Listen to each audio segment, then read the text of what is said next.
trend. 4.0 is men elevating men. 4.0 is setting a new trend. 4.0, 4.0, 4.0. 4.0, 4.0, 4.0. 4.0, 4.0, 4.0. 4.0, 4.0, let's go. 4.0, let them hoes in the go.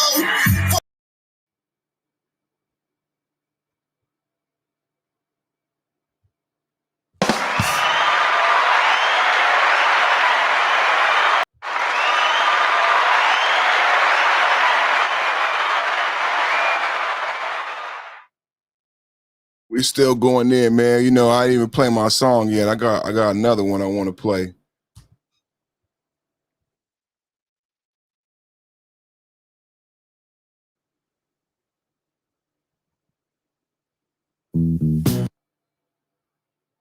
How everybody doing? So if it's Thursdays, it's a pre-Friday celebration. You know we going up. It's a pre-Friday. It's a pre-Friday mix. And they want to play with your boy. It's a pre-Friday mix. It's a Tommy Podcast, the Perfect Man Show.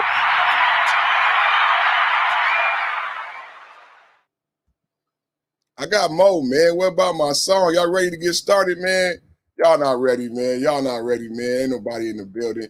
Y'all not ready. Y'all not ready, man. Y'all not ready yet, man. It's nothing, man. It's nothing, man. It's perfect timing, man. Share the video, man. Share the video, man. Share the video, man. Tell your mama. Tell your baby mama. Tell your baby mama's mama. Perfect timing is live.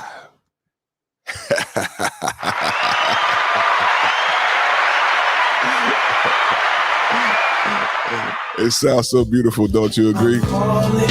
Maybe you're selfish. Out to all my dirty bodies, wash your ass, please. You so shave your ass crack. Maybe I'm selfish. Out to all my dirty bodies, wash your ass, please. You so shave your ass crack.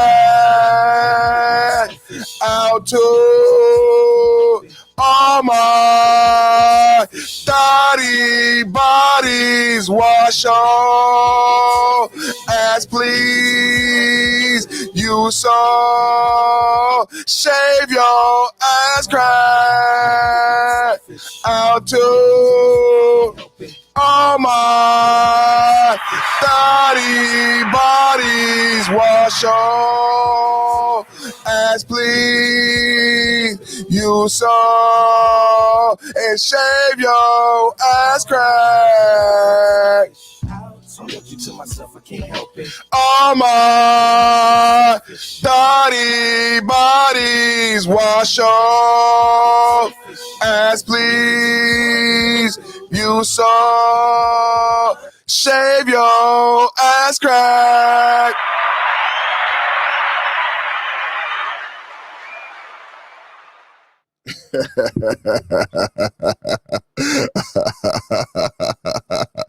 Hey, shout out to the 5.0 Cool Table representatives in the building, man. We got Sheen in the building. We got Dark Green in the building. Hey, Dark Green, ever since Dark Green showed up, man, he been hanging real tough, man. So I appreciate that, brother. Thank you for your support. It means everything in the world. I say every day, man, this is the Perfect Man Show hosted by Perfect. My name is Perfect. Perfect Timing Podcast is the name of the podcast. But the Perfect Man Show is not the Perfect Man Show without you brothers. You brothers make it the Perfect Man Show. Without you men, it couldn't be the Perfect Man Show. So I just need you brothers to know that your support is invaluable. So I thank you so much. And it means everything to a YouTube content creator to have people in the box, baby. I'm calling out to all my dirty bodies, wash your ass, please.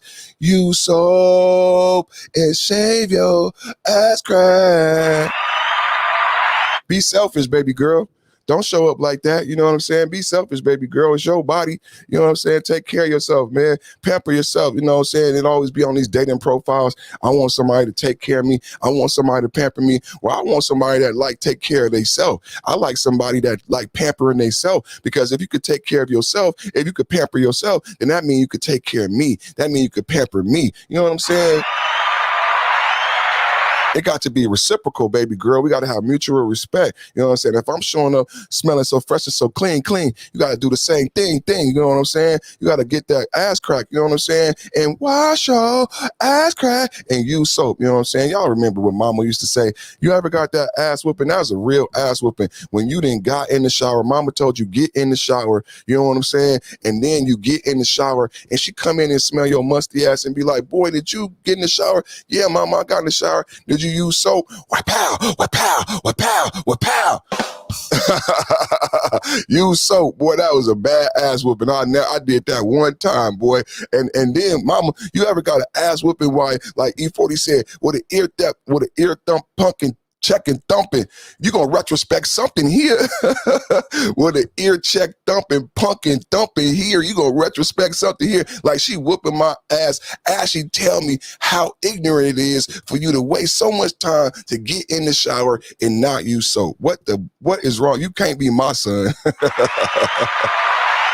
Oh man, you can't be my son.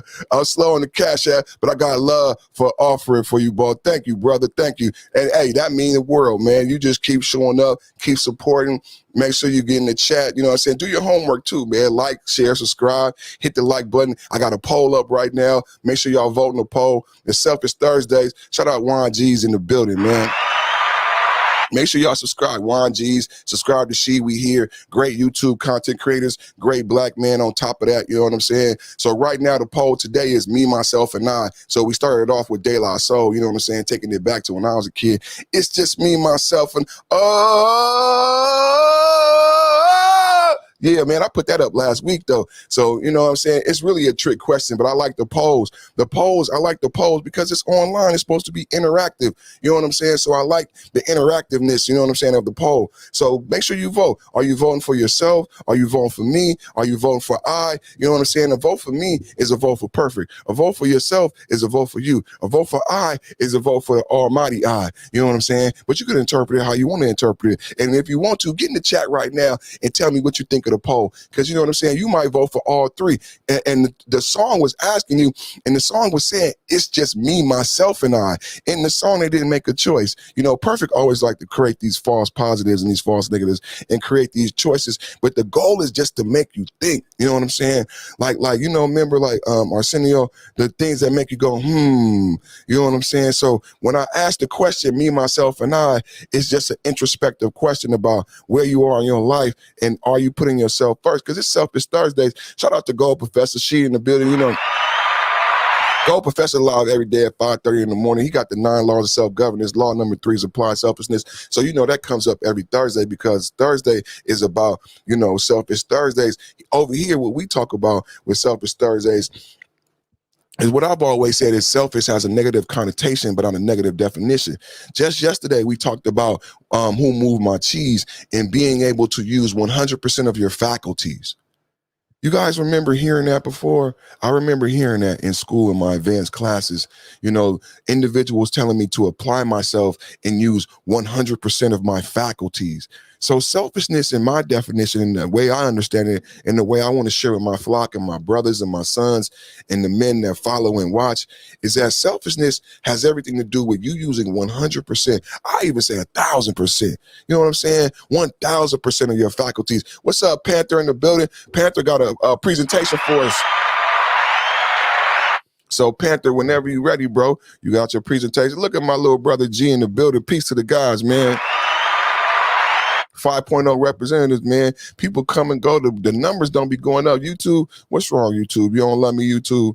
That's okay, YouTube. You don't gotta love me. You know why? Because perfect timing was created because I love myself. I'm no longer waiting for nobody to love me, to nobody to watch me. You know what I'm saying? I'm amped up when there's 0 people in the box. You know what I'm saying? Because what I teach you guys, I teach you guys in order to do this. Like somebody might say, how does he keep going? How does he do this? What did I tell you guys? I said you gotta have roots. You gotta be rooted in the spirit. When I talked about the Muslim woman wearing the hijab and how westernized women don't understand how the Muslim woman could wear the hijab proudly and why Nike would make a hijab for Muslim women who play sports, because you guys think it's Sharia law or there's some man whooping her or beating her. No, it's her love, respect, and admiration for her God. It's her love, respect, and admiration for her spirituality and religion. She understands intimately what it means to cover her face in front of other men who are not her husband. She's read the words. God has spoken to her. No one has to make her. She understands. She's raising her daughter this way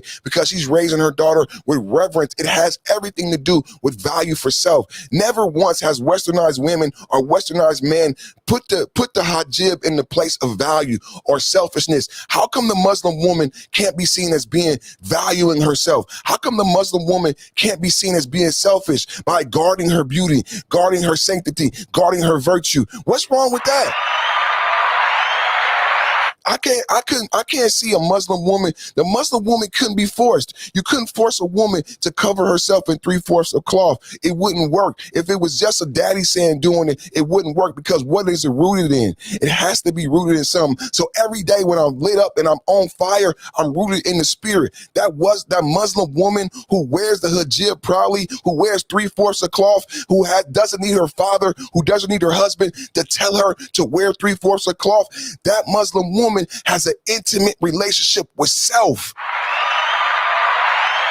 She understands herself, her value, her God, her spirituality, her religion. Come on, let's do some affirmations. I am great. I am almighty. I am perfect. I am loved. I am valued. I am intelligent. This is what the Muslim woman is telling herself. She's praying 5 times a day. She is thankful for her life. And these women are beautiful women. What's wrong with showing reverence and being thankful for your beauty and being protective? This beauty that God has given me, I'm going to cover it because it's only for my husband. It's only for my husband. How, is that not applying selfishness? Who don't want their wife, woman, and mother and daughter to be selfish in that aspect? I want that type of selfishness. I want a woman who understands that, where I haven't told her. I'm not forcing her. She understands her power. She understands her beauty, her virtue. She understands how valuable her virtue is. She understands the human nature. Shout out to my brother Thought. She understands men's human nature. She understands women's female nature. So when the Muslim woman wears the hijab in 3/4 of cloth, isn't she applying selfishness? I know you may not have ever looked at it like that. I know you never have interpreted it that way. And I'm not saying that I'm Muslim. We talk a lot about I'm non-denominational, but what I'm doing is I'm preaching and I'm giving you an example of what it means to apply selfishness in a way that society or people and others outside of yourself may not understand. They may see you as weird. They may say, oh, your father made you do that, or your husband is beating you. Because they don't have spirituality. They don't have an intimate relationship with self. They don't understand how someone could love themselves so much and value themselves. A woman who is covering herself in 3/4 of cloth with the understanding that I'm doing this because I love my God and my husband. This woman is selfish. Western society is pissed at her. Western society says that's bad. Why is it bad? It's not bad for my husband. It's not bad for my God. It's not bad for my life because I understand human nature. I know the nature of men. So I cover myself in 3/4 of cloth. I cover my daughter in 3/4 of cloth. I cover my face in reverence to other men because I respect men's animal nature, human nature. My prayer is that all men follow Allah and pray. But if they don't, it's perfect timing. I'm not waiting for men to act like animals. I'm covering myself. I'm ultimately selfish. What is this? This beauty that's been given to me is not for everybody. It's a hell of an understanding, y'all. It's a hell of an understanding. Ain't that something? No one got to tell her. She understands reverence. She understands beauty, selfishness. It's just an example, y'all. It's just an example of how you apply selfishness and how sometimes it may seem selfish or cruel to other people. Well, Sajida, you're so beautiful. Why are you covering your face? This is the white girl at work. Sajida, you're so beautiful. Why are you covering your whole body? You're always in shape. You run 5 miles a day. If I had your body, I would be wearing blah, blah, blah, blah, blah, blah. No, because you don't have value for yourself, woman. You don't have understanding. This is the relationship this is what we're building. See, I'm not putting those down who don't have this understanding because this is intelligence. This is intelligence. If you haven't heard this, you may not know. You may think that Muslim woman is being persecuted. You may have never heard the perspective that she is being selfish, that no man is telling her to do this. So what do? We give away everything so freely and so easily. Showing your body, giving away your intelligence, all of your gifts. I say use 100% of your faculties and apply that to 100% of your goals, dreams, and desires. Y'all see that thumbnail? Dreams and desires. What drives you, young man? What drives you, brother? What is your dream? What is your desires? I'm driven by my dreams. I'm driven by my desires. One of my favorite songs I talked about the other day was Tupac, produced by Daz Dillinger, Mash for Your Dreams. I say that all the time, mash for your dreams. I love this thumbnail. This is the thumbnail for Thursday. Dreams versus desire. Look at how powerful it is. Oh, man. Dreams versus desires. What's driving you? I know what's driving me. What's driving me, brothers, and I'll share it with you since it ain't got to be just intimate. What's driving me is my calling. What's driving me is my blessing. What's driving me is the perfect men. 5.0 cool table. I'm driven by my dreams and desires for everyone that follows me to do great and be blessed. I'm driven by my dreams and desires of creating a large following to be an instrument. I'm driven by my dreams and desires to provide a beautiful life for me and my family, to put us on that yacht in the Mediterranean, to get that midnight phone call from my little brother about a prayer that he need, a counsel that he need, to get that phone call from my sister about that prayer that she need, about that counsel she need, that midnight phone call. Perfect timing. I know it's late, but I got something on my mind. Would you pray with me? Perfect timing. I know it's late, but my husband ain't came home. Would you pray with me? Perfect timing. I know it's late, but my son ain't come home. Would you pray with me? Oh, it's on the way. Oh, it's on the way. It's on the way. It's on the way. Yeah, right. It's on the way. So it's Selfish Thursdays. We came in hot. Came in hot. Make sure you vote in the poll. Let's check the poll. Is people vote? Oh, okay. People voting in the poll. Okay. 75% of the people pick me. Nobody picked myself. Okay. Nobody picked myself. Me. That is an American response, man. We are some capitalistic Western society motherfuckers, man. Me. Everything is me. Nobody picked myself and nobody picked myself. Myself got 0 and I got 25%. Man, we are some real Americans over here at the 5.0 Perfect Table podcast, man. Hey, Panther, you still in the building? Let me put out the link, man, because I didn't, we doing this different format, man. I'm gonna put the link if you want to come up and do your presentation. It's all good.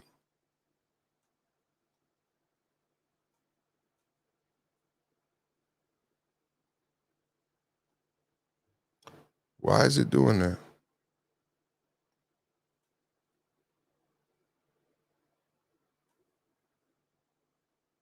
I'm trying to send the link in this. No,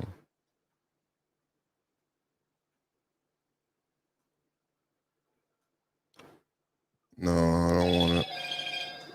Come on, man. Now we down to one person.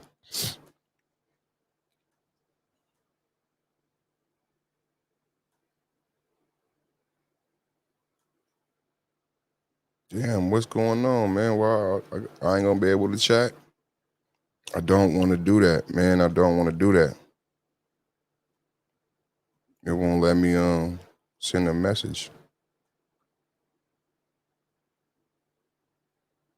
I don't want to chat with y'all.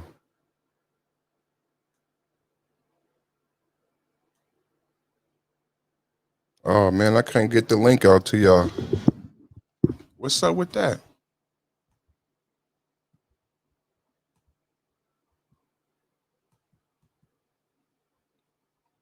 Oh, I could put it in I'll put it over here. I won't be able to put it in the stream yard. I'll put it over here. That's a trip.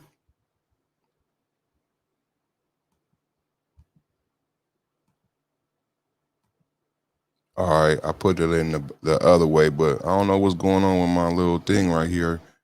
I don't want that right there, but it's staying right there. So Panther, I put the link. If you're still in the box, man, you could come up. Panther had a presentation he wanted to do. I know it's still early, so you ain't got to rush up because it ain't nobody in the box right now. So motherfuckers will fall in as it come through. But let me pull up. Let's see what's popping today on the trending topics today.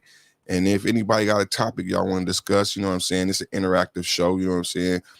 Jump up in the chat. You know what I'm saying? If anybody got something they want to talk about, you know what I'm saying? Hurricane Ida look like it's so trending number one is Drake. So I saw this the other day. So did he drop the album? So Drake was driving around Canada passing out shit. Drake confirming Certified Lover Boy features on billboards in different cities. So he been promoting this album big. Hey, Atlanta, Slime, Pluto, Savage, and Baby are on certified CLB, certified lover boy. I don't know, man. I'm not a big Drake fan, you know what I'm saying? I know a lot of people is Drake fans, so hey, I don't know if y'all been waiting for that. I'm not really like checking for that, you know what I'm saying? So I don't know if y'all been waiting for that, but I'm not really checking for that, you know what I'm saying? So, but if you was checking for it, you know what I'm saying? It's coming out. I don't know. Do they have a date? I used to look for people now. Let's see. I don't know. Do y'all care? It's the Perfect Man show. I'm not. I don't know Drake. I can't do you, Drake. I can't do it. Oh shit. Here we go. What we got? TMZ. Kanye West manager says all is cool with Ye and Chris Brown, but there's another possible beef that could flare up this Friday, and it all hangs on what Drake has to say on his new album. So I guess Drake is going at Kanye West on the new album. Oh my God. And this is news. This is news. I can't do this, man. We ain't doing that story, man. I'm telling you, this Perfect Man show, we not doing the Drake Kanye. Oh shit. We not doing the Drake Kanye West. Really, bro. And then this nigga got a heart in his head. What type of shit is this, man? These quasi Lucky Charms ass cats, man. Like, what is this all about right here? Look at this shit, man. So Kanye West manager says Drake feud could reignite with new album. Kanye West manager says all is cool with Ye and Brown, but there's another possible beef. So they wonder about what's gonna happen what's gonna happen. Who cares, man? Really? You know what I'm saying? Like, who cares what they say? You know what I'm saying? So I don't know about that, man. Drake. Yeah, we don't care about Drake, man. I mean, for real, for real. We don't care about Drake, man. But what else? What else we got? R.I.P. Daphne, Shimmer Wrestling. We are very sad to have announced that the passing of Shannon Spurl, a.k.a. Daphne Unger, wow, Scream Queen. We are posting this to request of family, please respect the privacy at this time. So a wrestler died. I wonder why she died. I wonder if it's some CTE type of stuff.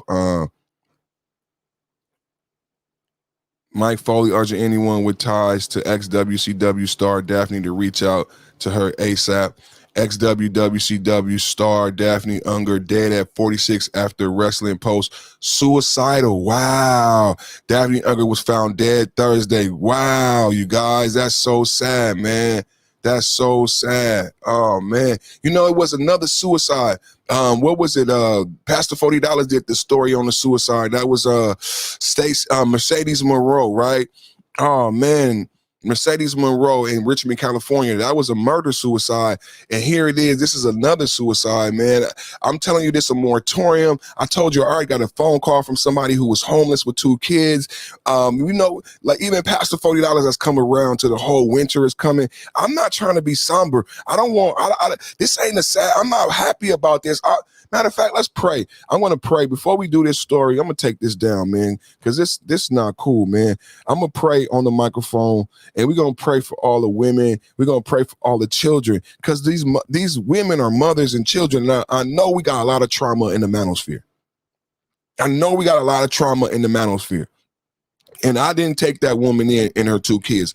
And I'm not saying to you to take no woman in her kids. But I am saying that this shit is going to be some shit that as men, we're going to be challenged. You know what I'm saying? And I'm going to pray about what God wants us to do in this time. Because I don't know if God wants us to be, you know, bitter about what has been done to us.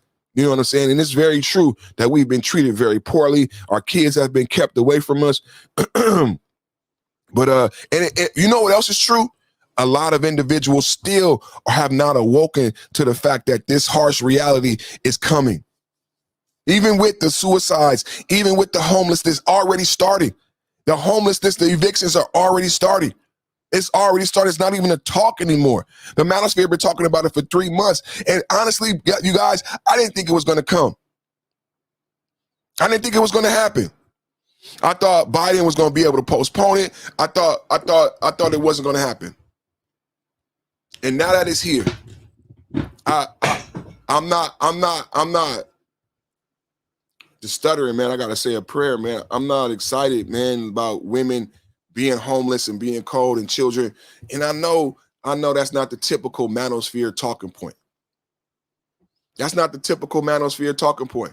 The manosphere, it's going to be people celebrating what's going to go on. There's going to be people celebrating on these YouTube panels, these trauma-ridden incels, you know what I'm saying, that don't have good spirituality in the relationship with self. But we're not going to do that here. We're not going to do that here. God didn't put us here for that, man. We still going to be a light. We still going to be a beacon, you know, and maybe they can listen to my podcast, and maybe that will inspire them to pray and go to church and go to the proper, you know, services that they could get help. You know what I'm saying?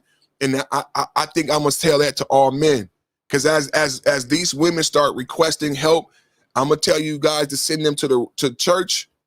I'm gonna tell you guys to send them to the shelter, and I'm gonna tell you guys to apply selfishness. Now is not the time to open up your home and to take people in. That's not the plan right now. We moving forward. We have to create wealth. We have to create a brotherhood. We have to create a network. And I don't want anyone to become stagnant. There are let's see the stuttering. There are mechanisms in place. There are places, there are funds. But if you are the go-to, and if you automatically default to taking on this responsibility, then they will not seek out those other avenues. Those other avenues will be more laborious, right? When you go into the shelter, they will pay your rent for 2 years or 6 months, but there are requirements about being celibate, about being clean, you know what I'm saying? About having a job, about having a bank account, about making these people viable citizens again. So what befell you this time doesn't happen again. But if you take them in, they won't do the self-rebuilding. They won't do the work on self. And I know it's sad. As we go into our prayer, as we go into this story. But think about the story I told you about the hijab. Think about how the Muslim woman applies selfishness when wearing 3/4 of cloth and covering her face.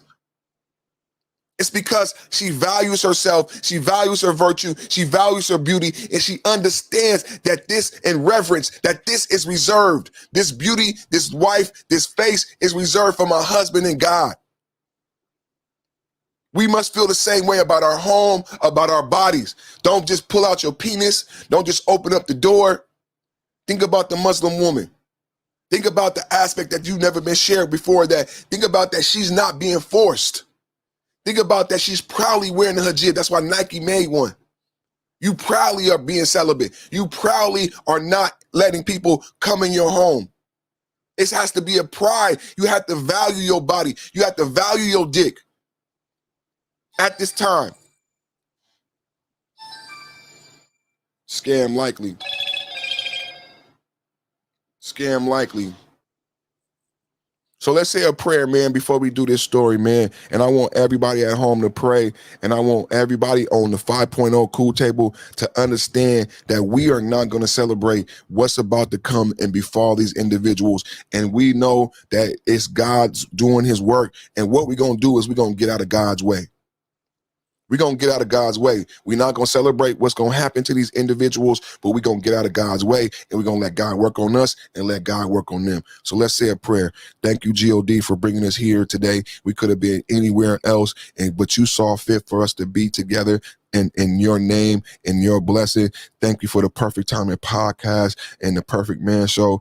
I come to you today humbly, head bowed, eyes closed, in prayer and thanks and request. We're thanking you for so many things today. We thank you for our life. As we go into a story, Father, we're going to talk about selfishness, and we're going to talk about these bad times that are going to come, and that you told us that would come, Father. So we're going to talk about this with men, and we pray that you inspire the message. You divinely inspire the message. We pray that it be a blessing unto the listeners. We pray that it be effective, Father. We pray that it be effective, Father. We pray that it be effective. We pray a safe passage blessing upon all my listeners and truck drivers. A lot of my listeners are truck drivers, delivery drivers, a lot of people on their way home from work right now. So I pray a blessing of safe passage so that everybody gets to and from where their intended goals are, and that they make it home safely. We ask all these blessings in your name. Amen. Thank you.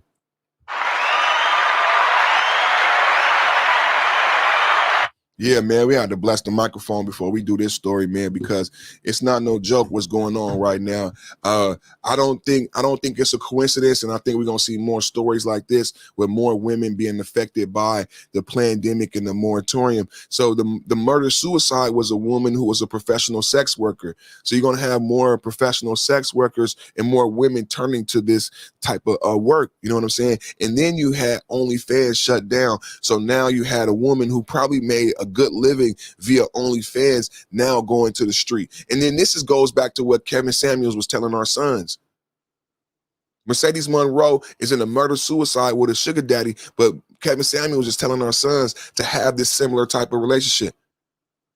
You were telling my son to go buy sex from a person like Mercedes Monroe. What if my son goes to meet Mercedes Monroe, give her $3,000-$4,000 or whatever she wants, and the sugar daddy is there and kill them both? Kill them both. Because I said if you lay down with dogs, you come up with fleas. So Mercedes Monroe was doing just what you said, right? She's one of the girls, Kevin. She's one of the girls you said, one of the best premium girls, and you got to know somebody to get her, right? Well, this guy knew somebody, and he killed her. Is that what you want for my son? Is that what you want for my son? That's not what I want for my son. I don't want my son sleeping with a Mercedes Monroe. I don't want him involved with somebody who has a sugar daddy, who's been playing with different men, because somebody who's selling her body is doing this type of thing, getting money from men, and they not know that she don't really care about them. It's called a woman of the night, a woman of ill repute. Why would you suggest my son deal with somebody like that? I would like Kevin Samuels to revisit that topic. I would like Kevin Samuels to revisit that topic in light of the moratorium, in light of the murder-suicide of Mercedes Monroe. I would like Kevin Samuels to revisit that topic. Please enlighten the men, enlighten the women because this, look, I talk to men, right? But I pray for a lot of female listeners, so I know it's a lot of women who listen to me. What about the women who listened to Kevin Samuels that night, who may have been contemplating going into being a professional sex worker because now it's a viable industry? It's been made legal in several states. So now Kevin Samuels is on here talking about all the benefits of being a sex worker for men and women, for the men who purchase the sex and for the women who choose it as a profession. Oh, it's just a glorious life. Not for Mercedes Monroe, not for Amber Rose, not for any of these individuals. Not for any of these individuals who look at, and then you look at Cardi B, and Cardi B actually lived the life. Cardi B actually lived the life of a professional sex worker doing sexual favors for money. She was out there really hustling. But what did she choose? What did Cardi B choose at the end? She chose marriage. Kevin Samuels is talking to you about this lifestyle, saying how great it is and how much money this woman makes. It's two-pronged. There's a young man listening to that message and saying, you know what? I saved up my money. Kevin Samuels said, save up my money, and I want to sleep with a woman who looks like somebody that Future could sleep with, like a Mercedes Monroe. So I'm going to go spend my money with her. And then you got a woman who's also a young lady listening to Kevin Samuels saying, well, you know what? Kevin Samuels said that this is a viable profession. I want to look like Mercedes Monroe. I want that money. I'm going to become a professional sex worker. So you have a young lady now listening to Kevin Samuels who thinks that his mathematics is viable, who now wants to go into being Mercedes Monroe. Kevin Samuels, did you ever think about that, brother? Was you joking? Was you trolling that night? This is why you can't have squares. Sinful the P talked about it. This is why you can't have squares. Me and Sir Ism talked about it. This is why you can't have squares talk about every subject. Why would you talk about this subject? You're supposed to be talking about marriage. You a square from Delaware. Why would you be talking about prostitution? Pimping and pandering. You got R. Kelly being charged for the Mann Act. Why would you be promoting prostitution and pimping and pandering? Y'all hear what I said? I said the young man who listened to that podcast might think it's okay to go date someone like a Mercedes Monroe and her sugar daddy be there and both of them get it. Young women may have listened to that podcast and said, you know, the Godfather said this is a viable industry and it's legal now. And they go out and seek out to be Mercedes Monroe. And the same fate that was awaiting Mercedes Monroe awaits the women who go into that profession, who think that you can lay down with dogs and not come up with fleas. Mercedes Monroe thought her shit didn't stink. Mercedes Monroe thought you could lay down with dogs and not come up with fleas. That's not how life works, baby girl. That's not how life works, baby girl. And son, that's not how life works. Son, if you lay down with dogs, you're going to come up with fleas. Do not listen to no square. This is what Coffee Nino was talking about. Do not listen to someone who don't have a breadth of knowledge on the subject matter trying to teach. You will get lost every time. You know what that is? That's called foolish.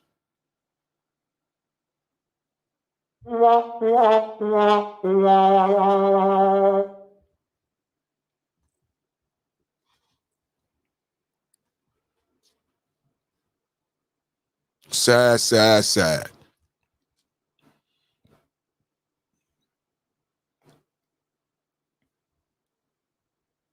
Let me, I got it up on TMZ. I thought I brought up the TMZ. Let me bring up this other thing here. I thought it was, since it was a woman, I wasn't sure, you know.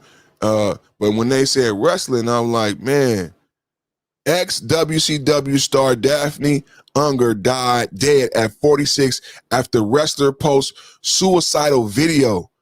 Oh, she did a video? Oh, man. Former wrestler who started in 1999 to 2001, has died after posting a very disturbing video of her on her social media page. TMZ has confirmed she was 46 years old. A spokesman for Gwinnett County Medical Examiner's Office confirmed the death, and Daphne's friend, wrestler Lexi Faye, said the former star, real name Shannon Sproul, was found dead Thursday morning. We are very sad to announce, blah, blah, blah. We are posting the record, blah, blah, blah. Daphne had gone on Instagram Live late Wednesday night and appeared to be in a suicidal state, saying in her video, "Do you guys not understand that I am all alone? Do you not understand that?" Wow. She later could not be heard in the footage saying, "Remember, my brain goes to Boston." Wow. What is that? Faye tells Daphne had been battling mental health issues in recent weeks and urged anyone who's going through similar struggles to reach out for help.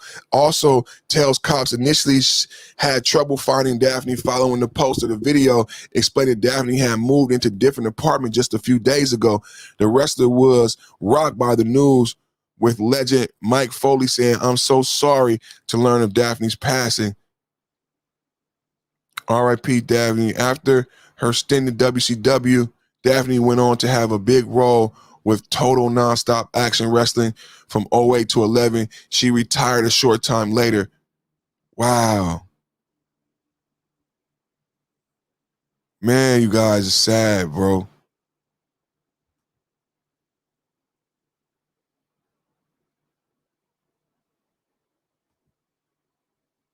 That's young, you guys. Mental health. You know, I created Selfish Thursday, but I tell you, man, I don't believe in no coincidences, man. God knows what he be doing. Is this not a Selfish Thursday topic, man? So she been in the wrestling for a minute. She been in wrestling for a minute. Look how she looked at the end, bro. Damn, man. That's sad, bro. That's sad, man. Rest in peace, man. She been in wrestling for a minute, man. Selfish Thursdays, man. Self-care. Perfect timing, man. You know, Sunclaw. Shout out to my brother Sunclaw, man. We got Watch Your Taco Tuesday, right? And Sunclaw say Wash Your Taco. Sunclaw said Wash Your Taco has to do with self-care. And I forget what he said Watch Your Taco means. I forget right now. But you got to perform self-care. We talked about moving your cheese. One of the lessons from moving my cheese is performing the complacency check. The mice, every day when they came to eat their cheese, they always did a check. You know how mice and animals, when they eat, they always smell the food?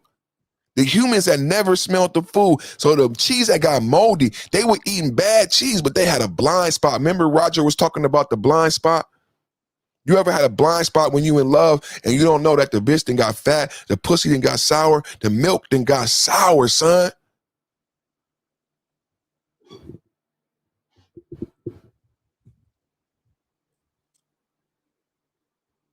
You get a blind spot. You get a blind spot and you're unable to see. Mama said you can't see the nose despite your face. You got to perform self-care.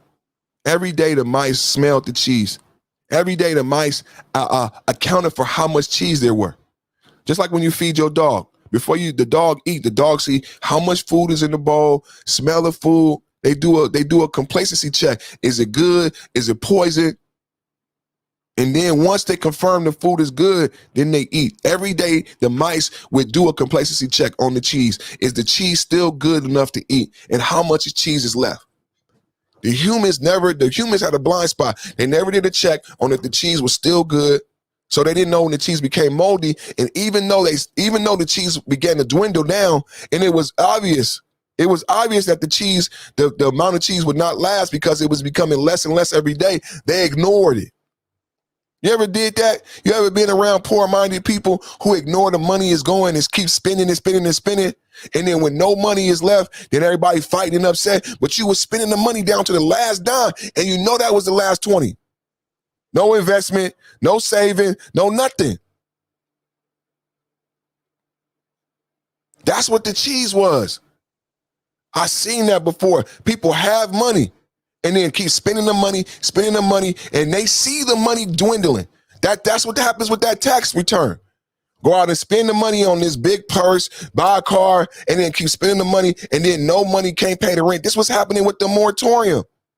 And I've watched these individuals spend their last dollar, and when their last dollar is gone, ask me for money, knowing that when you had that last $20, you should have stopped. When you asking me for $20 now.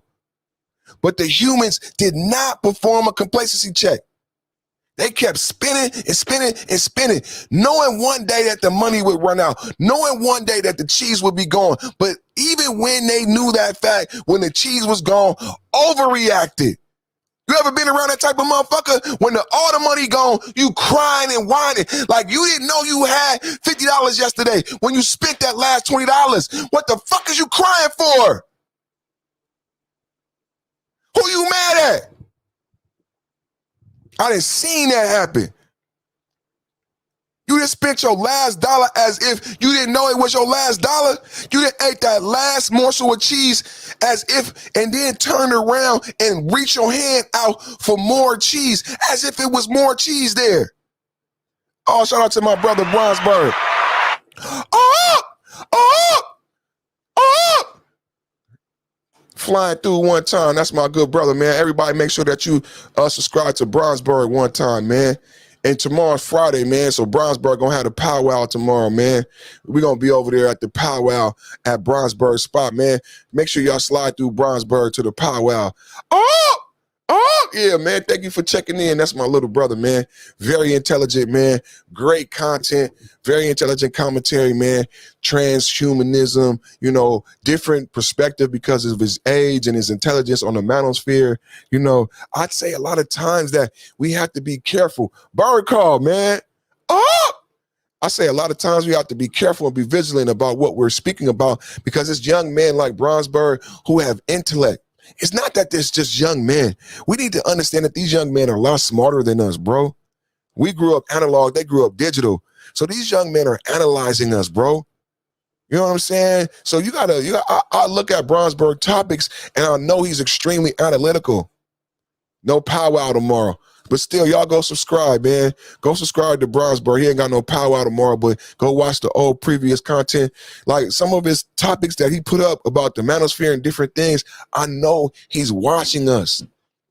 Soul Shader, these guys are watching us. These are intelligent, young, introspective, digital era, you know, slick young guys. And if you up here pandering, they seeing through that shit, bro. They seeing through that shit like a fucking crystal ball, man. You up here pandering. You got to do the work, bro. Or just fucking make a video about cars, man. Don't come over here to the manosphere with that bullshit, man. These youngsters, man, they intelligent, they smart, they on their shit, man. They need the lessons, man. They need the wisdom, man. They need the basic instructions before leaving Earth, man. That's what we doing, man.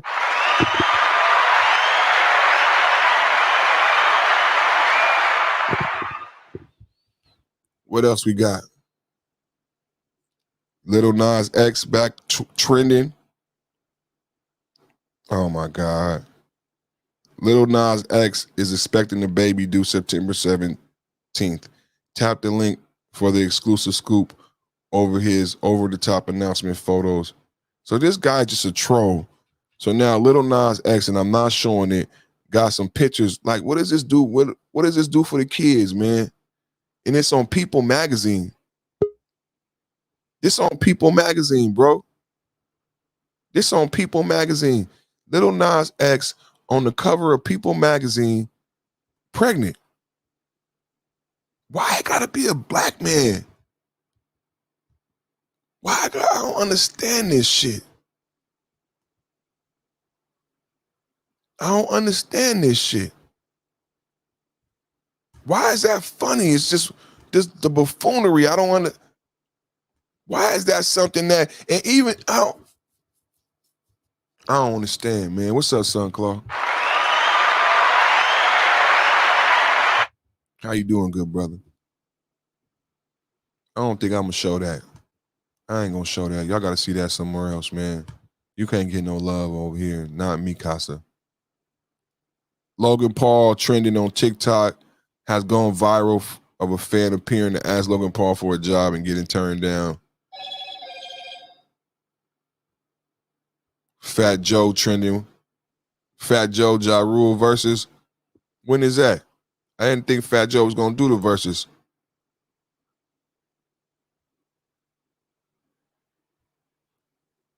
September 14th, Fat Joe versus Ja Rule.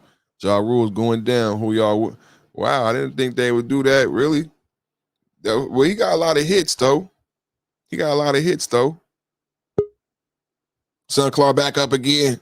Let's hear it again. How you doing, Sunclaw? Peace to the chat. Peace to the panel. Peace. Peace, God. I came up here with the express purpose to troll you today. Troll away. How you doing, brother?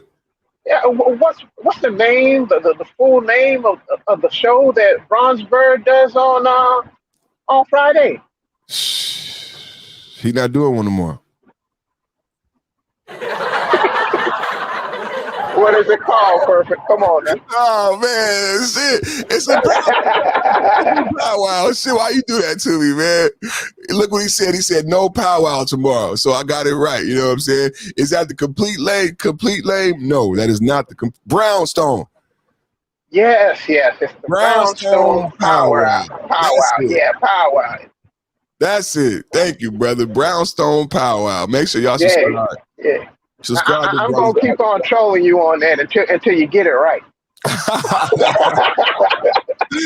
And you actually helped me out because I was like, damn, what is it? And then you just made me remember it's the Brownstone powwow.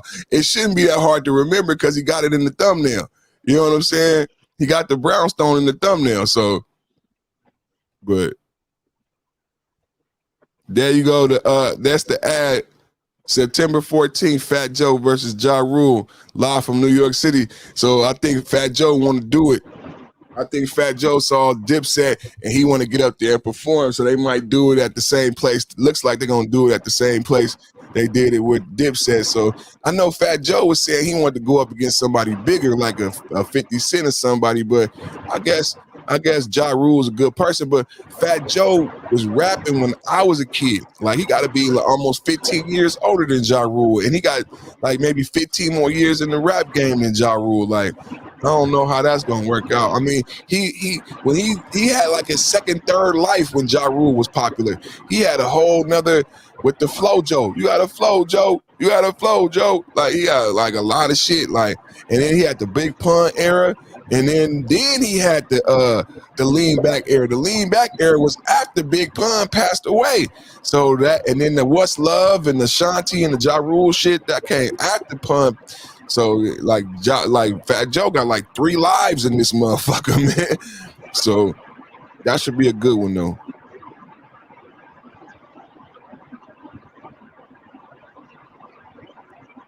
So I'm taking Fat Joe on that one, man. Who you got on that one? We're gonna have to do. You know, people be getting so many views and shit on the verses. You know what? I'm gonna say it right now. We're gonna broadcast that verses. We're gonna broadcast that. A commentary and analysis of the verses.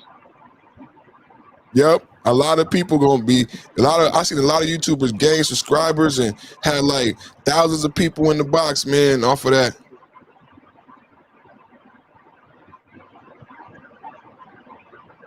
Adult Swim, what Adult Swim got up here? Adult Swim turns 20 on Thursday, was built on a lo-fi animation techniques that led out to the box shows such as Aqua Teen Hunger Force and Space Ghost Coast to Coast, and what started as an ambitious experiment turned into an enduring legacy. Okay, yeah, Adult Swim, I like Adult Swim, man. ABC Catholic. What's that about? Some politics? What's this about right here? We got some politics. ABC News. He believes that it is a woman's right in a woman's body and her choice. White House Press Secretary Jean said when asked President Biden about who is Catholic would support the A-word access. Yeah, I'm not gonna play that. I'm not gonna play that. He said, I went to Catholic primary school and it was very multicultural and multi-faith too. more so than my non-denominational secondary school. This kind of statement dilutes the real deep-rooted issues. There's Catholic schools all over the world. Why is it an issue in Scotland? Due to separate schools, very few Scottish children escape our country's primary religious divide. Right? So what is the actual Catholic schools are the root of the problem? So they picking on Catholic schools then. So Jean must apologize for her sick anti-Catholic remarks today. Protecting preborn children is a direct article of Catholic faith straight from the Bible rebuke. So they really funking out here today, huh? Okay. Important to know that so goes Texas, and so will go other states. I agree. This is Maria Shiver. She's a viable source. I believe at the heart of all this is a deep anti-woman movement. Okay. Let's click on this. And it's in politics. Oh, shit. We done got to something, y'all.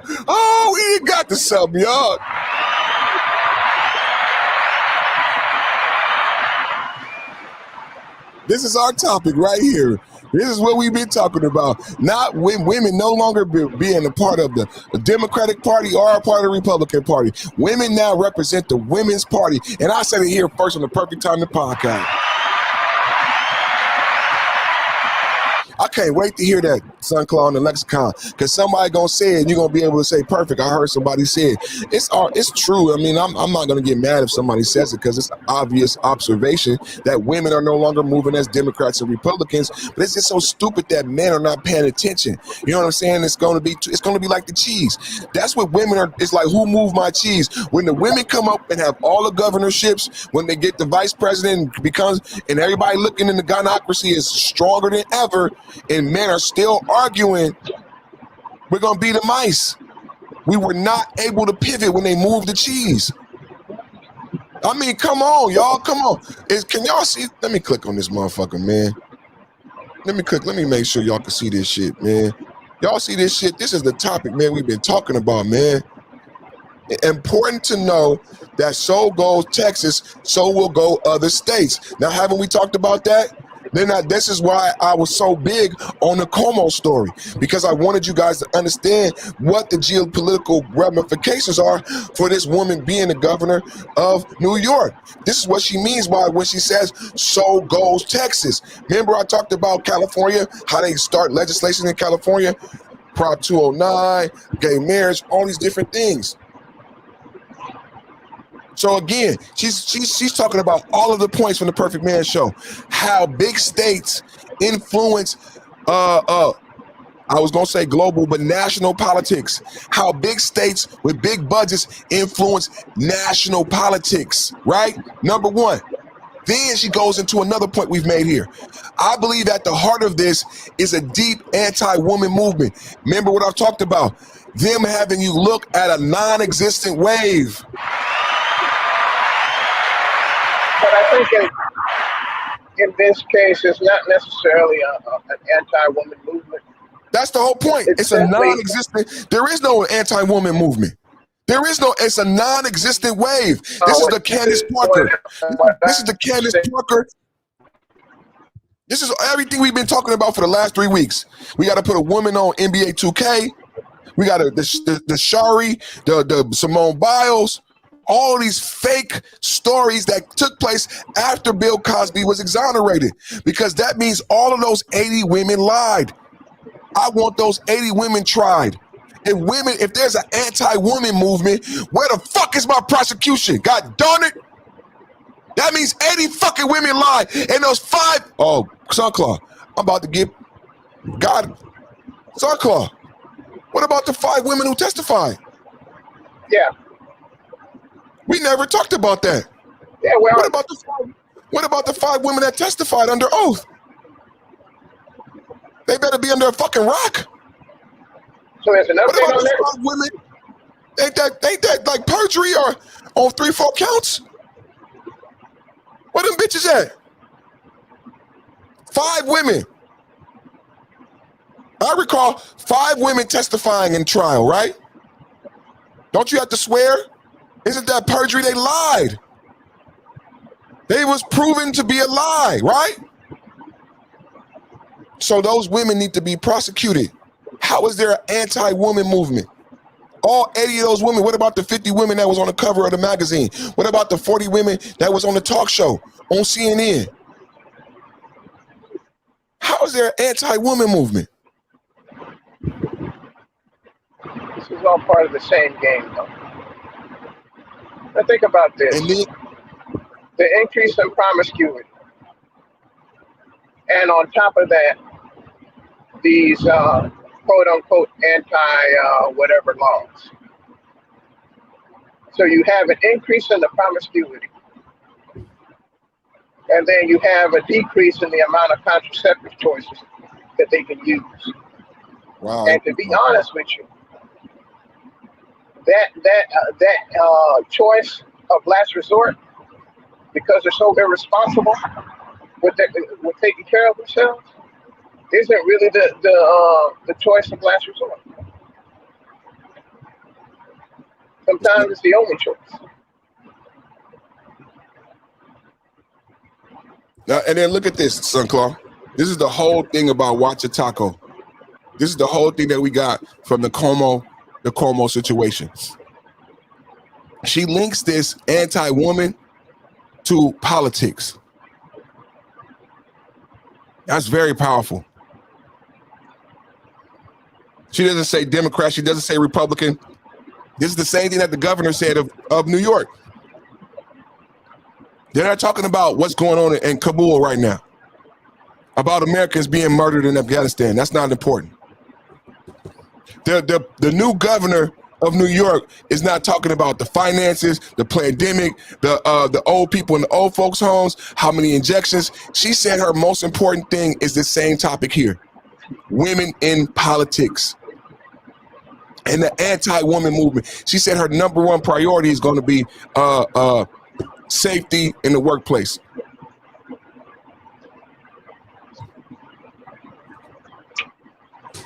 And you hear it echoed again. They're not playing. Does everybody know who Maria Shriver is? Isn't that Arnold Schwarzenegger's wife? Come on. That's a Kennedy, right? Mm-hmm. This is not no joke. This is the Camelot. These women are mobilizing, brother. Am I going too far? Can you see the writing on the wall?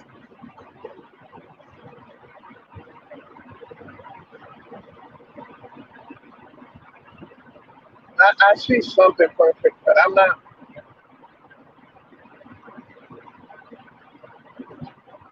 I feel like they're I'm not mobilizing. exactly sure that it's going to make any sense. Oh no, they don't make sense, and we don't know who's backing them. Because we have declines. We have population declines all over the globe, right? And we have feminism. Or womanism, whatever you want to call it. You have all this increase in promiscuity, and women can do it alone, and single motherhood, and all this. And then you have them go after Roe v. Wade. Right. And they go after it in a clever way. But it's really not so clever because they could have always done it. They could have done it from the beginning. Support abortion when his own Catholic faith teaches abortion is morally wrong. Well, he believes that it's a woman's right, it's a woman's body, and it's her choice. Why does the president, who does he believe then should look out for the unborn child? He believes that it's up to a woman to make those decisions and up to a woman to make those decisions with her doctor. I know you've never faced those choices, nor have you ever been pregnant, but for women out there who have faced those choices, this is an incredibly difficult thing. Wow. Believes their right should be respected. Go ahead. Pause it there for a second. Wow. What the? So okay, so wait. Pause it there for a second. I'll tell you why. God damn it. Oh, you see where I'm going there. Come on, son, Carl. They ain't playing. Is this bitch the president? Who the fuck is the? Hold on, man. Hold on. Following up on the sexist law, why does the president support abortion when his own Catholic Look how she looking. abortion is Look how she looking. Well, He believes that And it's a smile. woman's right, it's a woman's body, and it's her choice. Why does the president, who does he believe then should look out for the unborn child? He believes that it's up to a woman to make those decisions and up to a woman to make those decisions with her doctor. I know you've never faced those choices, nor have you ever been pregnant. But for women out there who have faced those choices, this is an incredibly difficult I'm thing. gonna have to drop down for a little bit. All right. So fathers are not involved in that at all. She just completely disregarded him as a father, as a brother, as a son. What do you mean you've never been involved in that? I love my wife. What do you mean I've never been involved in that? I cut the umbilical cord. I rubbed her stomach. I rubbed her feet. I spoke to my fetus, to my daughter while she was in. What the fuck are you talking about? What the fuck are you talking about? What do you mean I've never had to deal with that? And if there was a miscarriage, have you ever seen one of these couples on the reality TV, or have you ever known a couple in real life who's a real loving married couple who's had a miscarriage, who's had a pregnancy that didn't go to full term? You notice how they talk about it? You hear the term, I'm using the term they. It affects both of them. Both of them. It's both of their child. Both of them. I know the child is growing in the woman, but the father is attached. There's chemical DNA and attachments that's happening with the child. And when the father is in the home and rubbing the belly and speaking, there's avatar type of interaction between the father and the baby in the womb. So any couple that I've met that's been in love, that's had a miscarriage or a baby that didn't go to full term, they both are dealing with it. And the way she spoke to this man was extremely disrespectful to not just this man, but to all men and to all fathers. You should be ashamed of yourself. You should be ashamed of yourself. That was an extremely poor taste. That was an extremely poor taste. Following up on the sexist law, why does the president support abortion when his own Catholic faith teaches abortion is morally wrong? Well, he believes that it's a woman's right, it's a woman's body, and it's her choice. Why does the president, who does he believe then should look out for the unborn child? He believes that it's up to a woman to make those decisions and up to a woman. So on this time I'm watching it, you know what I got this time? That laugh, she was disregarding the Catholic religion and the Catholic tenements. And she immediately, this is what I'm talking about the gynocracy, you guys, trying to put a crown on themselves. Like, did you see how she disregarded? And it's a lot of Catholic people. And I'm not Catholic, but this is not cool. We supposed to respect other people's beliefs in America. It's supposed to be a place where you can come and believe and worship whoever you want to worship. Look at how she is so disregarding to the statement about Catholic beliefs. Following up on the sexist law, why does the president support abortion when his own Catholic faith teaches abortion is morally wrong? Well, he believes that it's a woman's right, See that it's a woman's smile? body, and it's her choice. Why does the president, who does he believe then should look out for the unborn child? He believes that it's up to a woman to make those decisions and up to a woman to make those decisions with her doctor. I know you've never faced those choices, nor have you ever been pregnant. But for women out there who have faced those choices, this is an incredibly difficult thing. The president believes their rights should be respected. Go ahead. I think we got to move on. I think we have to move on. You've had plenty of time today. Go ahead. Man, that's crazy right there. And she's so rude. We got to move on. You had plenty of time today. Disrespectful ass.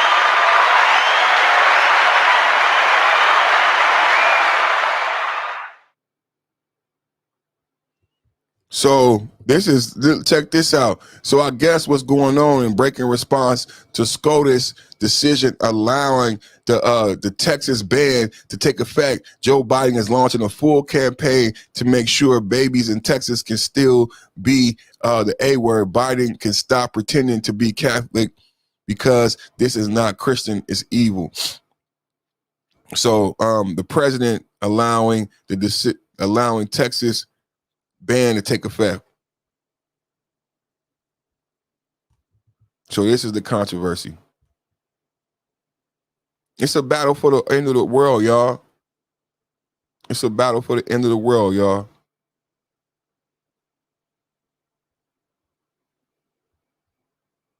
Zoloft.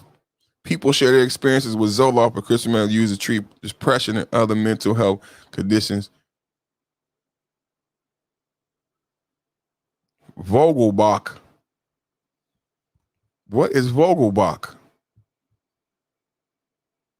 Vogelbach didn't do any sliding drills. Western Nashville to appear. Oh, Vogelbach is somebody's last name or something. I was gonna say, who the hell is Vogelbach? Subtimber.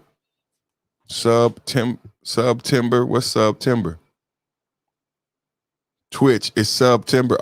It's Subtimber. Support the creators who love to help you grow your favorite communities with 20% off new monthly subs and gift subs all month delivered by Grubhub. Oh, okay. Subtimber, 20% off monthly off subs. You know what I'm saying? I used to love Subway, but I don't eat meat, so I would get the veggie patty. Then they changed the veggie patty. The veggie patty is nasty. And then now they done said that the tuna is not real tuna. So where are you gonna get a sub from? You know what I'm saying? I don't know, man. I'm kind of like I'm ready to make my own sandwiches, man.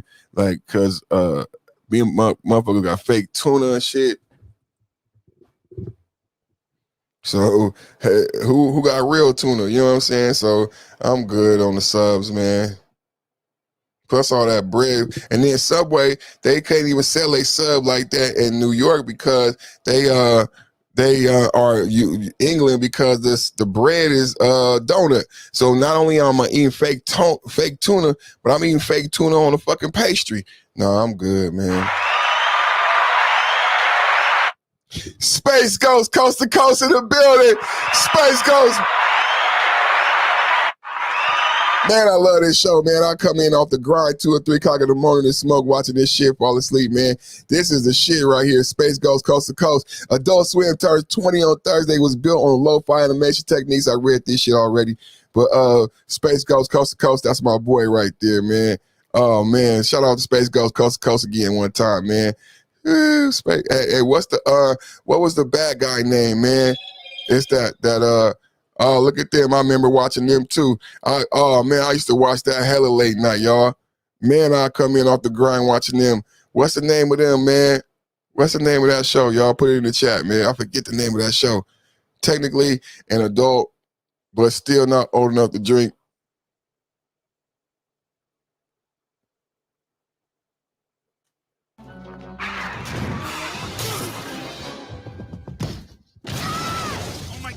What did you do? You killed the Simpsons, Morty. No, I didn't mean to. Go, God, look at the baby one. Oh, my God, Morty. You killed the entire Simpsons, Morty. They're a beloved fan.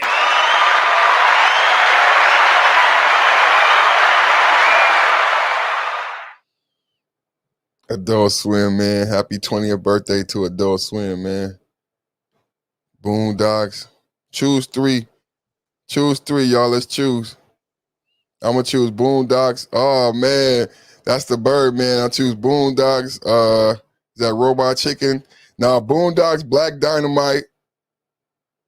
Boondocks, Black Dynamite, and Black Jesus. I'm black all the way.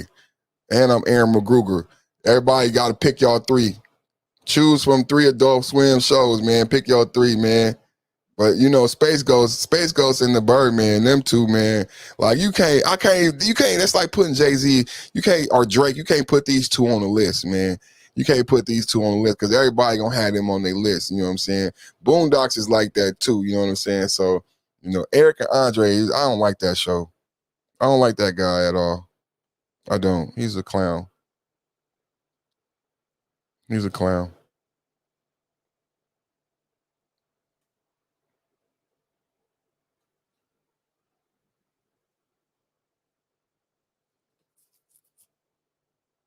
Mansion, more politics, more politics.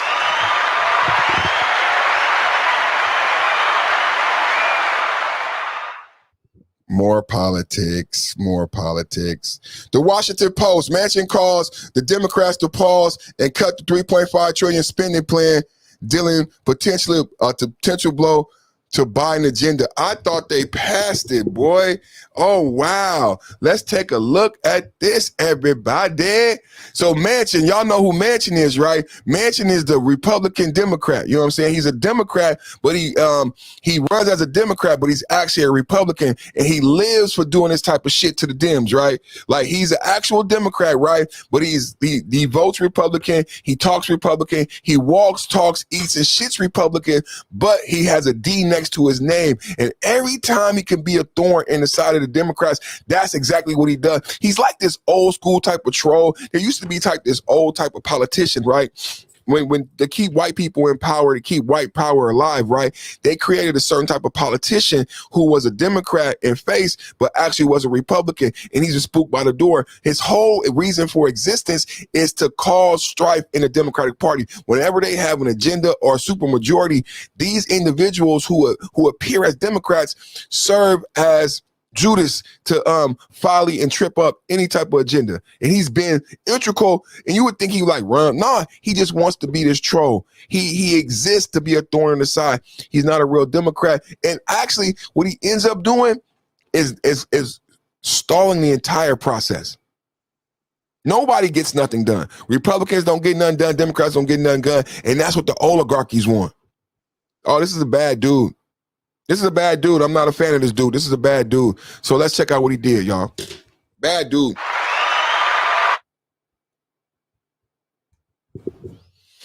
So Manchin calls for a pause on the $3.5 trillion spending bill that we talked about.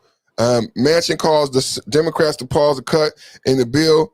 If he withholds his votes, Democrats essentially cannot proceed in the Senate. Wow. He's done this every time. Where party lawmakers must stay united and face in the face of a guaranteed GOP. That's crazy. So you know what this is, you guys. This is the moratorium. If there's any money like to be seen or anything, remember all the money we talked about? That money is gone. That money is not coming for landlords. Now, there was a lot of money promised in that $3.5 trillion spending bill. There were two bills that week. There was $5 trillion in spending that we discussed. There was 3.5 in the budget, and there was 1.5 infrastructure bill.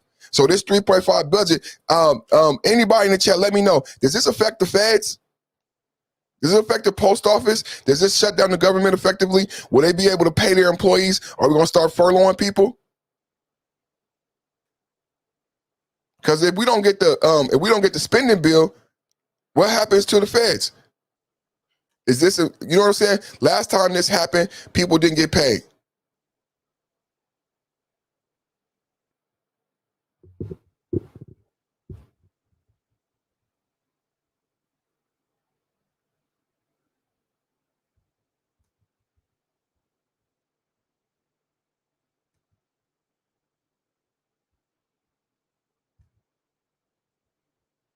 Manchin calls on Democrats to pause.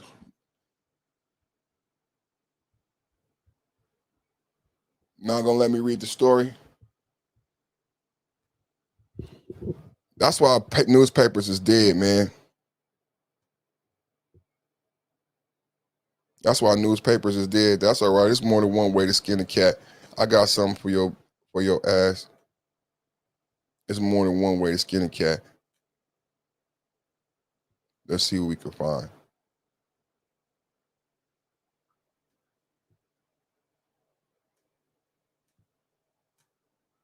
Let's see what we can find on Mr. Manchin.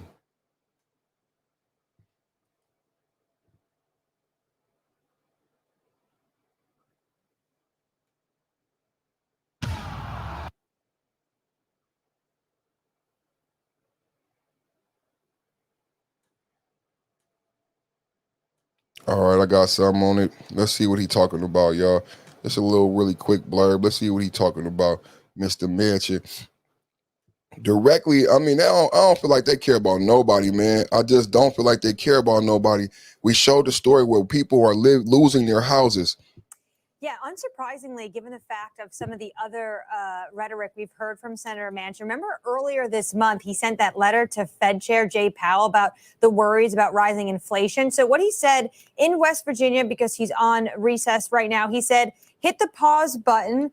Let's sit back. Let's see what happens. We have so much on our plate. We really have an awful lot. I think that would be the prudent, wise thing to do. So he said he's worried about runaway inflation. He also seems to be worried about the fact They have national security uncertainty and what the Democrats have on their plate right now, given the hasty withdrawal from Afghanistan. But this is the clearest we've seen yet from Senator Manchin about that $3.5 trillion just being too high from him. We definitely knew that that was unsettling for him, but this is definitely going to be a point of contention because remember, they cannot lose his vote. The Democrats need his vote, and the Vice President Kamala Harris will be the tie-breaking vote here. So this is really a keen moment. And as we've all been saying, this sets up just a showdown in Washington to come in the weeks ahead. Right. You say that it's a pivotal moment. It's a showdown. How much of a wrench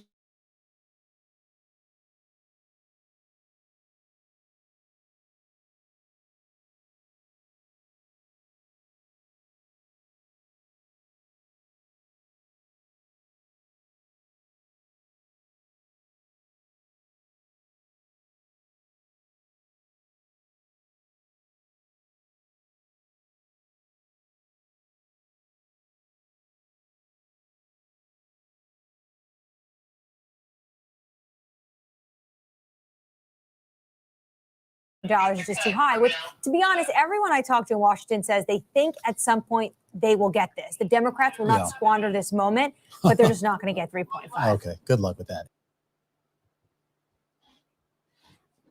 Wow, y'all see that, man? Like, so, like, for me, I feel like nobody don't care about, I feel like don't nobody care about us, man. Like, without this spending bill, and then the thing about people in power, like, what do you have to put in place? What do you have to put in place? So you're saying this is too much money, but I don't hear an alternative. And again, I'm telling you, so you guys understand who this gentleman is, and you may have seen him before and why he's popular. His vote is integral. I'm not on Biden's side. I'm not a Democrat. I'm not on Biden's side, but I want individuals to be paid, especially, the feds. The reason why I bring up the feds and the furlough is because where do most black people work? Most black people who are employed by the federal government. That's why these furloughs and these things like that affects blacks more than anyone else. Like 75 or 80% of the U.S. post office is black. Like over 50% of the federal employees are black. So when these furloughs happen, it directly affects the pockets of blacks. And he's saying put a pause on it. Did you see our nonchalant? What do you mean put a pause on it? What do you mean put a pause? How do I eat?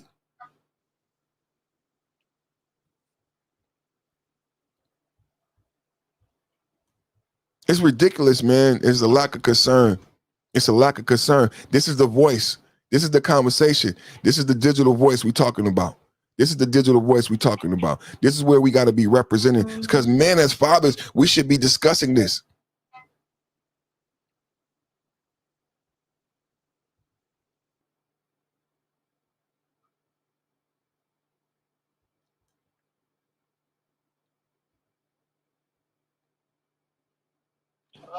Yeah. Hold on. I want a sandwich. I want a tuna sandwich. Broke budget is all about redistribution and government welfare dependency. I don't know. Whatever happened to job creation, growth, prosperity? What's wrong with that? With me now are my good pals, Art Laffer, former Reagan economic advisor, Steve Moore of Committee to Unleash Prosperity Hotline and FreedomWorks, and Vice President, and Steve Forbes, Forbes Media Chairman and Editor-in-Chief. Art Laffer, I'll go to you. You're kind of the senior guy. You're our mentor here. This is another Labor Day. The trouble is, I would argue Biden is not doing a darn thing to help working men and women in this country and those who really want to go back to work. That's my take. What's your read? Well, I think you're correct on that, Larry. I mean, I think you're totally correct. By paying people not to work, obviously, they're not going to go back to work. After being unemployed for a while and not working, they're going to lose their skills, Larry. And when they do finally go back to work, they're not going to be nearly as productive as they were. He is de-educating the population by putting them on these transfer payments and also just destroying the economic prospects for the U.S. economy for years to come. And it's very, very sad because the people who are going to suffer the most are those, the poor, the minorities, the disenfranchised, the less educated, the working class people. They're going to be suffering the most, and it's very sad. I hope this bill doesn't make it in any form, but I'm afraid it might. Yeah, Steve Moore, I get your take on it. I mean, You've got big spending and taxing and regulating. You've also got this other element. You know, we're talking Labor Day here, and they want to unionize everything, but Labor Day does not necessarily mean Union Day. And unions don't mean what they used to mean when there was such a thing as, you know, powerful private sector unions, Steve Moore. And you have said, and I think we have a chart, we're going to show your picture, the right to work states have done better than the blue states who forced unionization. Hopefully we have a chart on that. Steve Moore, what you think? There's no doubt about that. I mean, the evidence is crystal clear about that, that the states that, and by the way, Laffer and I have done a lot of the research on this for ALEC over the years that shows that, you know, whatever period you look at, the 70s, the 80s, the 90s, the 2000s, the 2010s, that you get a lot more job creation, a lot more economic vitality in these states that are right to work. When I was at the Wall Street Journal, we used to meet with CEOs all the time, Larry, who said, you know, we don't even consider moving a factory or a facility or a headquarters to a state that's not right to work because we want that flexibility. Workers want it too. You know, a perfect example would be the auto industry. Mm-hmm. You know, we haven't lost auto jobs in this country. It's just the auto jobs have moved out of the forced union states, and they've moved to states like Alabama and Florida and Texas, where workers have more flexibility. And one last other quick thing, you know, that a lot of workers say, I don't want to be in a union. I want to be able to negotiate my own salary. I don't want somebody else negotiating it for me. Yeah, Steve Forbes, it's a big difference between government unions and private unions. Even today, you still have, Steve, the hard hats, the construction workers, the pipeline workers, the energy workers. They're unionized, but they're still private unions. They have a different take on life than these government unions, do they not? They do indeed, and many of them just look at what the government unions get in terms of benefits and these bloated pensions and just shake their head. Back in the 1980s and early 90s, when I headed up the oversight organization for Radio Free Europe and Radio Liberty, it was a bipartisan board, and the lead Democrat was Lane Kirkland, who was then the head of the AFL-CIO. He spoke movingly about the House of Labor, fought hard for higher salaries and benefits. But when it came to communism, when it came to strong defense, when it came to defending America, he was a stalwart. He saw a difference between these left-wing governments and genuine free labor movements and genuine freedom. He understood it. They don't understand that today, many of these government unions. The government unions, Steve, just to stay with this, because it's all about Labor Day, they don't share the values of the traditional labor workforce, men and women. And they're still there. That workforce is still there, Steve. They voted for Trump. They voted for Reagan many years ago when you and I and Arthur were there. But there's a big gap. I asked this of Brian Kilmeade, between the government unions and, you know, in general, Washington, and how these middle class, middle income, blue collar types and non-blue collar types, the sort of traditional American workforce thinks. There's a huge gap between them and Washington. Well, there is indeed. Go ahead, anybody. I don't care. Arthur, you want to say something? Go ahead.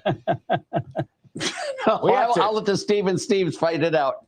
We have to defer to Art. Art is the oldest. Art was there with me in 1882 when we had the first Labor Day. So please, Art Laffer, go right ahead. You were my first junior hire, Larry. I remember you well. This young kid coming on the scene in 1880. Lower profits. It makes no sense because, well, Larry, it makes no sense. If that plan were adopted, and they're going to try to put this in that $3.5 trillion bill, you'd have literally these government unions where they just see the money coming in and don't realize what it takes to produce that money. Steve Moore, you were going to... Exactly. Unions. What I'm against, and I think it's important for your viewers to understand this, what Biden is proposing is something quite radical that really disrupts labor law for the last century. It basically says that states cannot adopt right to work laws. You would literally overnight, if that plan were adopted, and they're going to try to put this in that $3.5 trillion bill, you'd have literally millions of workers, Larry, against their will, being forced to join a union against their will and paying the dues to the unions. Did y'all hear that? Thank you for everybody listening. Please subscribe and hit the like button.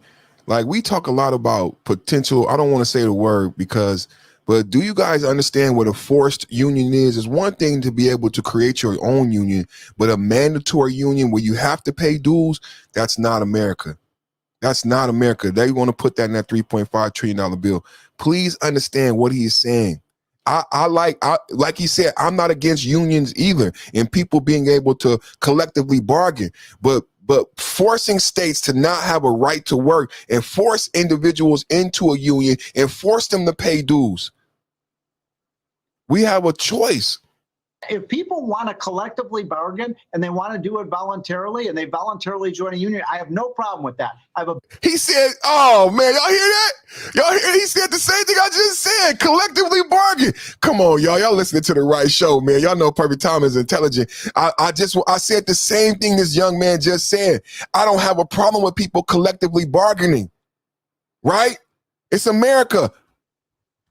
A big problem with the government telling them they have to join the union. Yeah, I mean, there's a big difference. You see that? Let's listen to that again for people who missed it. Join a union against their will and paying the dues to the unions. If people want to collectively bargain and they want to do it voluntarily and they voluntarily join a union, I have no problem with that. I have a big problem with the government telling them they have to join the union.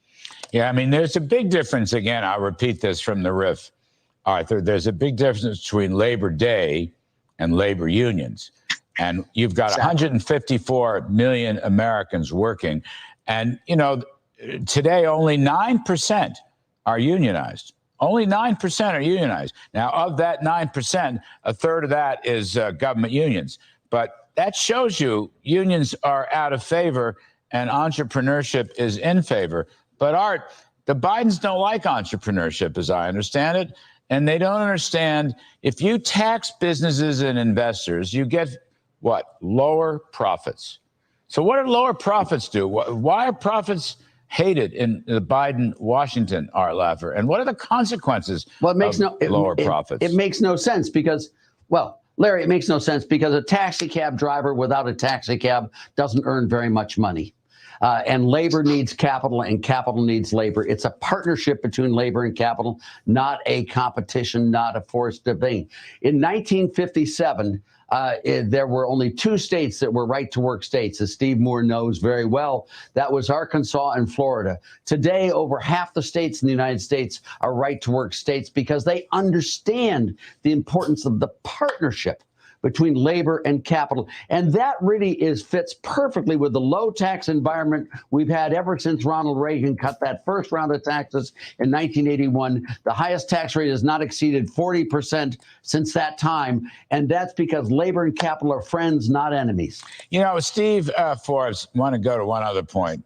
And by the way, Trump's corporate tax cut had more positive benefits thrown out than anyone. I mean, low unemployment, lower poverty, less inequality. It's really quite remarkable. Why you want to reverse that, I'll never know.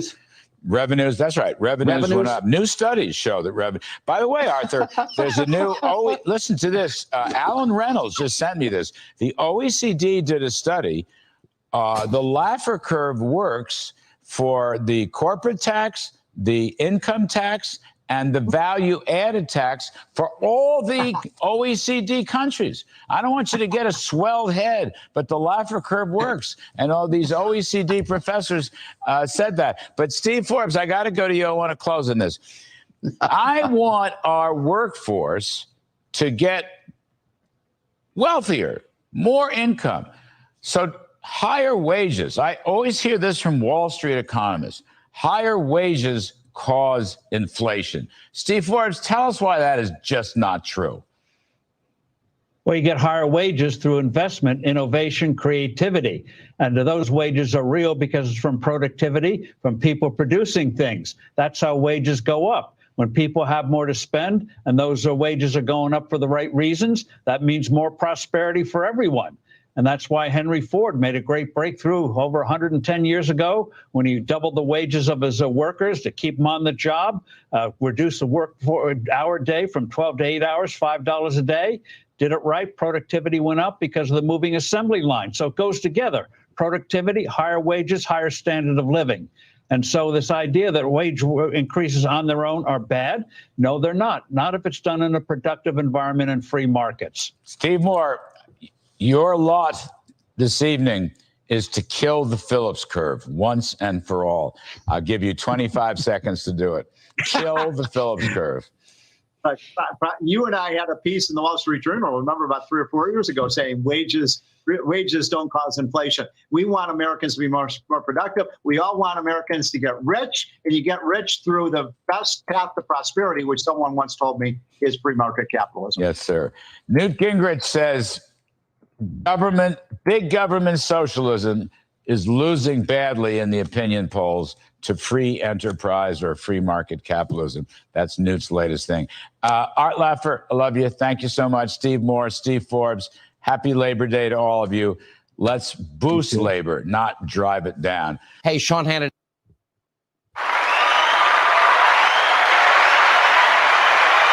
What is Manchin saying? Yeah. Yeah, man. So that was powerful right there, man. That was powerful right there. We got to pay attention, man. It's a lot going on right now. So we talked about that $5 trillion. Now look at what's happening in the background of that $5 trillion spending. You got a $1.5 trillion infrastructure bill, a $3.5 trillion budget bill, and now the one Democrat, it's in the Senate. Now think about this, what we talked about with the moratorium. You know they on recess right now. Recess means they're on vacation for 2 months. They can't even vote on this bill yet, which is why they had to do a special session to get the moratorium extended. And then it was denied by the Supreme Court. As of the first, moratorium is over. People already have their evictions. I showed a story where a black woman had already secured her eviction, and the gentleman was not going to be put out by the sheriff until the moratorium is lifted. He'd been living in her home for 2 years without paying rent. She's days away from the bank foreclosing. So when people invest in an investment property, these are middle-class people. They can't afford to buy 2 homes. So they got a home they paying off. They making a little extra money. So they want to have a future or something for their children. So they buy a second property, right? And they call that an investment property. They're able to write it off on their taxes, and they're able to collect rent. Now, there's incentives for individuals doing this because we need more places for people to live. If you don't understand, that's why certain people who are maybe middle-class and not rich have what they call investment properties, because there's an incentive. Today, Alonzo Hall was talking about tax shelters. So people who may be single women who got a lot of income, who don't have kids, you don't have write-offs. So you have to create tax shelters for yourself. So if you're a single woman, you make good money, you might buy a property or you might buy a business. Even though the business doesn't even have to make money, it's probably better for you if the business doesn't make money, because now you have a write-off and you get the benefit like the baby mama and the single mothers do, because they have children and they write off the children. But that's not what occurs. And it could be a single man. It could be a single man without kids. You know what I'm saying? It could be somebody from the Lucky Charm community who has a very good life, a very good income, but you're paying a high rate of taxes because you don't have anything to write off your taxes, right? So that's why people may acquire an investment property. We want to encourage people to get more investment properties because we want to decrease homelessness. So we give you an incentive as a middle-class person doing well to purchase a second property. If you list it as an investment property, you get special tax, you get special things, and then you get to collect the rent too. So a lot of people went into this thinking that it would be a good investment for me. I don't have children, or I'm an elderly person and all of my children are grown and I'm paying too much in taxes. I want to keep more of my money. So I'm going to create a tax shelter by getting an investment property. But then the pandemic comes and people haven't paid rent in 2 years. So this person is not independently wealthy. I just explained to you, they simply acquired the investment property, a lot of times not even to make a lot more money. They could just be making a couple $100s a month and just be happy that they're providing somewhere for someone to live at a low income. They could post it at the church. Hey, pastor, I just got a duplex. I'm not trying to make a lot of money. I just don't want one of the single mothers to not be homeless. So she provides a place for someone to live, makes a couple $100s a month, and then eventually pays off this property. This is how you build wealth in America, right? Except the person hasn't paid rent in 2 years and you're not independently wealthy, you lose the place, you lose your place. I saw one story where a black woman lost her job because of COVID, not because she did nothing wrong. COVID just closed out that business. It could have been a big business. It could have been Victoria's Secret. It could have been Toys R Us. It don't have to be a liquor store. She lost her job, moved in with her mama, and then eventually had to move into the basement of her own rental property. She could have moved into her rental property, but they refused to move out. And they hadn't paid rent in 2 years. So now they're on vacation. For 2 months, they won't even be back.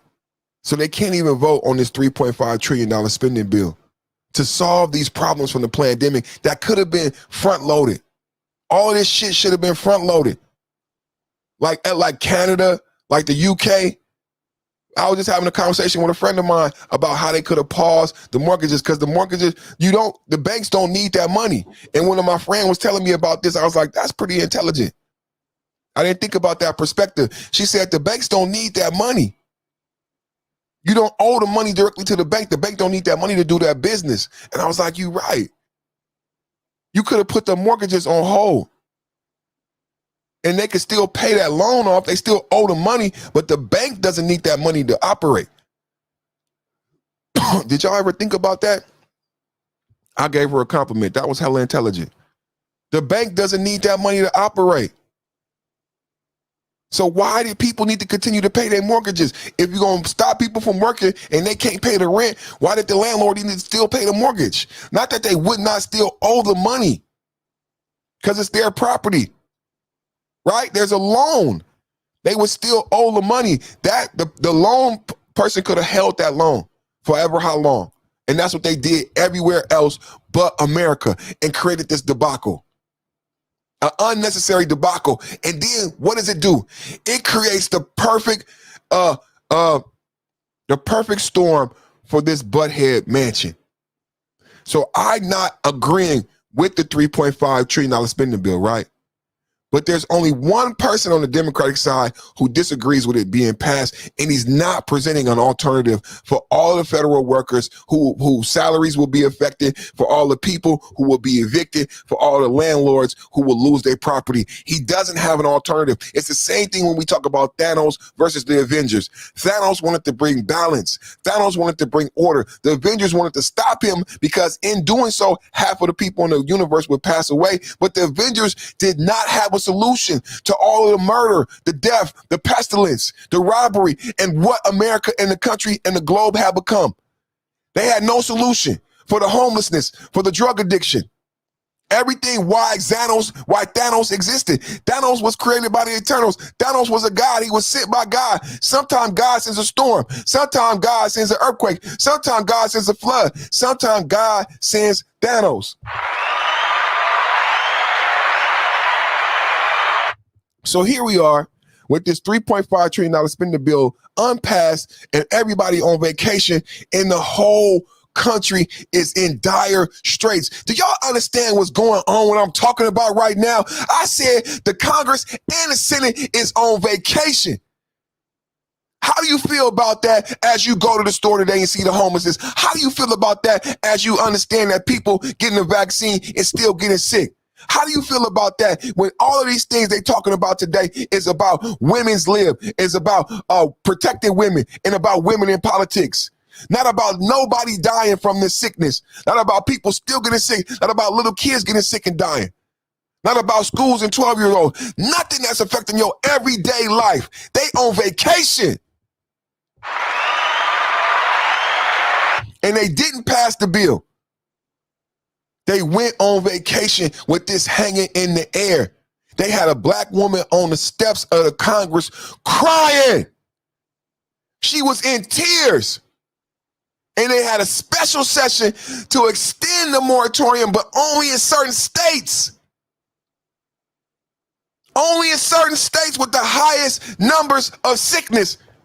Everybody else got to go. Everybody else got to go.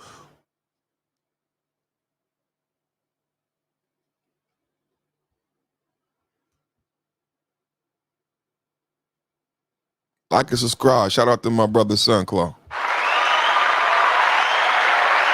So they on vacation, ain't passed the bill. These people get paid once a month. And guess who's holding up the bill? I'm not in agreement. But I need you guys to pay attention to the mathematics. Guess who's holding up your paycheck? A Democrat. A lone wolf Democrat who actually is not a Democrat. He's a wolf in sheep's clothing. He's a Republican, and he does this every time the opportunity arises. Every time this opportunity arises, he is the Achilles heel. He loves it. Smile as he says, take a pause. As he's taking a pause, black children go hungry. The federal government is the biggest employer of black Americans.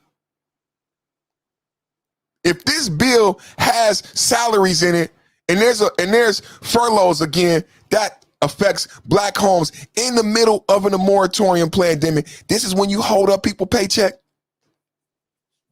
This is when you hold up people's paycheck. I don't understand. We got a moratorium.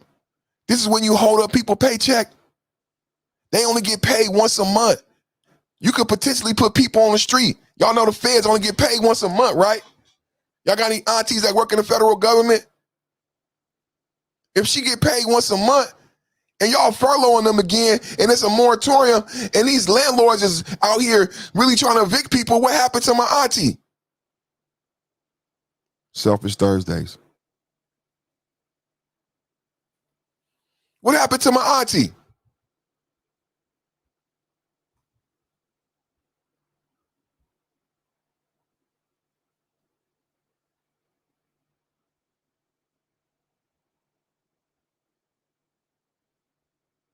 How y'all feel about that? How you feel about the people you voted and elected?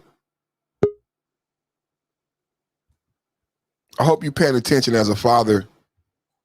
I hope you're paying attention as a mother, as a parent.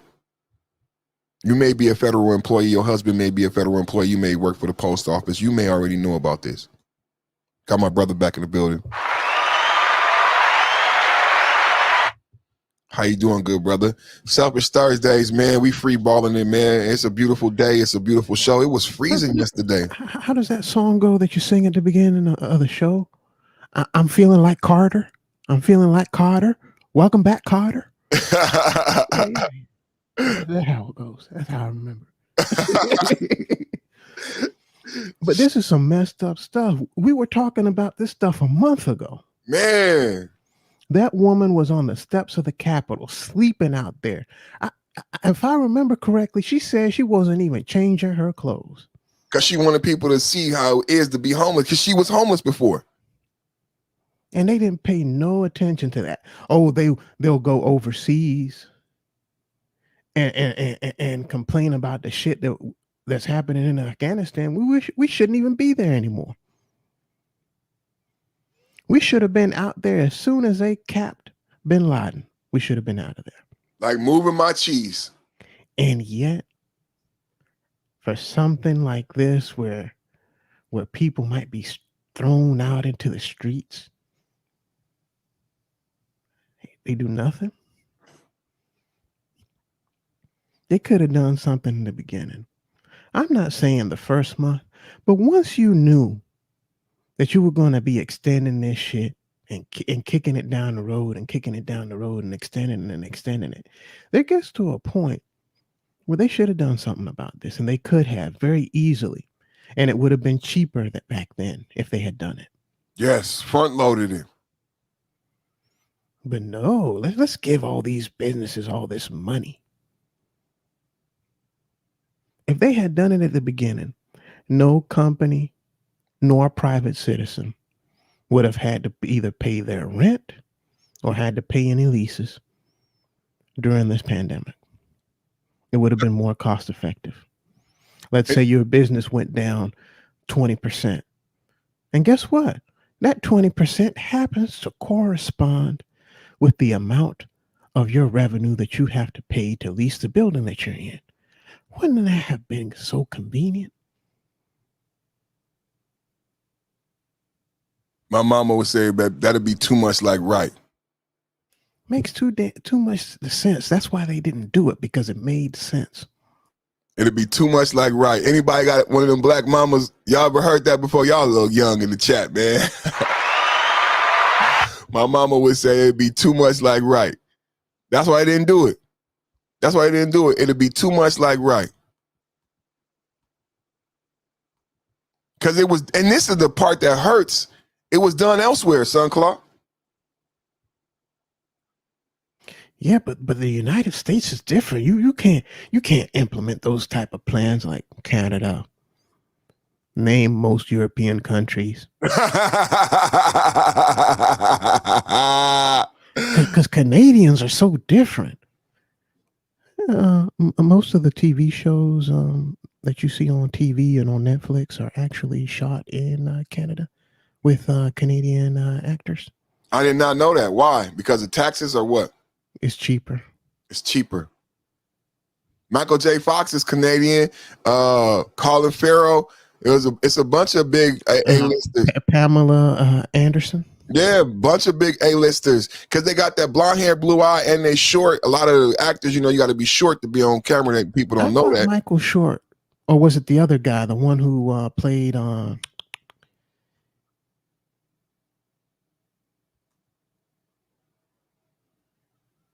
Austin Powers? Oh yeah, I like Austin Powers. Yeah, what's his the name? Actor's name? Well, isn't it Mike Myers or something like that? Mike Myers, yeah, Mike Myers. I think he's Canadian too. Yep, he is Canadian. And did you remember when the Facebook boys made all that money? One of the guys gave up his citizenship and became Canadian. A lot of people forget that. It was two guys and Mark Zuckerberg. It was two guys. And the second guy gave up his citizenship and took the money and bailed. I always bring that up. People forget. In the beginning, it was two guys.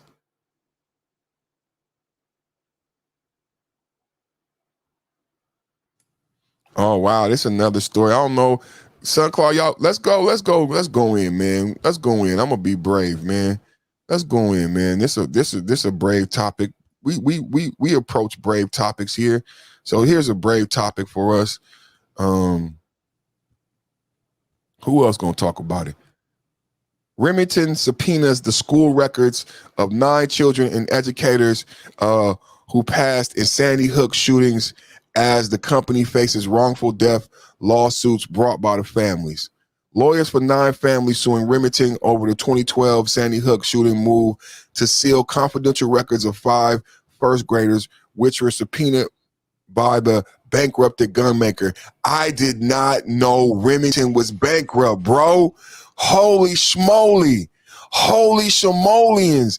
Did you know Remington was bankrupt, man?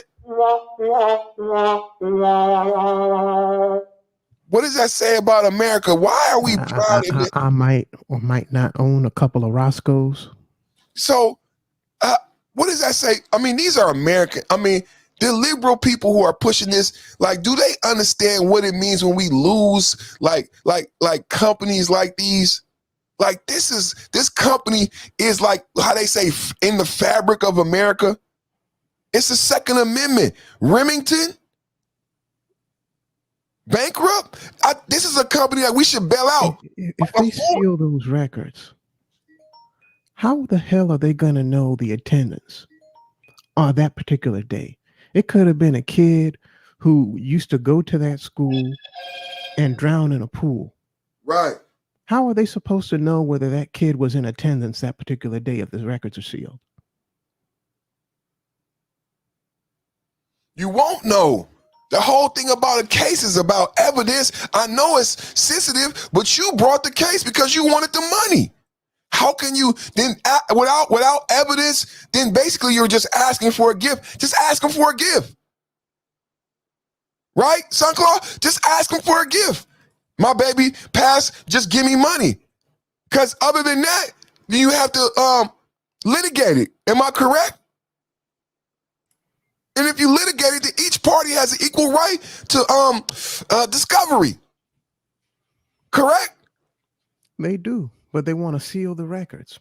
And I can kind of understand because of the shenanigans that went on right after it happened. But you cannot have a lawsuit and be suing somebody for money. Come on. And then remove their right to have records. Now that's where I would hit the laugh track. I would hit the laugh track right there because it's foolish, but I'm not gonna hit the laugh track because it's a somber occasion.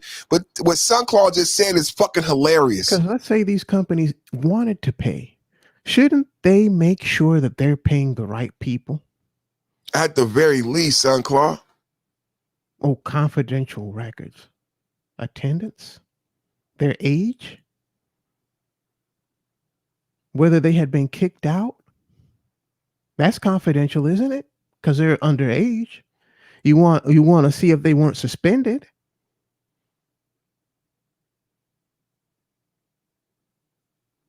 Or maybe their parents came and picked them up early on that day in which they would have to sign them out. Okay, wait a minute.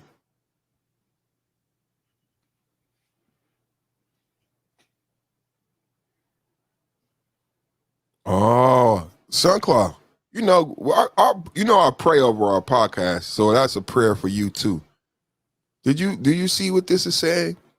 I swear to God, man, I feel like we be divinely. I pray that we are divinely inspired, but it'd be amazing when it actually happened. But I shouldn't be surprised. You know what I'm saying?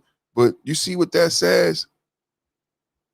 I'm gonna bring up the story. I like Vice News, but that's directly what you were alluding to. Am I not right? A part of the lawsuit defense, the company that made the guns used in the blah blah blah demanded the disciplinary and attendance. Why the disciplinary? Part of the disciplinary record is whether that student is expelled from school or suspended from school. Like I said, you could have records that your child attended to the school at that year, but maybe at the beginning of the school year, they drowned in a swimming pool or they were in some kind of strange accident. Yeah, you got a grave. Why would that be seen as odd? To account, to make sure that they were actually there. Wow, I mean, of all the things that you might say is perverse in this to request, you're resuing me. Like, now, two things that Sunclaw, like, this is an amazing story. God is good, man. We got a good story, man. So that, we're going to get to that. But another thing I would like to posit too, I would like you to touch on that bothers me is that how is it that they came to this conclusion that somehow that this company could be liable? What they said is that these poor, rest in peace, these poor individuals, you know what I'm saying, met their demise by using tools and instruments made by this company. And somehow the company is liable for making the tool and the instrument that is a legal thing and part of woven fabric and Second Amendment. Is you getting that? Did you capture all that? Are you so fucking? They actually, this is kind of Bill Cosby type stuff. Come on, what the fuck? People are caught up on the whole incident, but they're not really seeing how dangerous that is. How can you sue the maker of a legal product because someone illegally used the product? You can sue the mine that mined the ore that was used to make the aluminum and the steel that made the body of that gun and that made the barrel of that gun. Why not? You can sue the company that made the raw ingredients for the gunpowder, not the gunpowder, the base ingredients that are used to make the gunpowder. They should be held accountable. Take it to an extreme. They should be held accountable for your first grader. Not the lack of security, not President Obama, not the governor, not the individual who perpetrated the actual act, not the cowardice police, not the cowardice teacher, not the cowardice administration. This is what we talk about every day about self-reflection and Robert Greene when something I said after the storm, after the storm, after the storm. How are we made better? If we point the finger elsewhere and shit, Selfish Thursdays, y'all. How you made better if you point the finger outward and not at yourself? This was an opportunity for us to look at ourselves as a country at all of our failures. Perfect. before 2001, I was going to school in New York. We had to enter through a particular entrance. We had special IDs. This is in 2001, before 9/11. You see that, Sunclaw? Mm-hmm. See, the teachers also. You can prove that the teachers worked there, but you can't prove that they were killed there. Come on. This is just basic stuff. You're just asking for that information just so that you can, because a private company has investors, and investors want to make sure that when you paid out, you made sure that you paid out the proper parties, because you don't want to have to pay out the money again. It's a receipt. Exactly. How do I know what to pay? Where did you base this amount upon? You won't give me the receipt, so I'm soliciting. And people will say, Sunclaw, you're being outrageous. Right. Who would fake the death of somebody for money? And I wish Alonzo Hall were here. Come on, man. And then Alonzo Hall told us that's about never happened. Somebody getting some homeless person, putting them in their clothes, doing XYZ, putting in a claim for the insurance policy that they can get that money. And then writing a book about it. And then live overseas somewhere under an assumed name off of that money that they made. And cashing out their own insurance policy. And this is not an anomaly. I wish. I'm not saying it happened in this case. I'm just saying it is within the realm of possibility. This is not an anomaly. This is not a one-off. This is something that they have to mitigate, and they have mitigating factors for. And insurance companies, they have like police for this type of stuff. But it opens up too many doors that should remain closed. People say, yeah, Remington should be sued. Do not think about this gun company. Think bigger. Think a whole lot bigger. Your kid is jumping on a trampoline. How many children, how many people do you know of that have been on a trampoline and broken their arm? You either know somebody directly, or you know of a friend of a friend's like child. A skateboard. Like a skateboard. I see a little kid on a skateboard. They arm open on a trampoline or on a skateboard or on a bicycle. It's part of it. If this type of lawsuit is allowed to stand, they can go after that trampoline company. They already do. This creates a precedent to sue a non-guilty party. What non-guilty is not the right word. A non-participatory. What would be? I'm surprised they didn't go after the company that made the car that guy drove to that school that day. The company that made the pants that he was wearing that day and the glasses. Because those are all tools that he used in order to commit his heinous act. You know, the more I think about it, the more I recall the incident. When we do this, when we point outward and we don't point inward, you know what the responsibility doesn't lie. Remember the mother? Remember the mother who actually made the purchase? Yeah. And she was killed too. I think she was his first victim. She should have been the one held accountable.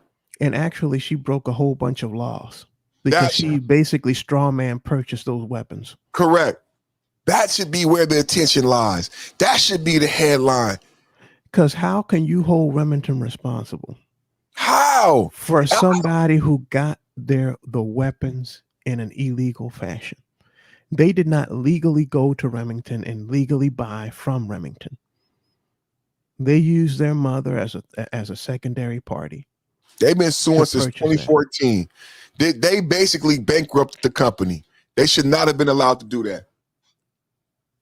Hey, perfect. I got sidetracked.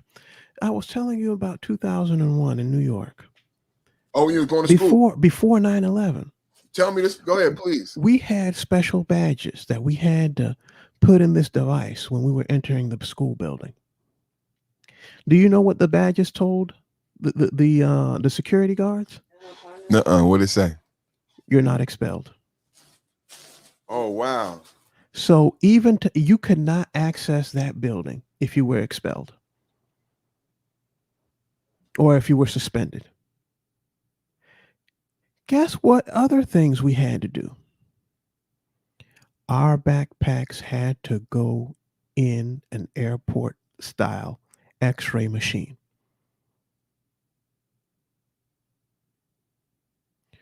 We had to walk through metal detectors. If it went off, you were wanded and then patted down. This was in an inner city school in New York before 9/11. I remember seeing stuff like that on TV. It existed. What year did that stuff happen out there with Klebold and those other guys in that high school? Klebold. I'm not familiar.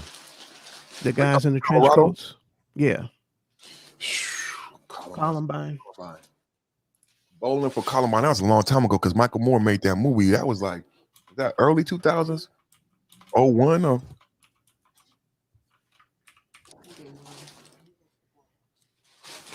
No, that happened in 99. wow. In New York, they had that stuff. They had metal detectors. They had all of this stuff. There's still schools out there in suburban areas that do not have that kind of equipment. Parents don't want it. They'll never have it.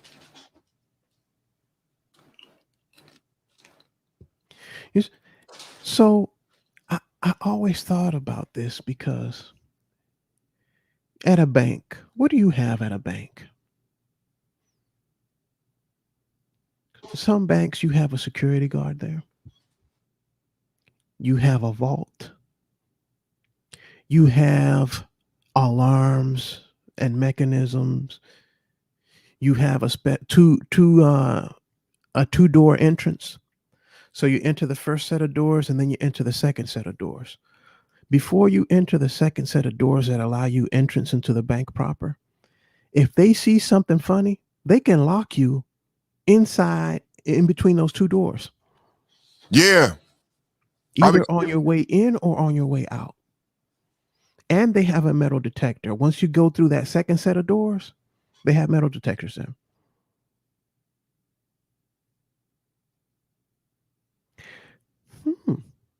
Money is valuable, and yet your kids are not valuable enough to invest in basic security.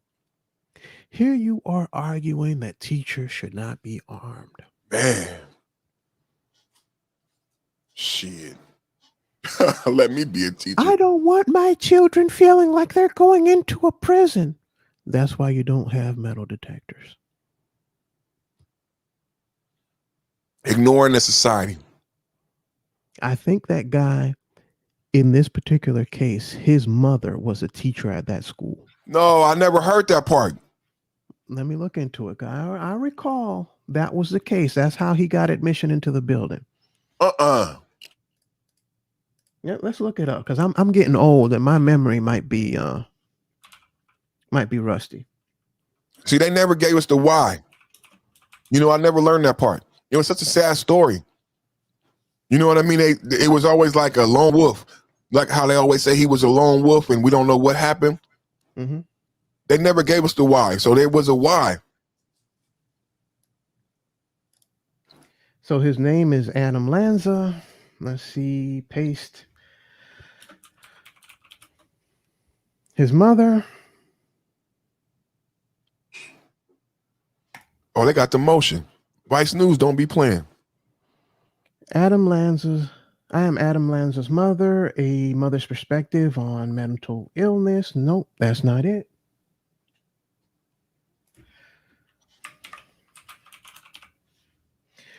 Adam Lanza killed his mother.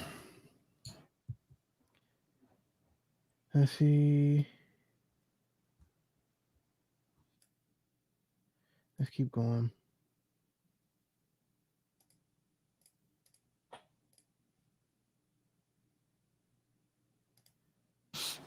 Man, I again, we tackling another brave story here on the Perfect Timing Podcast, Selfish Thursdays, Perfect Man Show. Okay, here it says 2017, Adam Lanza's turbulent home life with mother revealed. Why is it not? I never heard that part, but it would make a lot of sense because I know a lot of people wonder Nancy why he chose that Lanza. school. Let's see. Not only the report cards, everybody, but they also are subpoenaed the records of the actual teachers to prove that they were actually, not to prove, but to verify. Let's say verify. Because we're not salacious, right? We're not trying to hype this up and make this into something it's not. Let's just say verify. And if I'm being asked for billions of dollars in my bankrupted company and I'm being expected to pay, I would want to verify. Everybody want a receipt. Every time you go purchase something, they ask you, do you want your receipt? I don't understand the difficulty in this request. And my condolences go out to the family and those children. We're going to move on to a different story, man. My condolences go out to that family and to those children, straight up. I don't believe Remington as a company, that's an American company, should not be, and they basically put them out of business. When you know how we talk about Watch a Taco, Sunclaw? Mm-hmm. So while they had us focusing on this sad event, these individuals were actually working on getting rid of the Second Amendment and putting this type of company out of business. How many other companies like this? And then it actually, and then the why, like, it cripples us as a country. If we ever have to go into a conflict, if all of our weapons come from China and we have to go into a conflict with a particular place, I'm not going to say the name, but how do we go into a conflict with them if we're not able to produce our own protection? I know a lot of people be like, oh, we don't need that because we could just get a Glock. Well, Glock isn't made here. We could just get a Kalashnikov. We could just get this. We can just get that. None of that stuff is made here. How do we protect ourselves as a country? These are blows, man. This is chessboard. This is 4D chess right here. This is blows to the chessboard when you take something like this away. You take away our ability to protect ourselves, and everybody's screaming. So how do you do that? Of course, you create something so sad that people only focus on that. I'm not trying to not focus on the sadness, but I understand the chessboard. SoundCloud, you can't make your own protection. That means someone else gonna have to protect you. How are we leaders? Since 2014, that's 7-8 years, right? Mm-hmm.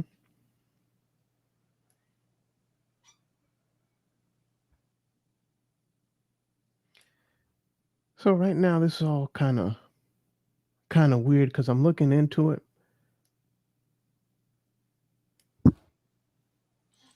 What you finding, bro? About whether she was a teacher or not, and some reports are saying that she's not, and some saying that she was a substitute teacher, and this, that, and the other. Just so much misinformation.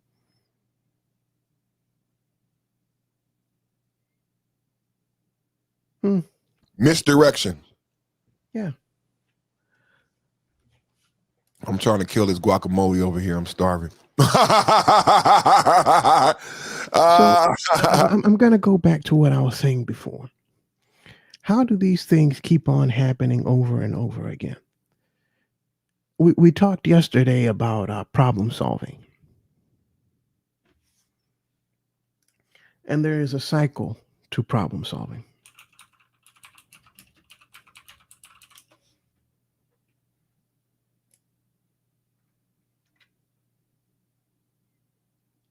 There are steps that are to be taken.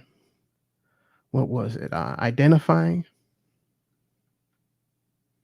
identifying the problem, analyzing the problem, describing the problem, look for root causes, develop alternative solutions, implement the solution, measure the results. And after you measure the results, if the results are not to your liking, again, you have to jump down a couple of steps and start again. So they don't want their schools to look like prisons.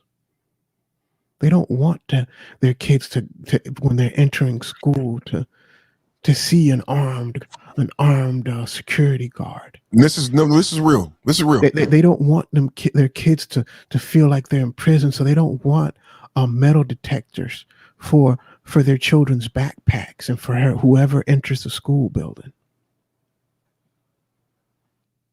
How much are your kids worth? Are they worth more than money? How is it that a bank can have more security than a school if lives are so precious?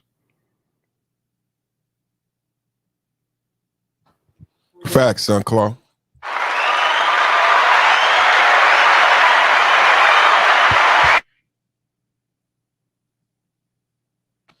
Great story, man. Great story. What else we got, son, Claw? I'm over here checking out different things, man, on the hot topics, man. Anything you want to talk about? And I haven't read any news or. I just put up Instagram down. So, Instagram down. What, they're down? Yeah, that was 3 hours ago. I haven't checked. You want to check? Is Instagram? I haven't been on Instagram. I'm gonna check again, but I just posted that Instagram. And since Pastor is here, man, I was listening to that show he did yesterday. Hey, ain't Pastor kicking ass? And he look, is. Dr. Umar Johnson. So do you want to see the picture of this boy pregnant? I didn't want to show it. Of course not. Okay, we ain't gonna show it. But go ahead and show it anyway. Dr. Umar Johnson got it up there. This is sad, man. This is Tariq Nasheed. Tariq Nasheed movie came out. I've never seen the movie Buck Breaking, but I think people like, I don't read Tariq Nasheed get on my nerves, right? But those hidden color films, I learned a lot, bro. Even if Tariq Nasheed is not sincere, I think a lot of people learn because he just put up elders, master teachers. Like, he didn't do a lot of talking. So, and his opinion on buck breaking in the movie, like, I think he was ahead of his time. And I think because of the term buck breaking, and people don't, but that's the actual term that whites used. He didn't make up the term. So, I'm not a fan of Tariq Nasheed, but he need to get his props on the buck breaking movie. And what he said about FBA and those hidden color films. So perfect. Where's that picture, man? Here we go. So the headline: Little Nas X is officially expecting a baby. Little Nas X is expecting a baby. Due September 17th. That dude has a wonderful sense of humor. Look at that. He be trolling like a motherfucker. Yeah, he be trolling. And this is people. Go back to that first one, man. This is a people exclusive. So this ain't just like on Instagram. I bet somebody, I'm just not familiar with it, but that seems like a pose that some other woman did before. Yeah. Yeah. See, we wouldn't know because I don't follow the shit like that. Look, the flowers, and then the crown of flowers, and then right there next to the water. So this looks familiar too. Yeah, this looks familiar too, but not like a woman did it. Like a man did this, but it's like a pregnant man. Like, we've seen this before somewhere. You know what I mean? Like, he's recreating. Like, that's part of the troll. That you've seen this before, just not with a pregnant little black boy. Sure he didn't eat too much Taco Bell and then get right, and then get constipated. And then look at the all white and the water, like playing with virtue and angelicness and everything. Yeah, I'm telling you, that's where the troll is coming from. Right. I wish we could have somebody up on here look at those two pictures. I was actually going to say I was surprised he didn't have red flowers in his hand. Right, because he normally go after that type of stuff, but because in this one, and what people don't know, a wedding dress is white for a reason. Correct. That's what I was going at. It means purity. God, that's the pastor saying. Look at pastor. Exactly.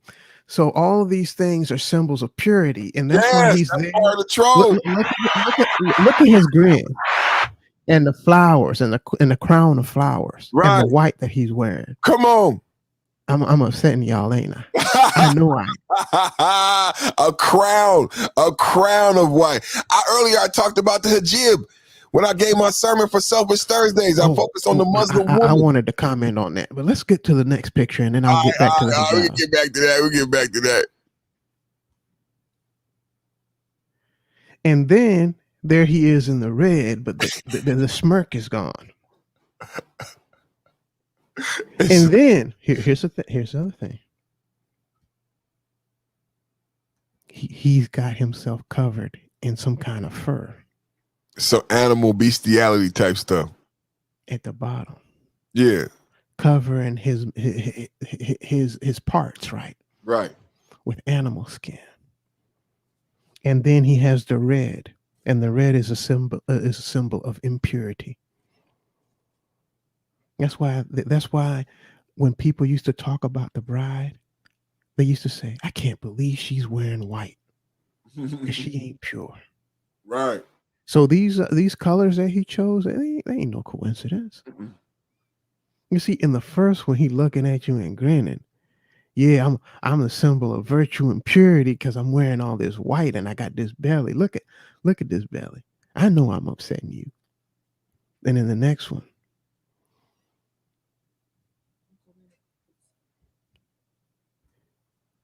he has the belly out, looking off into the distance. And then he has the fur, but he has the red. Maybe there ain't nothing underneath the fur. The implication. The subtle. That's why he has the red. This dude is really deep. I know Pastor was talking about the dude the other day. I don't remember if it was today or if it was yesterday on the show. But he did that Old Town Road, right? Dressed like a cowboy, right? Who happens to wear chaps? And cowboys wear chaps, right? Correct. But who wears assless chaps? I have no idea. I've never seen such Holly Berry had some on in that movie. The Lucky Charms community. Oh yeah, and Holly Berry. And that was supposedly before he came out, and he was out there and got cowboy get up. Okay. That's right. And we never them cowboys. He's always trolling. His trolls are multi-layered. I never caught that one. And then it's gonna come out exclusive pictures. Who is he pregnant by? The devil. He is pregnant by Lucifer. Because he was twerking on him in the video, right? Immaculate conception. Anywho, let's move on to the hijab. Oh yeah, the hijab. I had a very different angle of attack. Oh yeah, for sure. I would love to hear. What are you thinking about the hijab? I'm not going to get too much into the religious part of it or anything else. Did you see what Pastor wrote? That is hilarious, Pastor. Mm-hmm. Hold on, let me give him a Pastor. Yeah, you gotta be careful with him, man. He a wolf. He's slick, man. Pastor $40. Look at him in that zoot suit. Man, he killing it today. He said, "Broke Black Mountain." Shout out to Pastor $40. That is fucking hilarious. That's why that red is in that second picture. Hey, this is why I'm telling you that animal skin means something. Oh yeah, I went straight to bestiality because of that animal that's in the Bible. With And then the red is a symbol of impurity. And then shoot. And here's one more level of symbolism I have for you. Oh yeah, we're going to the hajib. Oh, it's two. Actually, it's two. So he has the flowers, right? The white flowers and the crown of flowers, and he's wearing white, right? That's normally what a bride wears, right? And normally it's assumed that the bride is pure at the time of her wedding, right?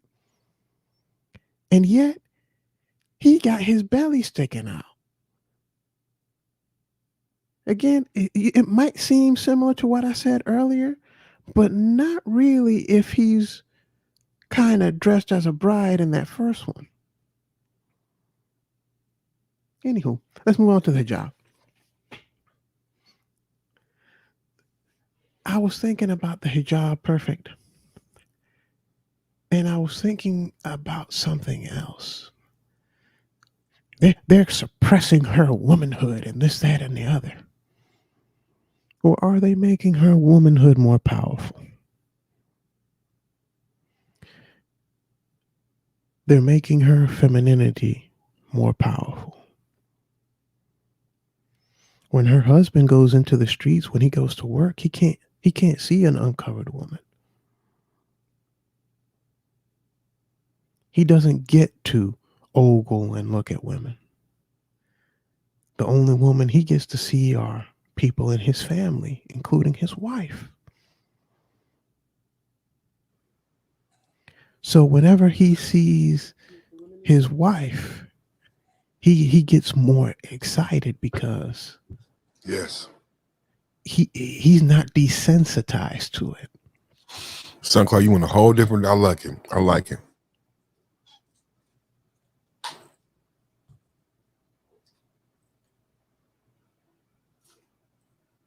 That's a whole different direction. He's more impressed by her beauty, by her appearance, because it is a rarity. This ain't something you see every day. You don't get to see a woman's hair and to see her body. Or like I remember telling you the other day that there was a woman who was in the supermarket wearing spandex so tight, but you could see the wrinkles of the brown eye through the spandex.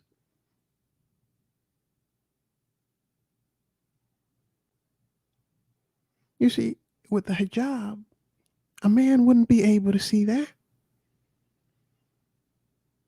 So when he does look at his wife, it's something special. He doesn't become desensitized to it. He doesn't see it everywhere. You know, Sunclaw, man, you are very intelligent, man. You know what you're making me think of?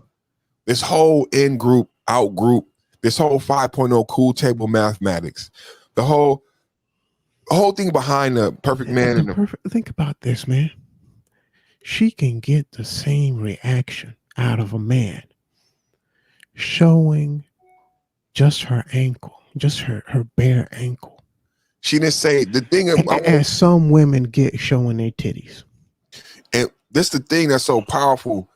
She's changing the behavior of men without ever telling men to change their behavior.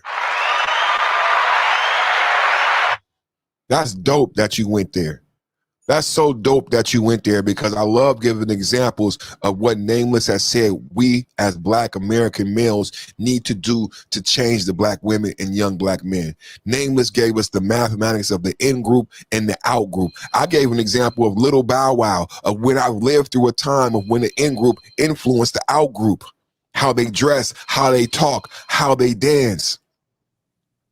So here is another example of the power of the in-group affecting the out-group, and how the out-group will conform to be more like the in-group. Get that? So The out group in this case, the in group in this case, is the Muslim woman with the hijab. And what you pointed out is a perspective how now this individual has affected, and what we talk about a lot of time with the affirmations and the muscle memory of how you manifest the behavior naturally, how the respect for Muslim men are for women. And you just explained to me how their reverence it comes about because you only get to see a certain thing. So subconsciously, the way you and act it's in even more public, extreme than that. right? When they go to worship, they worship separately. Come on, man. Education, they're They separate. cannot be in the company of a woman who is not their family member. So how does that manifest? My point. I think it makes both parties a little bit more receptive and sensitive to the other party. And we know that, son Clark, because we live with them. We ain't talking about motherfucking Martians. But perfect. We know this. These is our friends. I looked at a woman who was wearing a nice conservative dress. It wasn't no dress that was, showing her the crack of her ass as she bent over. The dress was under her knees. And while I drove by, I was just looking. I could have gotten into an accident. And she was wearing a dress. And guess what? If I happen to see a woman in spandex so tight that you can see the wrinkles of the brown hole,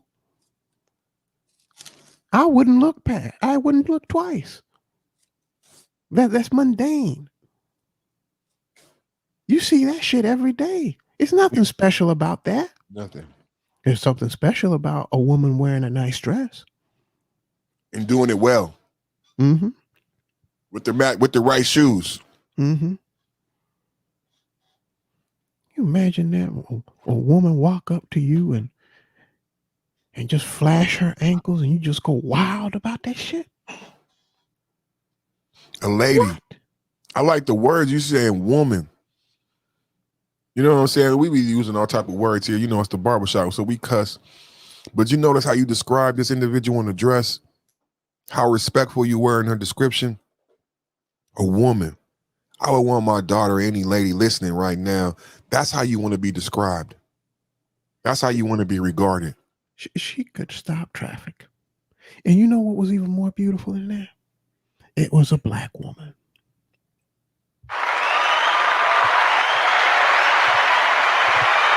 Shout out to the sisters out there one time. No crazy colored weaves or anything like that. No. Natural hair. And she was wearing a dress. Not one of those skin tight dresses. It was a nice, beautiful dress.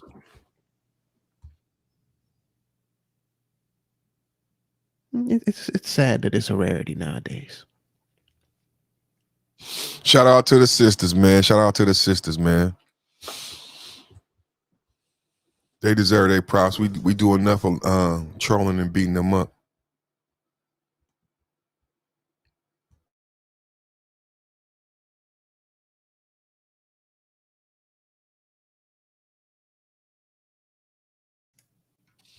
What else we got? Thursdays, Selfish Thursdays in the building. Perfect Timing Podcast, The Perfect Man Show. Sunclaw in the building. We didn't have a great show today. We didn't talk about geopolitical topics. Man, we didn't give Hajib examples about applying selfishness. You know, in that last discussion, like, as we talk about the in group and the out group, you know what? Let's bring that back to the topic. Think about how her selfishness and applying selfishness and how selfish can be seen as negative. But in this case, think about how someone knowing their self-value and applying that selfishness, like religiously. Oh, that's deep, Sunclaw. How it can have a positive effect on the out group and the in group. Like, I think we really missing that. Like we're talking about how this woman and how it manifests and how the male and the females of this community treat each other. What I wanted to harp on is how it manifests in the men and how the men respect women and how they treat other women because of what they see and the reverence that they have for women. But also, that last point. I was thinking about Jay Sean. And his phrase, this is Horta. Right. This is Horta. It's not Lady Ta, which it used to be. Right. This is Horta. A woman valuing herself and applying selfishness can have all these positive ramifications. The way I don't think it's ever looked at like that. I'm selfish. How would you feel? How I don't would let you no one feel else if your booty was dirty? Oh. How would you feel if your booty was dirty? What the hell am I talking about? How would you feel when your booty is dirty? Can you walk up to somebody confidently if your booty dirty? No. Are people going to treat you nicely if you smelling like dirty booty? No. You will be treated, and you yourself will think of yourself differently because your booty is dirty.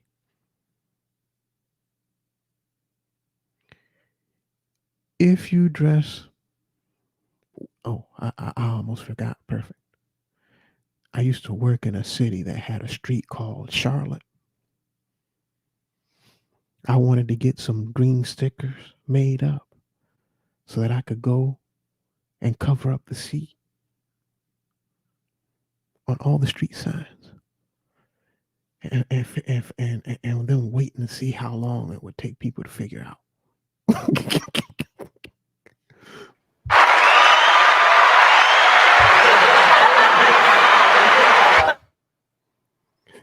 So if you're dressing, if you're looking like a harlot,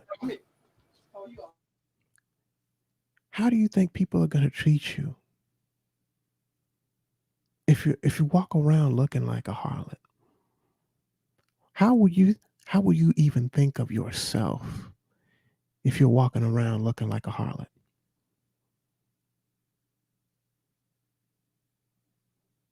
The same thing as if your booty was dirty.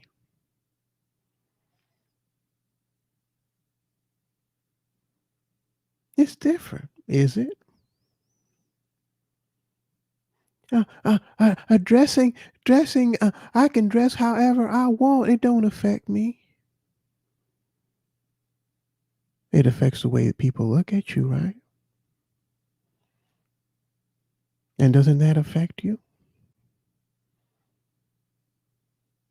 If I gave you to carry this big old bag and this bag said $100 bills, cash money on it, and then I told you to walk through a dangerous neighborhood,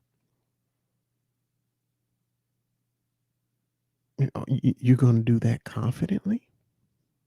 It's not going to change your behavior whatsoever. You're getting attention. You're not going to like that attention. You think, oh, I like the attention that I get when I dress this way. Do you? Do you always like that attention? Why did you report Bill to Human Resources if you like that attention? Oh, he was sexually harassing me. I thought you liked that kind of attention. And wasn't Bill giving you that type of attention that you were seeking?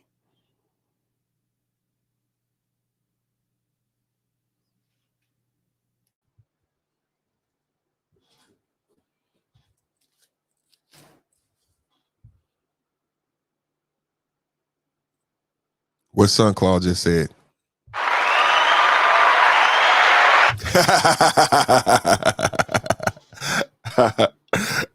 Shit, man. Yo, Selfish Thursdays, man. Let's close it out, Son Claude, because unless somebody got something. Nobody came up, man. Pastor $40, you in the building. Anybody want to come up before we get up out of here? Come up and say what's up to the peoples, man. Let me see it. I can't even put the link in the chat. I got this copy thing, or this chat thing, and it won't let me chat from the stream. I'm gonna put it in because I don't. You can't see it from inside of the chat right now. Yeah, That's so the last link. you see what I see too there. Yeah. Okay, I don't know why the fuck that's there. Yeah, I keep both of them open. I scroll up and down sometimes just to make sure that the link is still visible in the regular chat. There goes What's up, Pastor? What's up? What up, man? I was in the back just listening to the show the whole time. I was like in the cloud in the chat just listening to the show. You got a good show, man. It was real informative, man. Real informative. I like that. I think the manosphere is changing away from like being a gossipy kind of place to being more of an informative kind of place, like it was meant to be. I really like it. Me too. I mean, that's my goal for 5.0. You know what I'm saying? So and then here we go. I wasn't surprised, but I was disappointed. Not in you. Not in you. Okay. Not even in the man. But on what transpired. Because one of the first things I saw was that people were putting the blame on you. What? Before anything was known. About what? I'm missing out on something. You perfect. You know what happened. Was this something old? Something recent. Certain places that might have gone under for a little while and came back up. Yeah, they did blame me for that. And I had nothing to do with that, but I already knew it was coming. I saw it on somebody's community chat. One of the commenters. Oh yeah, the reason that this happened was because so and so. No, it won't. No, you get out of here. Somebody actually put his name out there to making you famous, brother. They making you famous. Shit. I know, man. Thanks. But I had nothing to do with that. Look, man, things are changing, and there's gonna be a push to save our kids and do better for our kids. And there's just gonna be a push for that. So you ain't even got to take these people down. God's gonna take them people down. You ain't gotta do nothing. You ain't gotta do nothing. Like if people can, and that's the beauty. That's the beauty of it. People will think that you had something to do with that, but that's just the beauty of God. You don't even have to do. You don't have to do anything, and it just that kind of stuff happens. It was carelessness. That's what happened. Yeah. Let go and let God. And you know why they attribute it to you? Because I've been noticing, and Sun Claw been noticing, you've been kicking much tail over there, bro. Thanks, bro. Thanks, man. I'm still remembering that Glockisha. Come on, man. Like doing really good, introspective, informative content. So they gotta like marginalize you. You gotta be a hater or a flagger. You cannot be just producing quality content with tangibles and action items. You know what I'm saying? I've been talking about. And then you have the man as a foil too. Man, yeah, the man ignorant. He did that. And then I feel like I inspire you because, and it's like a healthy competition. You do. You got some stories like, and so I'll be on my hyper perfection in itself. So sometimes I miss certain stories, and you be ahead of the manosphere. I love that, bro. I'll give you a props. Like a few stories on the Creflo Dollar story, you broke that story. And when you break a story, like I've broken stories before, what I notice is no one can ever catch up, and no one caught up to you on that story. And then you broke the Mercedes Monroe story, and you did it in such a way, I know for a fact, no one's going to catch up. People going to do the story, but you guys hit it like me and Sun Claw hit it. You hit it from these perspectives, and you brought it home to all these points that's relevant right now. The moratorium, legalized prostitution. That was a powerful story. I'm sorry, Sun Claw. Go ahead. Yeah, I got halfway through that show. I need to tomorrow. I'm going to finish listening to the whole thing. Oh, thank you, brother. Thank you. But I was looking at your perspective and your point of view, and sometimes you got to get them from unexpected places to make people think about this shit. You do. There are consequences. Things have consequences, whether you intended them or not. Things have consequences. Oh, well, the people were upset at me because they were saying that I was saying that her job was the reason why she got killed or got. Of course it is. It was, but that's what I said about Kevin. If she was working at a department store, would she have come across that situation? No. Highly unlikely. Highly unlikely. I mean, it's She almost was like you can making almost say money no. off of teasing It's so yeah. and enticing. Did you hear what I said about Kevin Samuels? Now think about what Kevin Samuels said the other night to my son and to you, because you young. He told you to buy sex from Mercedes. What happens if my son, he's 21 years old, extremely naive, and he wants to have sex with an Instagram model, somebody on the video, like Kevin Samuels said, and he listened to Kevin Samuels, and Kevin Samuels told him it was okay, and he goes to have sex with Mercedes. She's not gonna do nothing malicious, but let's say that sugar daddy is there that night and upset that my son beat it out the box and kills everybody. I said you can't lay down with dogs. Yeah. You can't lay down with dogs and not come up. There's Please. something else that people need to think about. And then hold on, so Carl. Then I said the other side. There was a young lady, a beautiful young lady who admires Mercedes Monroe, listening to Kevin Samuels, because all women call in, right? And now prostitution is legal. And she says to herself, well, you know what? I should go ahead and be a professional sex worker, because Kevin Samuels said it's an actual good job. And she ends up the same way Mercedes Monroe. There's so much complexity to this. And that's the reason why we were talking about, as of September 1st, you can buy a gun in Texas with just a driver's license. And so Texas, here I come. So exactly. So the put it this way, the cat's got the gun, literally the cat's got the gun. So I think this is a precursor and just a big story for what's really coming next.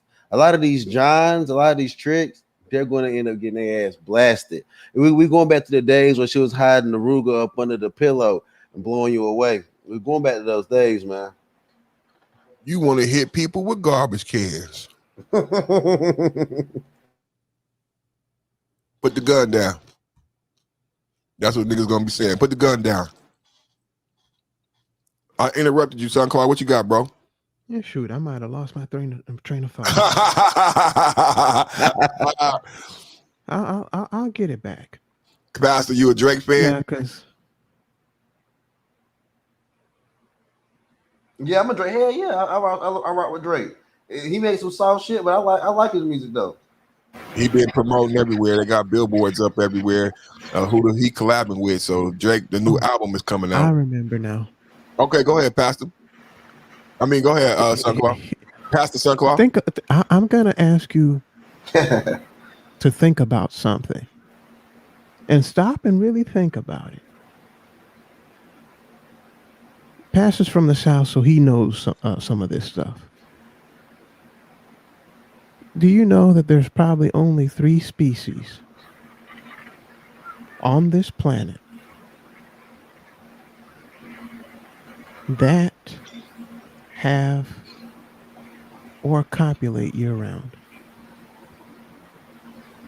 Wow. This is interesting.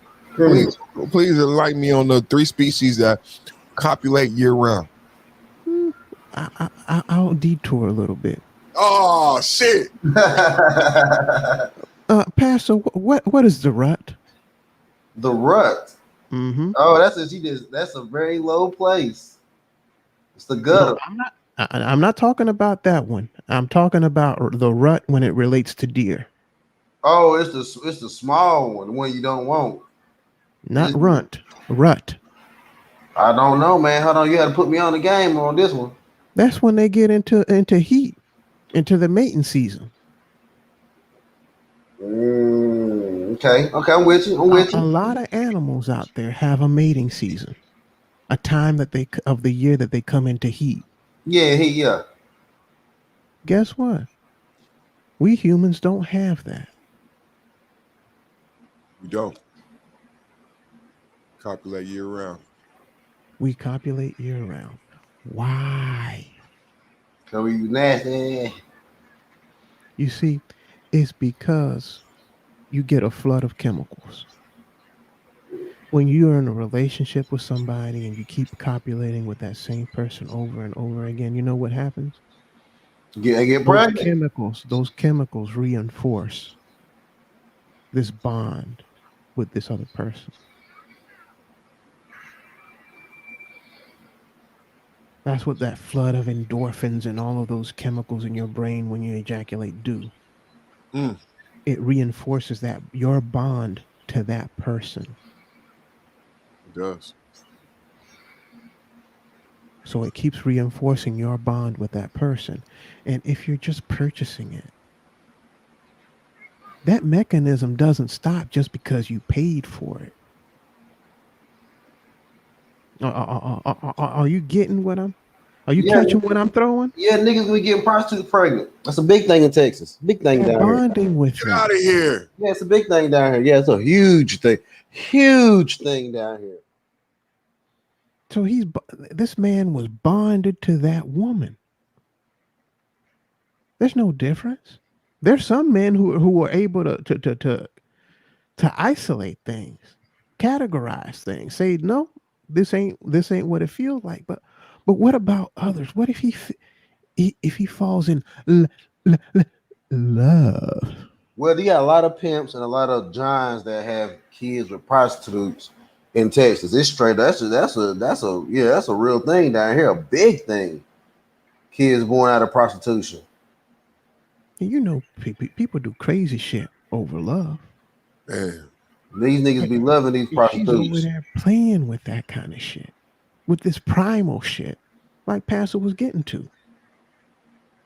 That dude, she had him strung out on drugs. Yeah, he was. His nose was wide open, as they say in the country. Literally and figuratively, there are endorphins and other drugs that are released in your brain when you ejaculate. And it won't just some a port in the storm. He actually liked this chick. Yeah, he loved her. That's gonna make the effect even more extreme. I think he loved her. I think he loved the real talk. So then he got rejected, and then he sees her with other people and all this other stuff. That ain't a good mix. Well, I said lost it.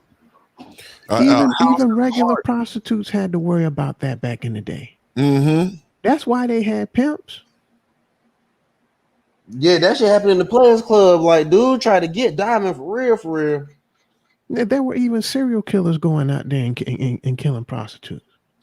Bro, I'm trying to tell you, and it's happening more and more, and it happened, bro. And the thing about it is, we try to tie things together. Like, we just don't want to just chop it, and talk crazy.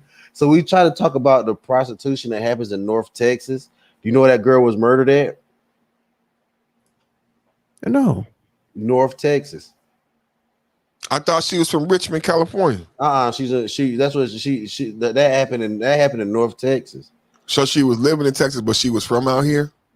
Mm-hmm. Wow. She was living in North Texas. And then there was another girl that was kind of well off that was trying to be separate from the Islamic community. They murked her ass. We showed that one too. They trying to link that shit to terrorism. So what did that girl know? And who did she tell? So she was Islamic herself? I thought the passenger was Islamic. No, the murderer was Islamic, and she was as well. Wow. Okay, it makes perfect sense then. So why they found there are cultural things. There's cultural things. If you dishonor if she dishonored her family, one of her family members would go out there and cap her, because that's the only way to restore the honor of that family. And they left a note and everything in the car. Then he took the car and went to the North Dallas Plano city of North Dallas called Plano and got into a shootout with the police there. And then they tying this shit to a bunch of shit across seas.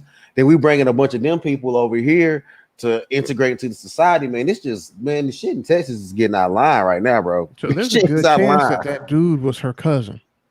Yeah, there's a chance that they were highly either related. a cousin or a brother or half brother or something like that. Yeah, he murked her out. Yeah. Yep. Wow, that's deep. I wonder what was the name of that chick that happened. Let me see. I'm gonna give y'all her name in case you want to look her up.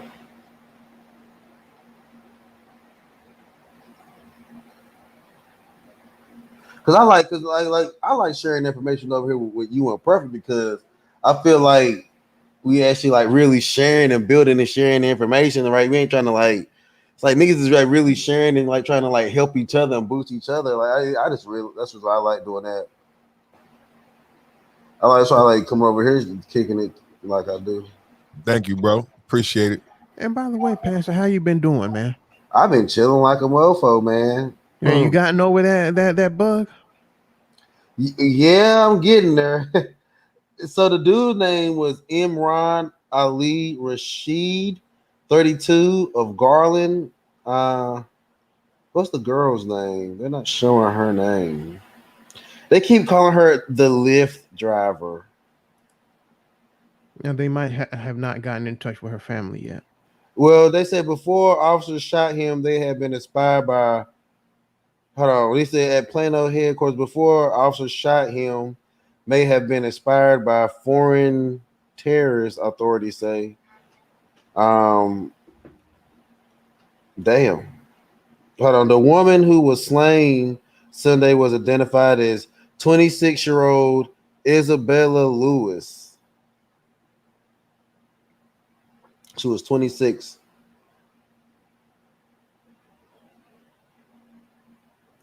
Authorities say Rashid left a note that may explain that his motivation was terrorism, but they didn't have evidence. Yeah, no evidence. It's just speculative. How can you? Why even report that? Well, no. They don't have the group, but he stated it in a note, but they don't have the group he's tied to. But you know what the most messed up part about it is? It's the same thing over and over again. Yeah. He was already investigated by the FBI. He was. So he caught their attention. Just like all these other times when bullshit happens, they've gotten the attention, not just the regular police, but of alphabet agencies. Mm-hmm. And then later on, something happens. You kind of wonder what the hell they doing. Bro, they was watching him from 2010 all the way to 2013. And then so they knew that homie was up to some shit. But the thing about it is they be trying to do these RICO acts. They be trying to get down the whole organization. And that's the reason why little acts like this happen, because they can't settle for getting one person. They want and also what they like to do is to entrap people. Mm-hmm. They couldn't get him. They could have gotten him on something legit, but they prefer to entrap a random person to make themselves look good. Yep. They dropped the ball. They dropped the ball on this one. They really are like trying to push that one under the rug, like they always do. I mean, almost every single one of these stories, if you really pay attention to them, oh, so and so came to the attention, or so and so was reported several times by classmates, and so on and so forth. You kind of ask, what the hell? Well, I don't trust them. I feel like they let that Mercedes thing go and go viral, and they also let the fact that they're going to be they're going to legalize, not legalizing prostitution. The prostitution laws are going to stay the same for women. And Pastor, I like that you did get into it, because you were also mentioning that they were changing the felony status. Or the misdemeanor status of the Johns. Those penalties are getting raised.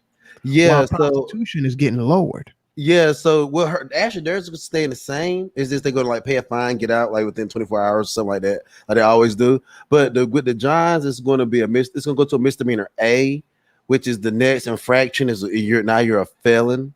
Now, is that specific to Texas? No.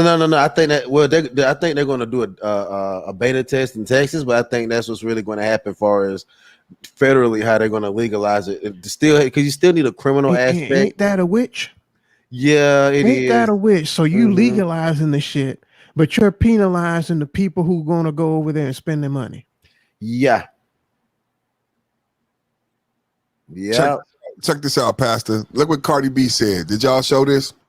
Nah, we didn't. What did it say? So sad. Fuck y'all, bitches and niggas trying to justify it because of her lifestyle. Y'all will hate on a bad bitch, dead or alive. She was a sweetheart. She was a sweetheart. When was the last time you done seen a nun get shot? Not just shot, but shot by somebody who she would tricking, You know, who she was finessing. Never. But you know what? That statement can be true. You know what they saying about her can be true and false at the same time. Was she a sweetheart? Did she know how to sell sexuality and sensitivity and her vulnerability and all that? Did that paint a picture of a sweetheart? Sure, but she also had to have some wolf in sheep's clothing behavior herself, because look at she was in a circle of, and look how to get somebody's mindset there. It kind of reminds me of that young lady that got that young man to commit suicide through text message. Like, what are you communicating to this person that is mentally driving them this heavy? Like, because but check this shit. In New York, they changed the law where men can't even lead women on, and it's a criminal act. Wow. In America? No, in New York. That's the law in New York now. You can literally go to jail for that in New York. Yeah, you can't lead a woman on. You can't tell her that you work a job and you don't really work that job, or give her a false name. You can't No, you cannot. That's illegal now in New York. But it's not illegal for her. No, actually, the women men don't give a damn. yeah, the men don't care about the lies, and the men didn't push for this legislation. That's crazy. That's crazy. Somebody just gave me a fake name, so I could go to jail. I could be prosecuted. The gynocracy, I've been telling you, this is the story. This is the story. The gynocracy is not playing. They out here claiming governorships. They out here creating their own political party. They is putting down the laws. So as they say this, what did we say earlier today about what Maria Shriver said? She said the number one thing for women in politics, not Democrats, not Republicans, is this issue. Getting more women in politics and creating a safe environment for those women in politics, because there's an anti-woman movement, and she sees it also happening in politics to set up and frame up what we talked about the governorships. So if you're a young woman listening, you are being programmed to say that you are not being treated equal in the government and representation in the Senate and the Congress, and it's happening because it's an anti-woman. Not because not enough of you run, not because not enough of you vote, not because not enough of you participate, simply because there's an anti-woman sentiment and movement in the country underneath everything. That's what they're telling our daughters. Yeah, and let me tell you another thing that they did. These motherfuckers have been moving swiftly down here in Texas. They came up with all these mandates, and they had people worry about mandates. Or are you gonna have to do this? Or are you gonna have to do that? And as of like yesterday at midnight, the heartbeat law went into effect. That's in Texas, right? Yeah, 6 weeks. Pastor, don't you think it's interesting that they are doing these heartbeat laws with at the same time they legalizing prostitution? Mm-hmm. And there's a decline in the birth rate in the West, and ain't it convenient? Because a lot of women be using abortions as birth control. Yes, and they're giving the women, they're literally letting the women get guns too, on top of all that. So this shit's about to get wild, man. And I forgot to say this too. There a lot of these states, the ones that are doing the 50-50 custody thing, they're penalizing the men too at the same time. Right. Mm-hmm. That if you don't take this deal, your payments are going to be higher. Yeah. But Texas has enough capital right now that they can make the men pay rather than give the men 50-50 custody. They shot that bill down. So this is I told Perfect about this. They shot that same California bill because they had a lot of California people coming to Texas. Now you actually have Californian politicians putting billboards up saying "Come back to California," because they don't want Californians to get. Pastor, come on, be real. Are you sure they Texans putting that up for the Californians to get them out? Yeah, they want them to come back because they're like y'all, because like y'all are not, because they thought that the Californians were going to be able to turn Texas either pink or blue real fast, and they didn't do it. So like y'all need to come back because they're not going to let y'all change them. They're going to change y'all. Californians are conservative. Californians are conservative. We voted for Arnold Schwarzenegger. This is where Ronald Reagan came from. Daryl, Well, I don't know what y'all been doing lately. Lately, y'all have been on some other stuff. No, Daryl Issa, Nunez, all those people are from the Fast and the Furious. That's all California. Reagan Republicans. It's only blue in certain areas, ain't Only it? blue in certain areas. You don't know that unless you live here. The gay marriage failed. The Mormons defeated it the first time.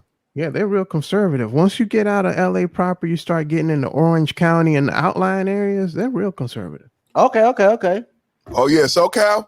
That's how you got Simi Valley, where they went to go have the Rodney King trial. You got it's extremely white down there. It's extremely white and extremely affluent and extremely conservative. And these are some of the richest people in the world. I don't know why people would be surprised. These are some of the richest people in the world. It's the 5th largest economy in the world. You pay a premium to live here, and they paying for something in Malibu. They paying for something in the Palisade. They are paying for something. You better know it. Well, y'all politicians are asking for y'all to come back because they don't like the fact that a lot of Californians are coming here buying houses in Texas. But the thing about it is Texas doesn't have. Well, they losing the revenue out here. California going broke. Yeah. But Texas it's really nice. Like you said, they got the base to not do that law. Well, we don't. Yeah. They need the people back here spending money and paying taxes. People leaving. See, the secret about these big states, like in New York, like they were bankrupt. There's not enough money to keep the state afloat.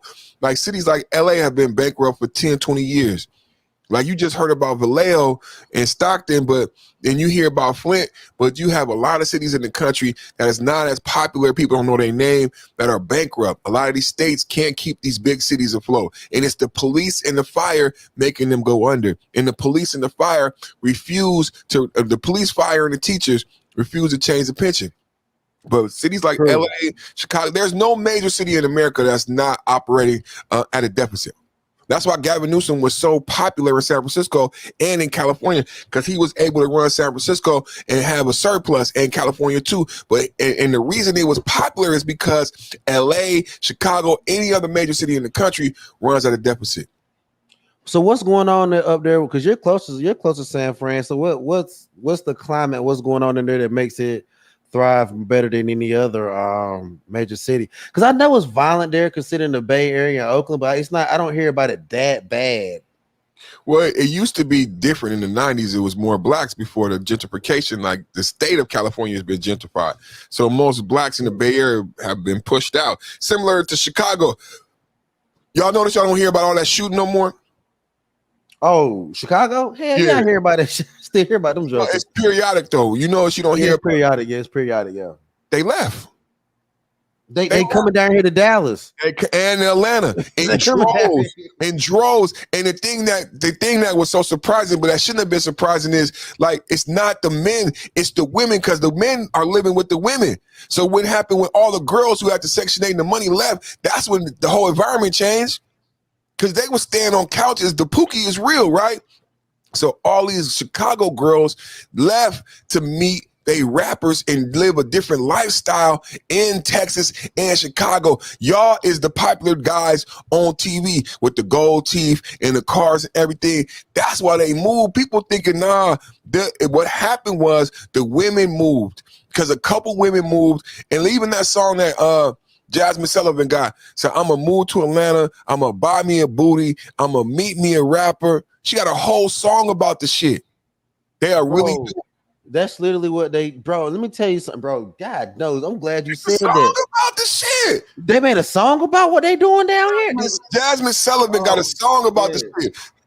Her might be on. I'm gonna bring it up. Talk about I'm gonna move to Atlanta. I'm gonna buy me a booty. I'm gonna meet me a rapper, and I'm gonna get on TV and be a star, just like Ari and the rest of these no good mugs.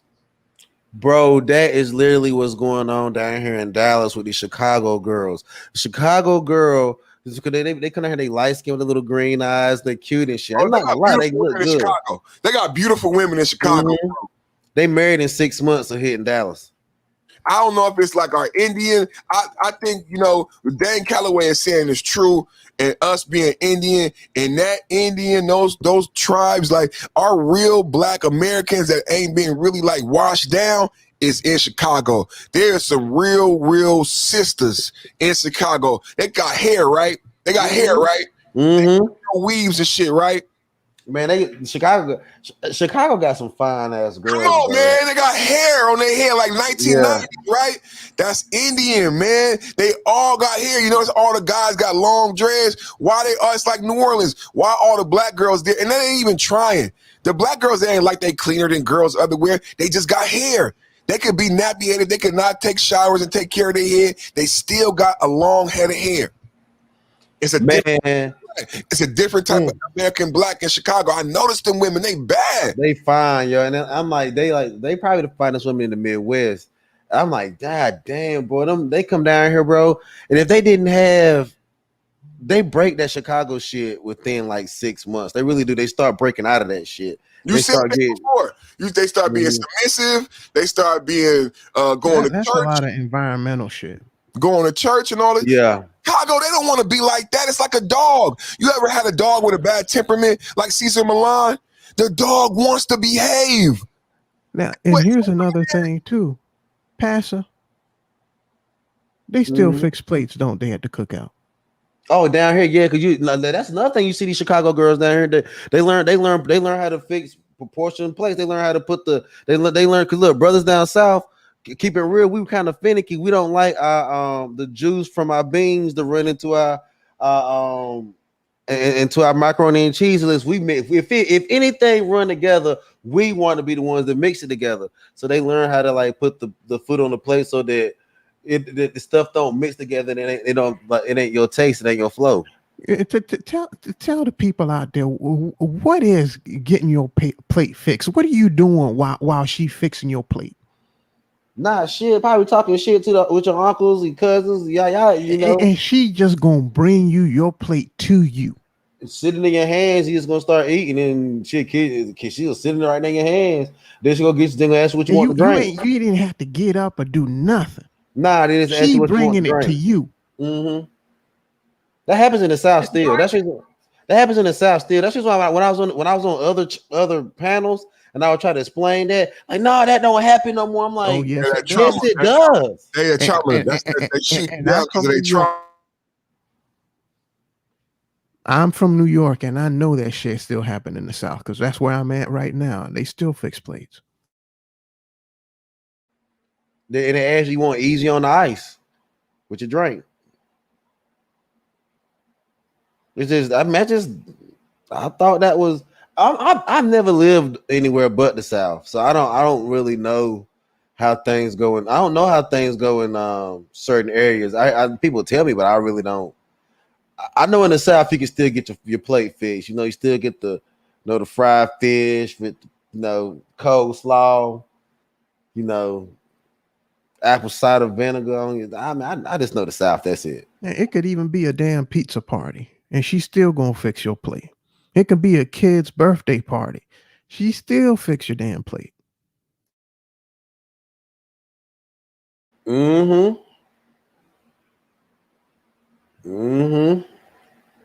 it's like no matter how modern these Southern girls get, that's like the one thing we can count on them to do. If we can't count on them to act right, they're gonna twerk. What else they gonna do? They're gonna lie. They're gonna do all kinds. They're gonna do all kinds of debauchery that's gonna make you want to cuss them out. That's the last thing that if they don't do, people start looking at them funny. You didn't fix him a plate. Yeah. What you doing sitting here? Ain't you gonna fix him a plate? Yeah. I don't care if she got a purple weave on. I don't care. I don't care what modern stuff she do. If they stop fixing plates in the South, the whole South gonna crumble. If the whole South coming down, the whole thing coming down. That's the only reason we put up with them. I found the song, y'all. Check this out. Big Daddy get a plate. Not the big piece of chicken. It's called The Other Side. Jasmine Sullivan, Fair Use, The Other Side, Perfect Timing, Perfect Man Show. Selfish Thursdays, it's a pre-Friday celebration. You know what we do on Friday? We do the Watusi.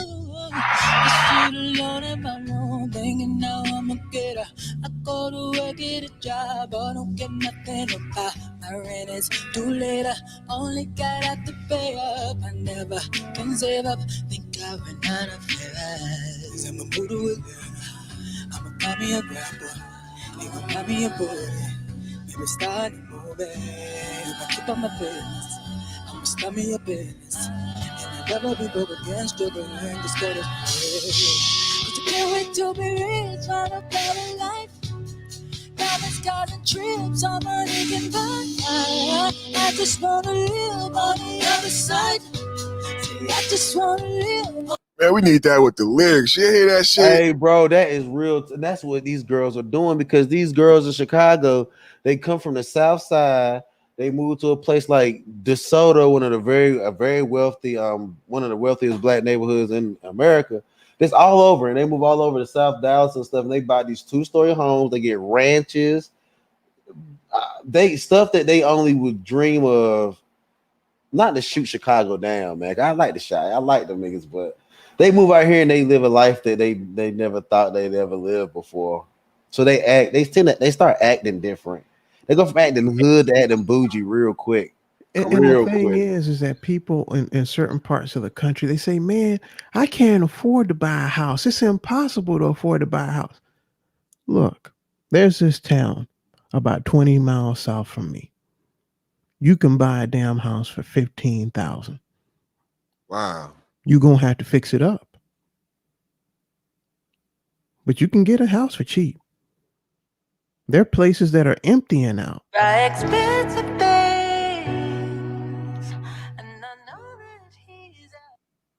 And people say, well, if you go to the South, man, you ain't gonna make as much money. Shit, your rent ain't gonna cost as much. The cost of living is so much cheaper. You don't need to make as much to live good. Oh, you got people in the South still running box fans. Ain't never had an air conditioner. The heat. Yeah. Why do you think sweet tea is so popular? I even heard it called a box fan. Yeah. Put that shit in the window, bro. I'm trying to tell you, bro. You get people. That's what. Okay. Look. Come on, because people might be laughing, thinking we know these black women. They really believe this. It's not a song. That's why she made this song and it's number one because it's not a joke. It's not a song. They really are doing this. We pastor know people. I know people, and this is what happened to this young lady who left Richmond, California. I sit alone in my room thinking about how I'm gonna get out. I gotta go to work at a job I don't care nothing about. My rent is due later. Only got half to pay up. I never can save up. Come on, it's the Ratchet Rouge. Think I've run out of favors. Yeah, because you done did so many people wrong. And then this is a solution. I'ma move to Atlanta. I'ma find me a rapper. He gonna buy me a booty. Let me star in a movie. You can't make this shit up. This Jasmine Sullivan #1 goddamn album. It's not phony. It's not fake. It's not a song. She made the song. It's sold because, and if you go to the comments of the song, it's women talking about crying. I cry for y'all to find a good man. I'm like, what? It's women in the comments in tears. See, this is something different, right? Women used to not travel as far for relations with men. Now women are willing to go across the country to have a change in lifestyle. Like I never thought that I'd see a girl from Chicago that knows they're from the South Side, probably gang affiliated, learn how to do a whole Louisiana boil.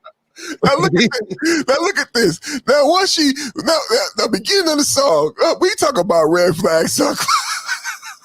We talk about if you see this bitch coming, you better run 1,000 miles per hour the opposite way. Now she just told you she can't pay her rent. She don't want to go to work. She ain't shit, basically, right? And now she done moved to Atlanta, got a booty in a movie, and now she said, "I'm gonna keep up my fitness. I'm gonna start a business." I know exactly what's gonna happen to her. She's gonna have a damn train run on her. You ain't making up. Every hour on the hour. Hey, Sunclaw, they gonna think we wrote this shit. They gonna say y'all hate black women. Y'all did this shit. No, a black woman, this is her song. No, she gonna think everybody with a set of grills, man, is a rapper. And then she got the Holy Ghost. The same person who wanted the booty in the movie. And what does it say at the end, Pastor? God is my witness. No, this is You gonna bring God into this? You gonna bring God into this? Seriously? Oh my God! People gonna think we made this up. They gonna be like, Jasmine Sullivan didn't sing that song. She didn't write them lyrics. Perfect. Why you do that? I ain't do it. I ain't do it. I just. Think it's why you put this PowerPoint together and then say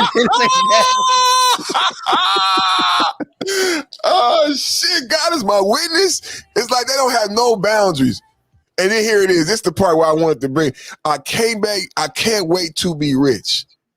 You notice on my talk, like we having fun. But Pastor, I love you, brother.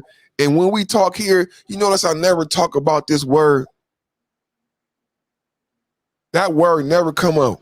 As I'm talking to my son, as I'm being a father to my flock, this word has no importance. No, it shouldn't. But this is what we dealing with. This is what my son got to deal with. This is what me and you dealing with. This is why it's so difficult. This is what G dealing with. This is why she won't listen. This is why she won't submit. You know what, man? It ain't even a real thing. To people with money, this is not a thing. They don't consider themselves this. This is not a thing. This is for niggas. Yeah, because let me tell you, man, how I look at it is that word is so rich. Is actually such a rich word. It's so dense that I don't think money doesn't cover what that word actually is. What that word means. Pastor, you got people in your family with money, right? Yeah, I do. How are they with that money? Well, how are they? Well, now they give it away. They old as hell now. They're just giving it away. How they been? Were they always like that? Hell no. People see niggas who have association with rich. They think rich people go around all day giving away money. I grew up with people with money. It's not no such thing as rich. Donald Trump exiled his daughter. When she got divorced, when Ivanka sided with the mom. Remember the movie she talked shit about? And he said, fuck that bitch. She would have never got in the White House if she would have not got on her knees and apologized to her father. It ain't about rich. Donald Trump ain't never gave away no money. Bill Cosby, rich people, it's not about what you think. I told a story about TD Jakes, a billionaire, and he a godly man, a bishop. And the one sermon that stuck in my head was when he told his flock, get your own oil. I know God bless a child that has his own. Come on, I know some people quit his church. Who is you to be a billionaire telling me to get my own oil? You got enough oil for the whole world and you're supposed to be a godly man. How is that your message? It harkens back to everything we talked about today. Get your own oil. That's what selfishness is about. These young ladies, these men going into prostitution and sex work. I love the way you framed it. You trying to get something for nothing. That's it. You're trying to get something for nothing. When God gave you your own allocation, you don't need to manipulate no man. Some woman would say you got extremely blessed because you're so beautiful. That wasn't enough. That wasn't enough. You wanted to manipulate somebody else so that they would give you their oil. And that's the dangerous thing about what's happening in the red light district of all of our cities, because every single city in this country has a red light district, whether they want to come out and admit it or not. Well, they got, this is it. Remember Jack the Ripper? Mm-hmm. There's a toll to be paid. That's why I was so upset and disappointed with Kevin Samuels. I believe in God, man. I thought he's a godly person. There's a toll to be paid. Well, Little Dirk got a song "Get It Back in Blood." You know, in the red bottoms come from women that used to go through the slaughterhouse. The blood from the bottom of their shoes would get on the bottom of their high heels before they and so they had literally blood on the bottom, pig's blood on the bottom of their high heels, selling sex, clotted, nasty, smelly pig's blood under their high heels, just selling sex with the pure debauchery. And you thought those pigs were going to be the only ones that's going to end up shedding blood? It's all going to come back in blood. That's just why I said we got to all clean up our act.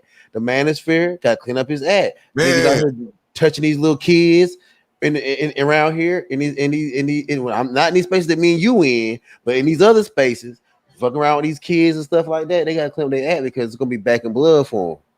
It's going to be back in blood for them. It's a toll to be paid.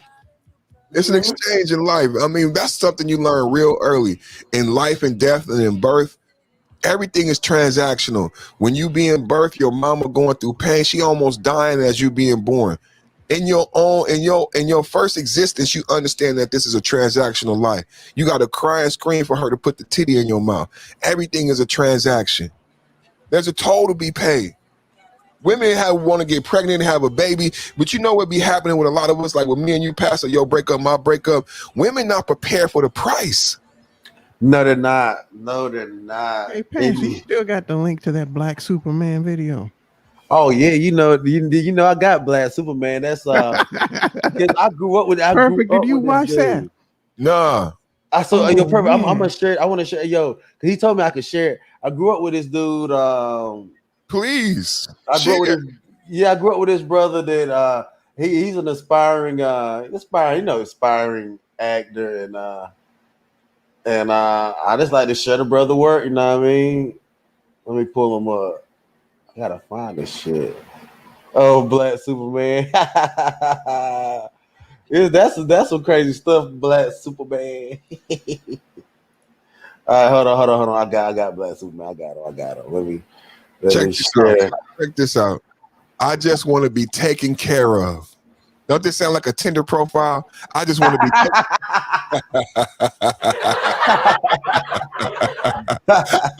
I want my prince to take care. I just lay back, spend my baby money in his Maybach. I deserve that life. Be a damn good housewife. 2 kids, from a surrogate. From a surrogate. He don't even want them kids to come out of her hoo-ha. What the fuck? I didn't make this up. I didn't type this. Ain't my PowerPoint. I'll tell you what that is a recipe for. You're going to be broke as a motherfucker. You are going to be broke as a motherfucker. Shit. Does anybody remember that Michael Jackson was broke? Yeah. This man owns the rights to the Beatles albums, and he was broke. That's why he was over there in Europe doing those concerts, and he got paid that money to do those concerts when he died. Yeah, he did. Guess what? After he died, his fortune went up. The motherfucker was spending money so fast. It was faster. He was spending money faster than he could make it. Michael Jackson was spending money faster than he could make it. That is crazy. He was richer dead than he was alive. And they knew that. That's why they killed him. So you think you got a woman like that in your life? It is possible to spend money faster than you can make it. Mm-hmm. If somebody tells me that you can't, I'm gonna tell them you ain't trying hard enough. That is true. We saw I get myself an aircraft carrier, 3 tanks as bodyguards, a pet lion, not just a regular lion. I'll get myself a pet liger. One of them half of endangered African tiger and half white tiger and half endangered African lion. Get 2 of them motherfuckers for each house. Hey, well, Perfect. This is my homeboy's joint back here that did a little acting skit thing. Yes, I said a liger. They're real. Yeah, they are real, but it's a half tiger, half lion, and they're bigger than both. Mm-hmm. Beautiful motherfuckers too.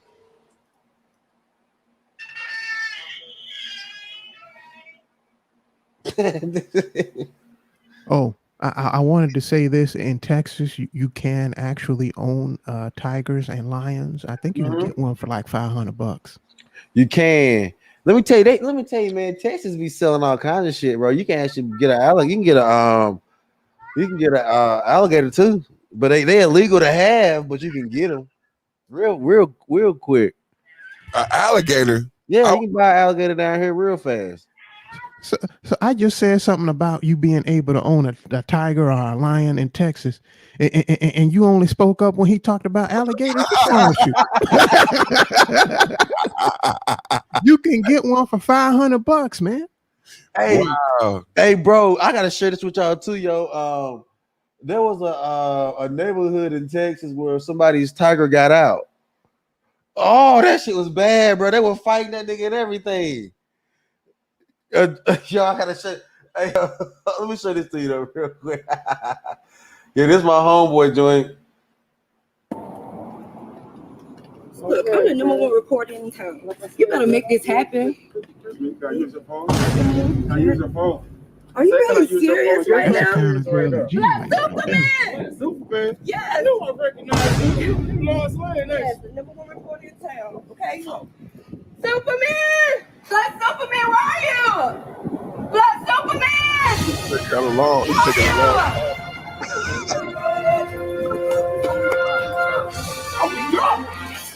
Hey, Superman.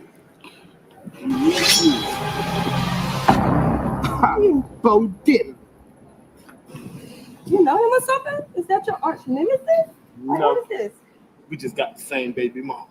Oh my God. We got to say, God. What the hell he pull out? Oh.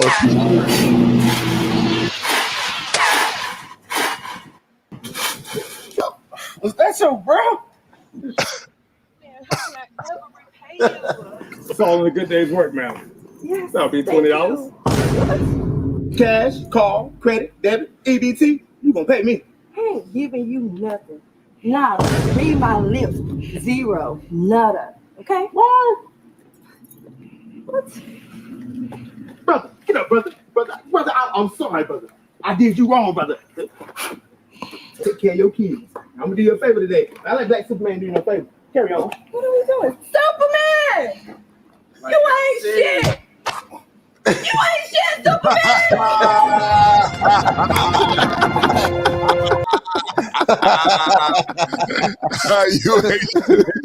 You ain't shit. You ain't shit, nigga. You gonna pay me. Shit, you gonna pay me. I love it, man. Hey, pay every one of his videos, man. That brother, he on Instagram. So he saved her life, and she got the audacity. An unmitigated gall. Hey, G said, look at those lyrics. Yeah, man. Them lyrics, man, that was Jasmine Sullivan, the other side, man. You can't make that shit up, man. Somebody might think we created a PowerPoint, but we did not create a PowerPoint, man. That is the actual song, man. That is the actual song. I shit you not, man. And it's a popular song, #1, man, on the charts, man. Jasmine Sullivan, man. She gonna move to Atlanta. She gonna buy her a booty. She gonna be in a movie. And Sunclaw stole my She said, and the Maybach with a Sagan. The bitch said 2 kids with a Sagan. Like, I mean, the song was ridiculous already, right? It was beyond reproach already. But I mean, like, do black women? It lets you know that they don't have a limit. They don't. When I'm trying to teach men about perfection and men fighting me back, I want them to hear those lyrics and understand they don't have a limit. They don't have a limit on how far they will go. A surrogate. You got this. Hey, yo, bro, look at this shit, bro. Like, I think y'all talking about this shit. Get back, Junior, porque you do. This is what happened in Texas. This is the shit that be going on in Texas. What is he trying to get? That's a tiger. I know. It got loose. A tiger in my neighborhood. There's a freaking tiger. He has a collar. It is somebody's pet. Dude, he's getting that. That's going to be. Yeah, that's gonna be a serious problem. Oh, ears are down. Yep, that's why I say he's looking at something to get something. This nigga. Oh shit! Ooh, he better go. Look at this shit. Don't kill him. No, bro. Texas fucked up too, bro. Texas is fucked up. She said, "Don't kill it." What, he had a gun? He put out a gun. Hell yeah, he was ready to blast that nigga. Yo, we should have blasted him. Motherfucking tiger just. And it's all legal. Ain't Texas a beautiful state, man? Carol Baskin killed his husband, smashed him. Carol Baskin. Tiger King in North Dallas right now. Crikey.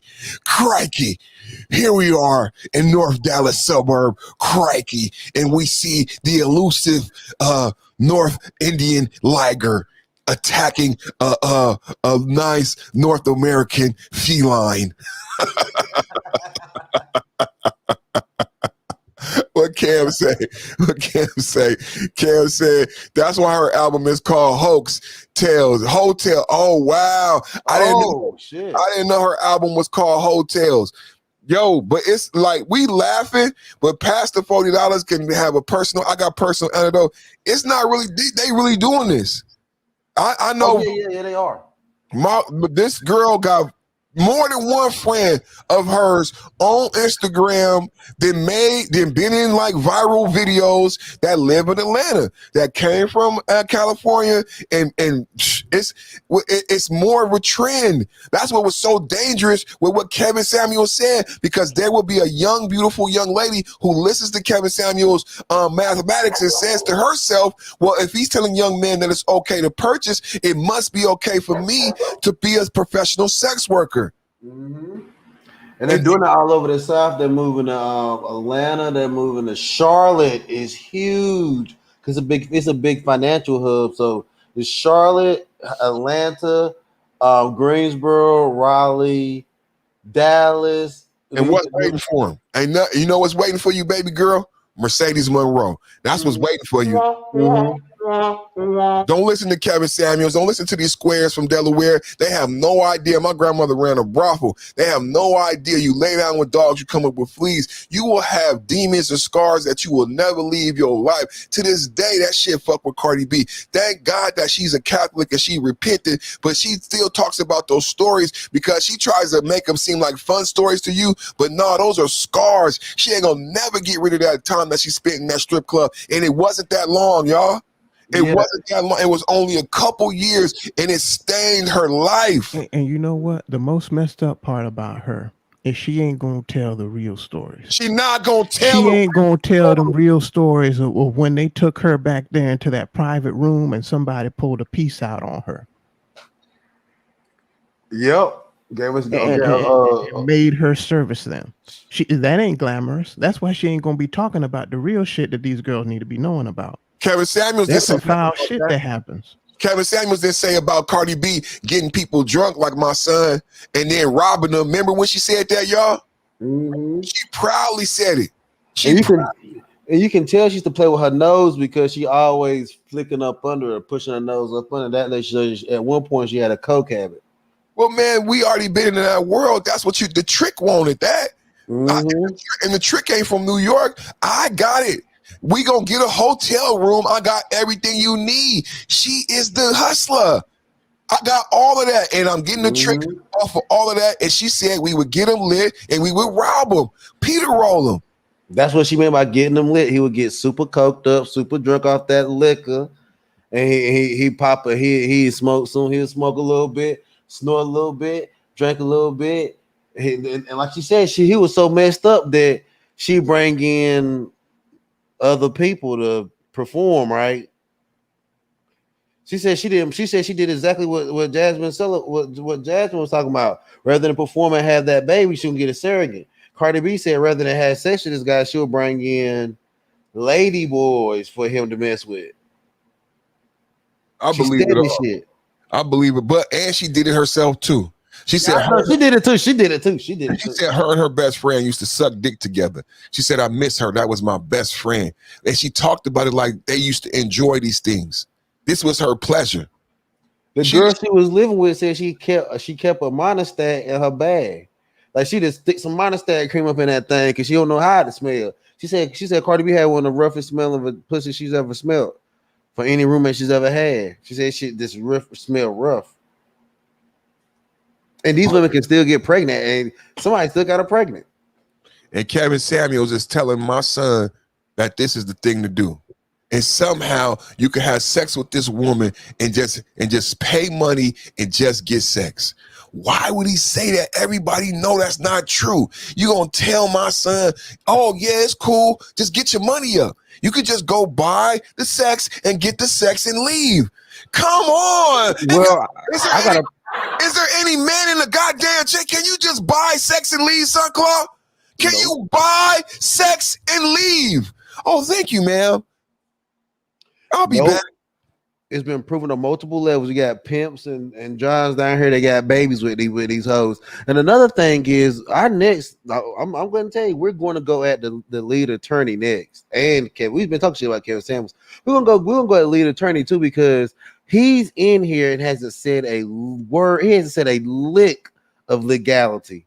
He's not. They're not. They sit here and tell these guys to get into that world, but they're not going to talk about the misdemeanor A to a felony. They in the lead attorney. Why you gonna be messing around with that dude money? Huh? How you gonna be messing around with that dude money? Because he's gonna tell them to go buy sex, and then when they get into trouble, they're gonna need an attorney, right? Yes, and he's gonna be right there. He's gonna be right there. He's not here giving out a leg for his legal services. Exactly. That's why it pisses me off to see the guys like the lead attorney just donating money to these other lames. I don't want these guys near my channel because I know that they're sharks. They're sharks. They're not giving. They're vultures. They're not. How are you gonna be the lead attorney and you're not even talking about legality? You're talking about finance and how much money that the guys are going to have to pay out. That has nothing to do with the damn law. These the boule. Remember my little brother G in the chat. He said these black men get off not on being white, but they get off on pushing other black people down. He doesn't see me and you as his equal, so he thinks it's funny. He thinks it's funny because he thinks he's a different type of black. That's why and you know who he got in the chat? His partner who put him on, Jessica X.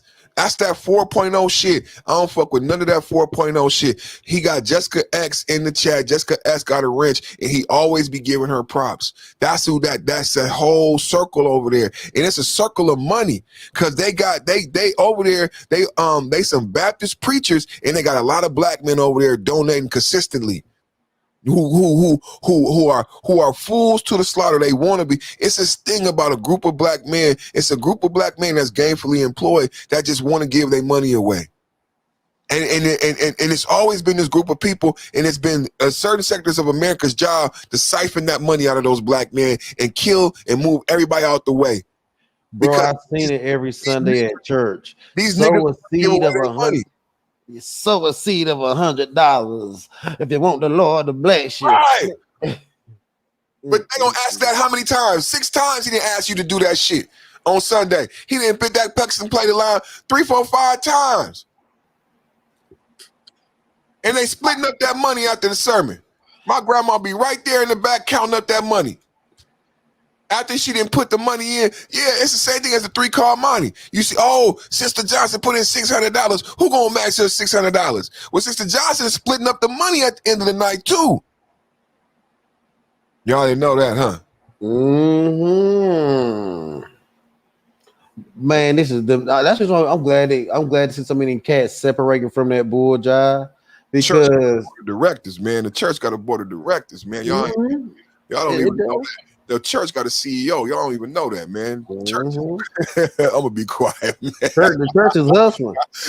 The church got a CEO. Church got a board of directors. It looks like this fake manosphere shit got a board of directors too. Come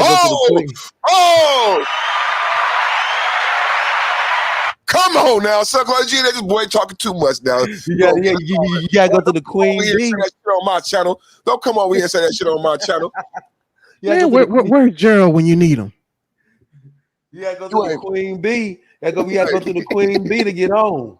So that's what happened with me, Pastor. That's why I cut ties with everybody and cut ties so quickly, because I knew it wasn't directly Roger, but I knew Roger wasn't in control of the whole shit. And I ain't never had the love and respect from the rest of the habitual line steppers like I did Roger. As a matter of fact, it was animosity from the rest of the habitual line steppers, including BGS. So there is a board, and that board is who voted on who get to be on that list. If anybody, see, I'm intelligent. Not only am I intelligent, I'm affluent, and I come from money. You know what I'm saying? So you can't play the nigga games and the pole mouth games on me. If you think for one moment that there was not a board and a vote that went into that list, see, Dennis understand that shit. So I told them, I warned them, I said, you niggas better put me on the list and you better promote me, or it's fuck you niggas, and you niggas can't fuck with me because y'all all boring. You all boring. You did the wrong thing. You could have continued to use me and benefit from me, but you trying to alienate me at this level was fucking stupid. Because now, good thing. It's a good thing. It was a good thing for me. It was a good thing for me, but it was stupid for them. Oh, I knew I was gonna do that. I didn't want, when BJS came to my channel that one time, I didn't want my channel to blow up from that. I really didn't. It was a good thing for me. It was a good thing for you, because what I said about you when I talked about this before, I said, I'm glad Pastor went through what he went through, because it happened with him the same thing that happened to me. He developed his own voice. What happened out of the beef with Pastor, what happened with me is I developed my own voice. Pastor has his own voice. He doesn't sound like anybody else. Perfect Timing has his own voice. My show, my platform, my topics is like none other. And it's so amazing watching you do the same thing after I did mine. You came out, you said out there, it seems similar, but your shit is very unique to you. And it's better than anybody else. So that, thank you, brother. Thank you. That shit is amazing.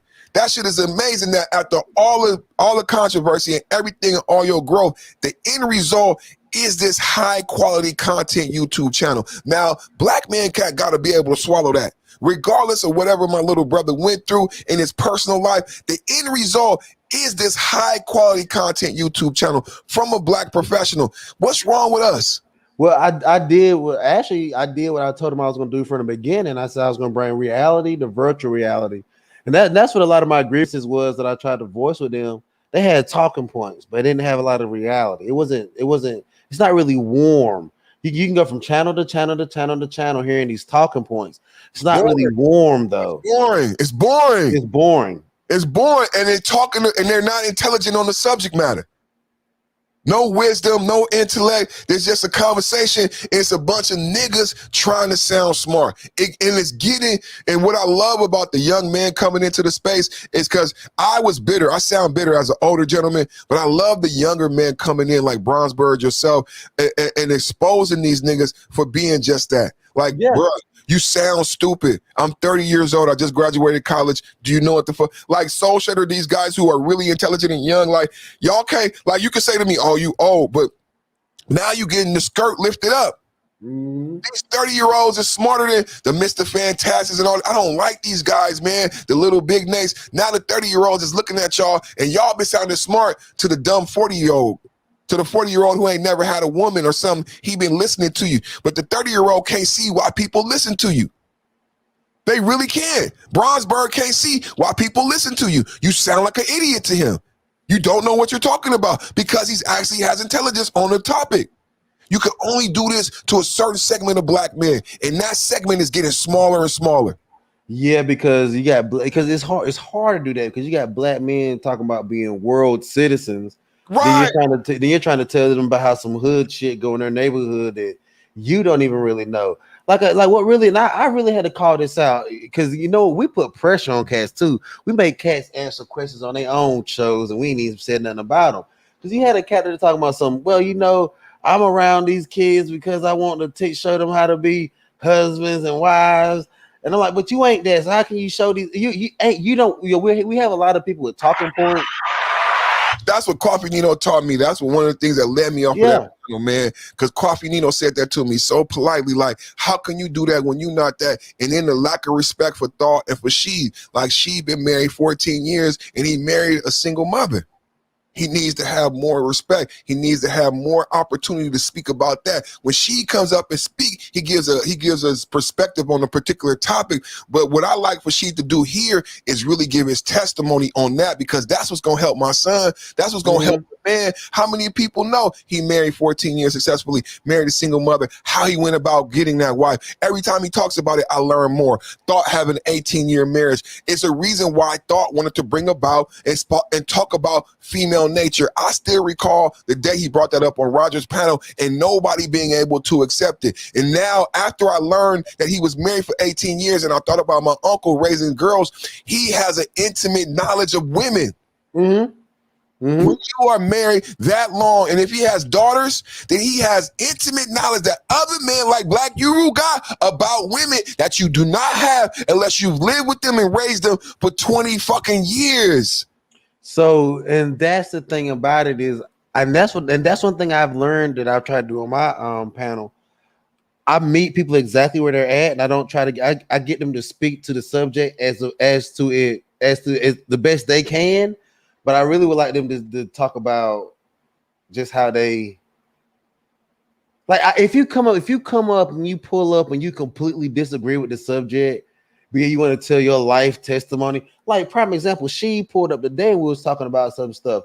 I did not want she to get directly onto the subject of what we were talking about. He went in on life as he knew it, and it added so much more. And I really think that's what they keep she from doing that on other channels. They're like, well, they want him to talk about mainly whatever topic they're talking about. That's cool. That's so cool, but you notice that? Okay. That's the fuck I'm talking about. That's exactly what I'm talking about. Yeah. But I don't give a damn. I say this shit. I mean, I don't give a damn. It's though, 5.0. It's 5.0. What'd you say? It's build a spear 5.0. Yeah, man, we don't. And like, how we gonna build if we don't know what we're tearing down? No, I don't give no fucks, man. I ain't gave one fuck one day, and look how God then blessed me. I don't give no fucks, man. I got 5 brands. Nigga. You ain't got one. Niggas is boring. I got 5 brands. Thanos Monday, Watch a Taco Tuesday. All I do is win Wednesday. We in Selfish Thursdays going into my Free Fries Friday, nigga. I got 5 brands and I do church on Sunday, man. God is good, man. Oh, man, yeah. And you know what, man? It can't nobody fuck with me. I could do 5 t-shirts. I can't, man, y'all, everybody could just sit down. I'm just staying prayed up. And I'm just staying mashing on. I'm staying diligent. And I know God just saying, son, just keep on working hard. I'm like, it's nothing because you made me for this. I'm just staying diligent every day. I was telling the man the other day when we were talking about some business, shoot some business plans to each other and shit. I was like, man, Perfect needs to come up with a thumbnail LLC. Like as good as his thumbnails are, he should make thumbnails and start selling them, man, because God knows he would do very well selling them thumbnails. Because a lot of people they're not really good at making thumbnails, and man, I'm one of them. I got you, man. Hire me, man. I got you. I'm gonna have to get up with Perfect. Give me a couple thumbnails made. And hit the Cash App on the thumbnails. For sure, man. You know, I was inspired by Angry Man. And every time I think I come with one, this man come with another one. You know what I'm saying? But Angry Man is just that's what's so beautiful about if you could get out of your own way, there's a roadmap to success. If you can get out of your own way, there's a roadmap to success. I was in my own way. It was very difficult for me to take the advice from the brothers to go by Perfect. It was very difficult for me to go take the advice to not spend so much time on other panels and focus on my own platform. I'm a Leo. Like, I have a big ego. So I want to be in a place where I'm like, it's 100 people, 200 people. And then before I'm going to places and I can see the numbers jump up from 50 to 150 based on my conversation and my talking points. But the thing is, what Coffee notices that, yeah, I see it jumping from 50 to 150 also, but that's not benefiting you. Nope. No.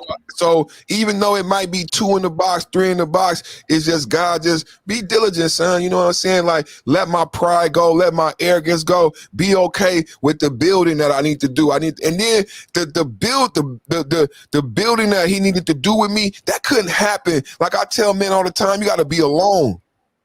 You gotta be on your own. That couldn't happen while I'm on somebody else's show, confined by their rules.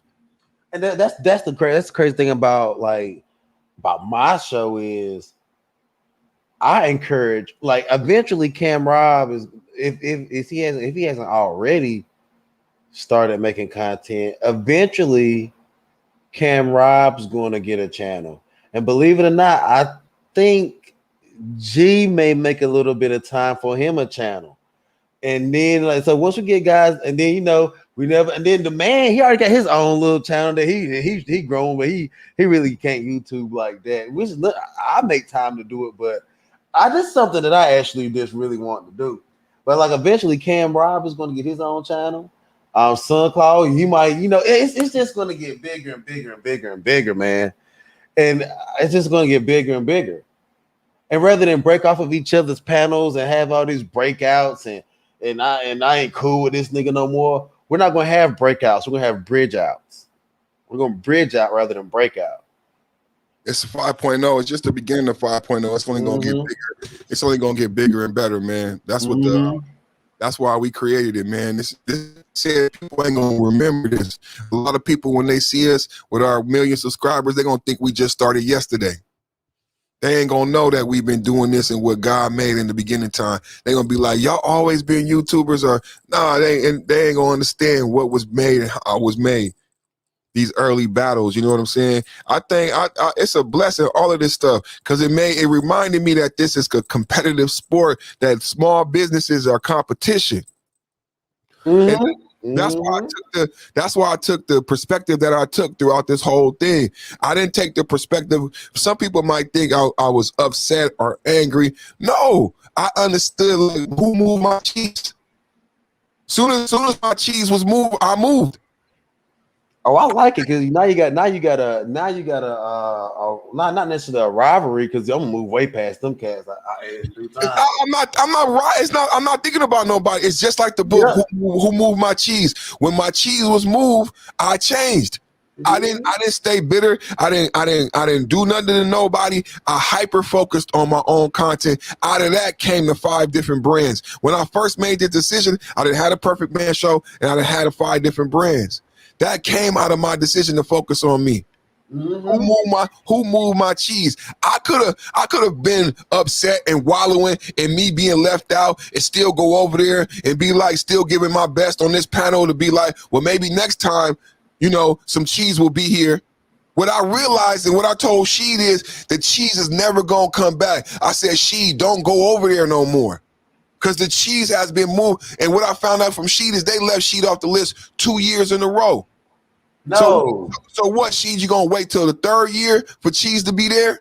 No, honestly, like, I'll just say I don't really care that they didn't put me on, because I really wasn't making content. I really don't even care either.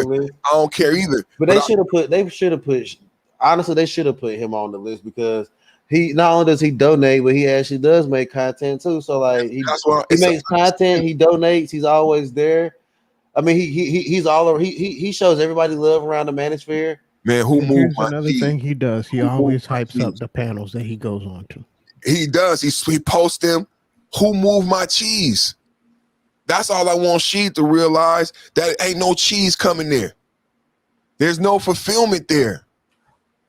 What did I say one time? There's nothing left there. It's just only blood. Well, I think his message is probably bigger than I don't want to. I'm talking about for Sheed. I'm talking about the story that we talked about yesterday. Who moved my cheese? Him, Ha, Scratch, and Sniff. Scratch and Sniff adopted immediately when the cheese was gone. Oh, and she could do mad numbers too, especially off his shorts. Heck, have you seen like his shorts where he's like doing something like the shorts outside, like working on something? Yeah. Like, she can do mad numbers off his shorts, because he can do a lot of teaching off his shorts too, because I seen one of his shorts that got like 600 views. I watch all of She's shorts and stuff like that. And one of them, like, I think he was like beside a 4-wheeler or something like that. He had a wrench in his hand. Like, that one got views. Like, I like it. Like I like Sheed content, but his shorts be fire though. They really do. And that's the point we made it to, because that's a selfish Thursday of being applying selfishness. But I know she gonna figure it out on his own. He got a big heart. I was the same way. He feel like he's doing good work, what he's doing, but that's the perspective. Like that's the him and high. You know what I'm saying? The cheese, the what he deserves is never gonna be there. He gonna have to leave that place to go find what his true blessing is. That's the story of the book. Who moved my cheese? Who being able to change and not be upset. That's what Ha did. Ha laughed at himself. Ha laughed at himself that he was still thinking that cheese was gonna be there. And then he picked up his bootstraps and started running and racing and looking for new cheese. I'm not mad at nobody. I just picked up my bootstraps to go find new cheese. Somebody moved my cheese. That's all. Somebody moved my I tried to negotiate. Somebody moved my cheese. There's no cheese here, then I'm gone. I'm gone. Yeah, I mean, but you know what? Who helped me? Go ahead and but I ain't gonna lie. I hate to put his name out there. I don't want to say that. There was other brothers like, look, Irv, you need to go ahead and stay off these panels. You just making these people laugh, and they laughing at you. They don't understand you a real dude going through real. They go through real stuff, do real things. These are a bunch of like avatar dudes that haven't lived real life. Just get away from them because y'all lives are nowhere. They're not. Y'all not living the same lives, and before you know it, you're gonna carry their anger with you. We talk to some of these people, which I don't talk to these people offline anymore. I don't even talk to that in particular person offline anymore. It never really did. Like once or twice, they cuss so horribly in their natural conversation, unless you know they're not really happy. Any person get on these panels and cuss and not be happy, that's cool because these panels hold a lot of grievances. That's cool. But to talk that in your everyday vernacular, in a normal conversation, off of this whole bullshit, this internet shit, shows who you really, really, really are. And I'm like, nah, I ain't taking advice from nobody like that, bro, because you carry a lot of ugliness with you just naturally. That ain't how I flow. I got too much light to shine, and I got too much going on to be stuck in that kind of rut. But I understand, guys, that honestly, I'm not really mad at that platform like that because I think it's a place that guys that are stuck in a rut can go. They just need to be careful not to get super stuck there. They need to find traction and get up out of there and do their own thing, live their own life. Not even just make their own channel, just live their own life. And that's a good place to realize that I'm not angry. We're not angry. This ain't about being angry at nobody. Yeah. This ain't about being angry. It's a blessing. It's a reality. Yeah, it's a reality. We was blessed. Mm-hmm. I'm blessed that I realized. I'm blessed that my discernment let certain things catch my ear. Right. And they kept catching my ear. And no matter how bad I tried to ignore it and be part of the get along gang and let's hear this stuff and it's not that bad. That's not that bad. But then that's not that bad. I'm like, you start asking yourself, what's really not that bad for you to be hanging around these people? You don't agree with this, that, this, and that. It's lining up the stuff that you don't agree with. Y'all aren't the same. What are you benefiting? What are you benefiting? Are you changing to be some? Is your ideology changing in that direction? Because you know you ain't gonna be able to live your life like that. That's not who you are. You're not that type of person to say that. And there's a whole bunch of different things. Like the main thing with me was the kids situation. Like with the whole kids and the freezing. Like I don't care to be called a hero, but we're not gonna call me a hero then say that we don't care about those kids that literally froze to death. We can't say that we're black leaders. We can't say that we're black men. We can't say that we're trying to have a community if we don't care about children freezing in damn garages. And like that just stuck with me so heavy that I just said, you know what? I try to come on these panels and have jokes and laugh, but if our ideology is that different when it comes down to our future, I mean, it was fun it was fun the times I did spend up here, but I got to go. Birds of a feather flock together, man. I agree. I prayed about that earlier. I said somebody already called me I already got a phone call from a woman with 2 kids living in the van. She got a job, good woman, everything, homeless. It's going to keep happening. And I said no. And what I said to men is, I'm not trying to be mean, and I'm not trying to tell you to be mean, but they have avenues to help women way more than they do to have men. But if men are so quick to open up their home, then these women will not go to these avenues to help them that they have. The thing about the avenues that women have, they're going to make them be celibate. They're going to make them get a job. They're going to make them do all the things in that song that they don't want to do. But out here, they'll pay their rent for 6 months. They'll pay your rent for 2 years if you stay clean, if you stay off of probation, if you do all these things. But if you let her in your house, she's never going to have to do the self-work to fix herself, to fix the problem of how she ended up homeless during this pandemic. How she spent up all the money that she got last year and now got nowhere to live. I'm not trying to be mean. I said a prayer. I started my podcast with a prayer, and I prayed about it before I talked about the other woman who committed suicide, because I said this stuff is going to happen a lot more during this time, and men need to be prepared and be resilient, that you need to continue to focus on what God has given you to do and not try to open up your door and play God. Let God handle these people. Let go and let God. Because like Pastor said earlier, you can't do for them what God could do for them. Whatever God have ready for them, that got to be it. But it's not your responsibility to start opening up your house to these individuals. If you but I agree with that 100%. But that wasn't the sentiment that was being said. Oh no, I ain't talking about that gas shit. No, I'm talking about right now. It's September 1st, and the moratorium is about to get. It's not good, y'all. So I just want to prepare men, because it wasn't easy for me to say no. Like, I pray, I'm a godly person, but I just knew it was the best thing for both people involved. Like, she gonna have to go to a shelter, and out here, if you go to a shelter and you follow the program, they'll get you a place. They'll pay your rent for 6 months. They'll pay your rent for 2 years. And they don't have this for fathers. They don't have this for men. So they got all this money, all the gynocracy. There's money out there for them. There's avenues and ways for them to get back to be gainfully employed. But see, the thing about it is, and to go that route, they got to do the right thing. And they don't want to have to be, moms. They don't want to have to be celibate. They don't want to have to do these things. So they just rather move in with you, and they can still be fat and mean and do all the same shit they was doing before. All I'm saying to men is just realize, you saying no sometimes, you don't always think you're being mean. Nah, you need the full perspective. I know you may not have heard it, but you've heard of that saying, the road to hell is paved with good intentions. Oh man, yeah, perfect.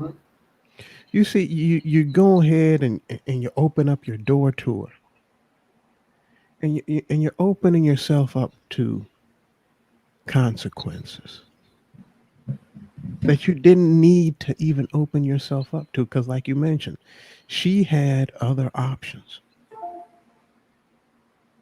that wouldn't have inconvenienced you and that would have helped her. Now, if we lived in a world where she didn't have no other options whatsoever, maybe then you might consider. But then, what about her family members? Where are her cousins? Oh, I didn't think Where are about her friends from high school? Her church. Where are the father? Where's the father of these kids? If he ain't gonna take care of her, he'll definitely take care of them kids. What if he's a bad person and he's in jail? He's locked up. Hey, that dude got a family too. They gonna look after his kids.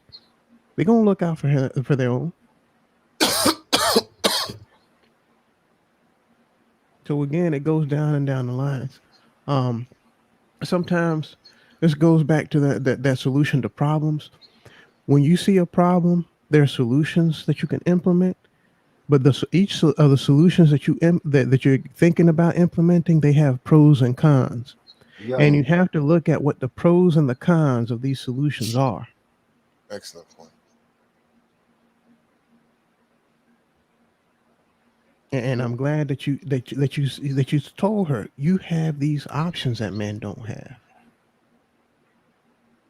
Because how are you going to take that burden upon yourself? Ain't there a prayer? God, give me the wisdom to know the things. I can't change. You know the difference in it. Know the difference of it. Mm-hmm. No, the things I can change, and the things I don't. So it's also, you could say, give me the wisdom to know the problems that are mine and the problems that are not. I like that. Exactly. That's pretty much. And you know, and I, honestly, and I believe that it's not our job to save them. It's just as men, we just do better in emergent situations. This because of the men. That's because we're men. So I don't think we should save them, not by no means. But I do think that that where everything is coming, because you got because the reason why I say this, you got everybody saying, "Oh, winter is coming, winter is coming." So what we're gonna do is watch each other struggle. That's what Hey, we but at now. That's what the and fuck. Pastor, a Yeah. perfect did help her. Exactly. He gave her the guidance that she needed, so that she can head in the right direction and get the help that she needed. I'm talking about these other. You know, I get what I get Oh, from I it. know exactly what Yeah, you're talking you about. know what I'm talking about. Yeah, These cats you almost. mean that the manosphere junk food? Yeah, and That's what it they're is. saying it in a very. It's eerie. It's very eerie. And those shows that are labeled that are some of the biggest in the sphere. They are. Ain't that something? Oh yeah. What day is it that we're gonna be able to see them suffer? Exactly. So Is it gonna be they're Monday? liking. Oh, The it thing ain't about it is this they Monday. like. It's next Monday when you're gonna be able to see them suffer. See, they like what happened to. Honestly, bro, I'm going to say this. I don't care if people get mad at me. You got people that like that. What happened to this Mercedes girl happened. You got people that literally low key are smiling. And they part of this space. Yeah. I said it at the beginning of the show that during this time there would be people, I agree with you guys wholeheartedly, who will be dancing the jig. And that's when I said my prayer, because I don't want the men here to feel like that. I need the men here to know what's going on, that we are not in control, that somebody else is doing the work right now, and you got to stay steadfast on the work you need to do. It's about success and a successful life, even for those individuals. These individuals made choices to get themselves in the situations that they're in. We got to put our cape up. I ask men to use the cape for the men and the boys, for your brothers. If you have that savior inside of you, if you have that ability to extend salvation from you, this young man out here, fatherless, can't read. I would say it's better spent on them. Yeah, it is.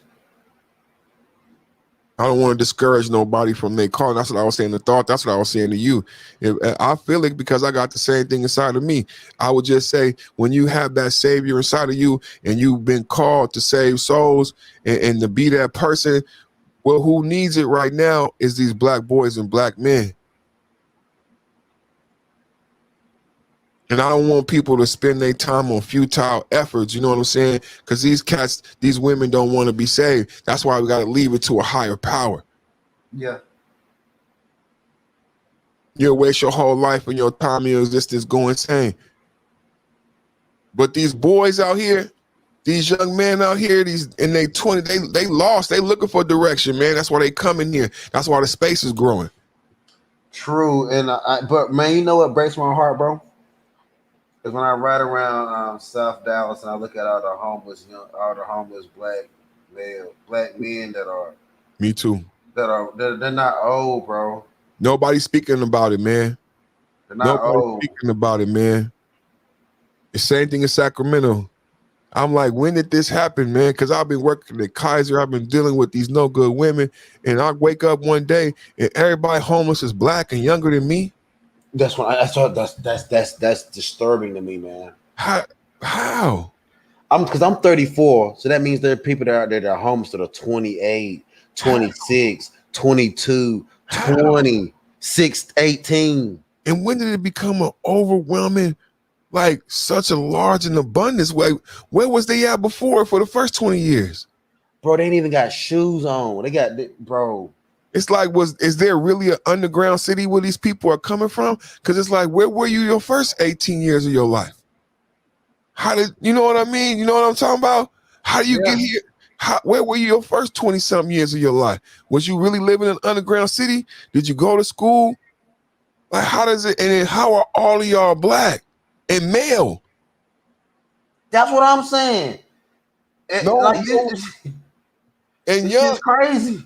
is they getting locked out of the prison, or as they become made prison? Is prison giving them medication? Like, and no one is talking to them. We need a documentary.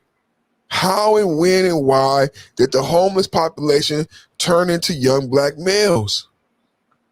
So that's another one that I want, because I want to do more. I want to do more interviews and more documentaries. There's so much things I want to work on in this channel. I want to do one on homeless, not homeless. Well, black. I want to do the one on black men in nursing homes, which is homeless too. At this point, how bad they are. And I really think we're going to have to do these. We're going to have to do the. I'm going to have to get with Kwafi and do about that one too, man, because we gotta put that into production, and so somebody got to see this shit and care, because we got too many young brothers that are literally homeless And no outlook, there is no shelter for them. There is no 6-month rent program. There is no buying no furniture. There is no, if you get clean, we do this for you, or none of that shit. Because we don't have enough money. And then, no, we got it, but they ain't gonna put it into them. And then the thing, you know why they don't put it into men, why they put it into women? Because when you put it into women, it's an investment. Women they're super consumers. Well, and another thing, she'll never leave the state. Once the No. She's a super consumer. I want her to get back on her feet, because she won't do nothing but spend. It's like when people get the dopamine cleaned up just so they can smoke again. It's my best customer. She's a super consumer. It behooves me to help her to get a job and get back on her feet, because all she's gonna do is buy a new car, buy new shoes, buy something every 2 weeks. She's gonna need it for her to feel good about herself. And I got a Facebook, I got a magazine designed to trigger her to spend money. She's a cash cow. That's what they're doing. They're investing in women. But see, when if I got a shelter for men, and I help men get back on their feet, these niggas gonna want to start their own business and compete with me. Yeah, exactly. Exactly. So I'm not doing that. I ain't got no shelter for men. I got a shelter for women. Yeah, Cam Rob, homeless is big in Dallas. It's really big, huge. I don't like it, but it's there, and it's a lot of black men that a lot of people say that they don't look like us, but yet if you give them a bath and throw some good clothes on them, yes, they do look like us. They do. They just don't like us now because they're fucking dirty. That's it. Let's go on the closing statements, man. Oh yeah, man. Hey man, it was thanks for having me up, brother. I just wanted to come in and add something to this great show, great conversation that y'all was already having, brother. And you did. You turned it up, man. Thank you so much. Oh, no problem, man. Added so much, man. Thank you, bro. I just want to be some cornbread to the meal y'all already provided, man. Y'all have a good one. You gonna eat your cornbread? Yeah, y'all have a blessed one, man.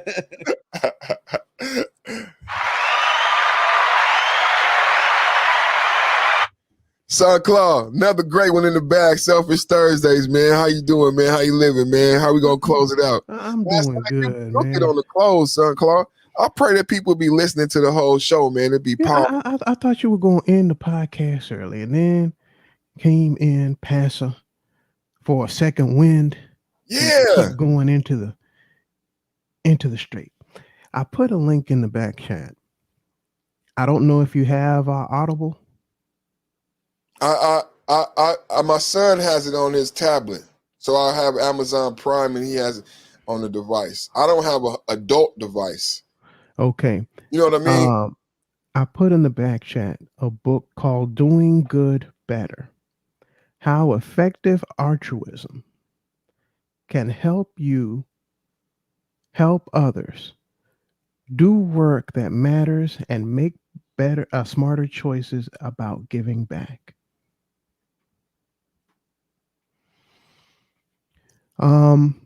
Because when you two guys were talking about, people in despair and helping them and who to help, it brought this book to mind. I remember hearing about it, and I heard an interview that the author was given, And it was very, very insightful. And basically, it goes about there are charities out there that are trying to do good, but they could have done better, more effectively. So they could have done more good with less money.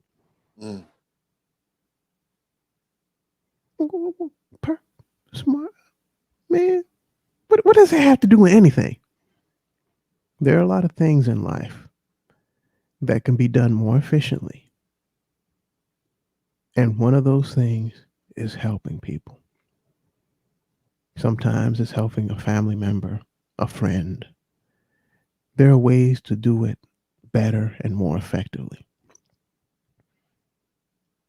If you can do it more effectively, more efficiently, and cheaper, instead of helping one person, you might be able to help 2, 3, 4 people in a meaningful way instead of just one. It's just something to peruse if you ever have the time.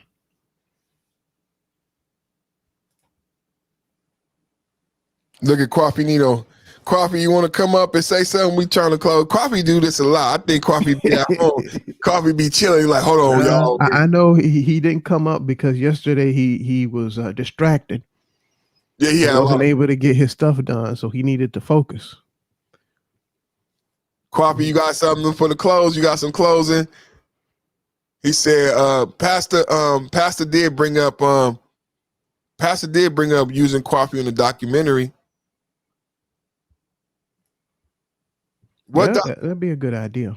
Yeah, he was talking about doing a documentary on why, and I think Coffee would like this too because he's the type of guy that actually go out and do the interviews. He's not afraid to he likes being on the spot, on location, and I think he has the microphones because he's filmed on location before. He may have the lavalier microphones to actually do the type of interviews necessary.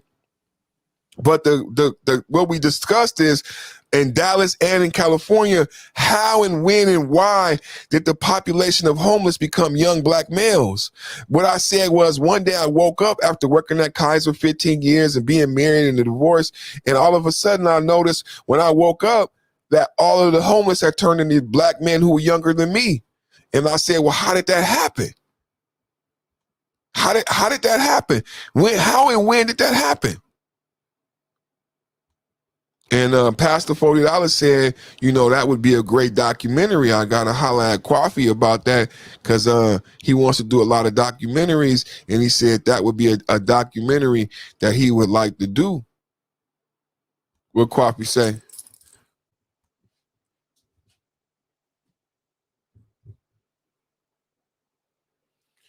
So I'm ended up getting some stuff in order. I am down for all to collaborate. I will be traveling this whole month. Okay. He out there getting that bread. I can tell he on that grind. It's NSTC, man. Summer, the last day, it's the last weekend, right? Summer's over, man. Yeah, I call it NSTC after my birthday, man. No sleep. That storm that hit the Gulf came through here yesterday. Oh, wow. I saw that. It is beautiful today. Oh, after the storm. We had a high of 78 degrees and the humidity was not oppressive. That's beautiful. God's country. It was cold this morning, man. Cold. It was cold last night. I was at my dinner meeting. That's how I know summer is over. It damn near 56 degrees last night. In California and Sacramento. It been triple digits out here. Nobody was prepared. I think the whole city might got a cold. Same here. Last week, I think we had a heat index of like 115 degrees or 105 degrees. Right. It was some crazy ass weather. Down to 50s? Everybody got shorts on outside. We was out there getting whooped. That's how people get sick. You don't be prepared for that cold front to come in. Who prepared for a cold front after last week dealing with triple digits?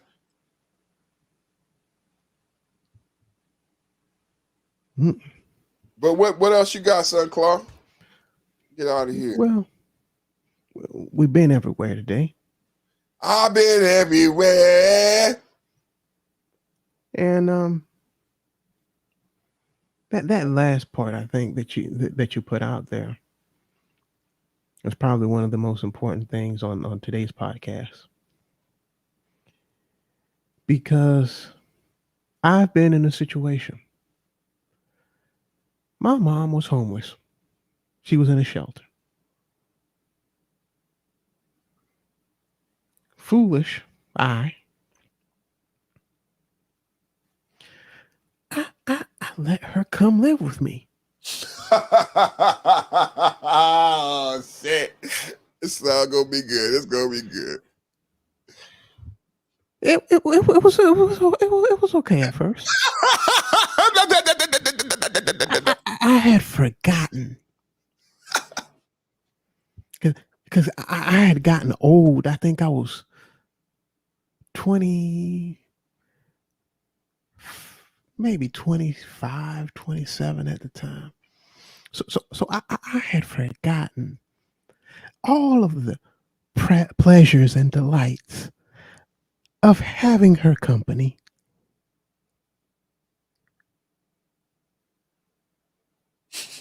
The pleasures and delights.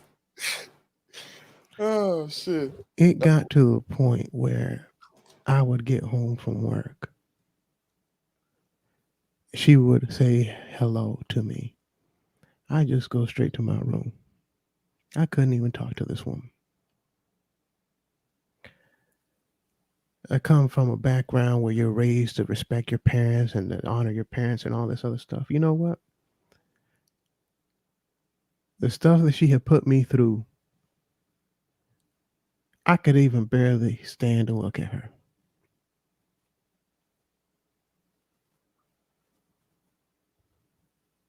I did this out of the goodness of my own heart.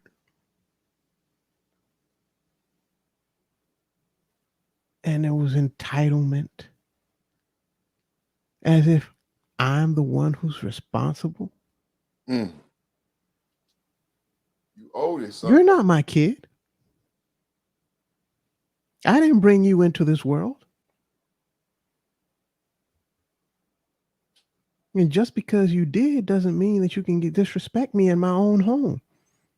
When I did something that nobody else in our family was willing to do. And I should have realized why nobody else in our family was willing to do that thing. Bring her into their home. I had to kick my own mother out of my house. And I held on. I have too much damn patience. I have too much patience. I'm stubborn. I'm hard-headed like that. One day, I was driving home. It was at night. And I was going over a bridge. And the situation at home was so lovely that I contemplated, if I turn the steering wheel to the right and just keep it there as I'm driving over this bridge, I don't have to go home. I don't have to go and see that shell of a person that used to be somebody I loved. They're not that person no more. It was sad to realize that that person you loved ain't there no more. The person who, when you heard that they were homeless, you immediately wanted to do something to help them. That person's been gone. That person's dead. They don't exist no more.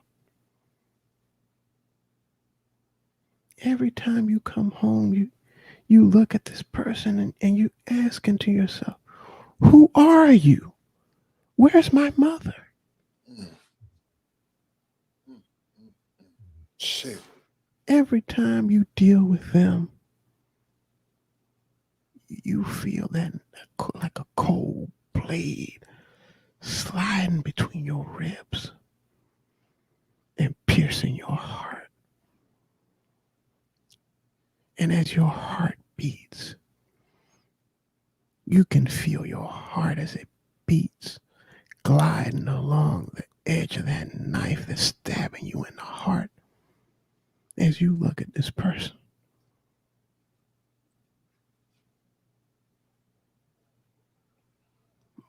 Your mom's dead. Where's my mama? Who are you? What did you do with her? Shit. I wanted to save my mama. She ain't here for me to save her. Where the hell did she go? Where did she go?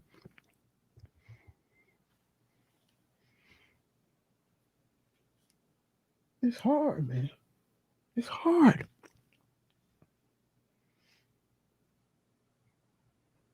I want to help my mom, but she ain't here no more. That ain't her. That ain't that person that took care of me when I was sick.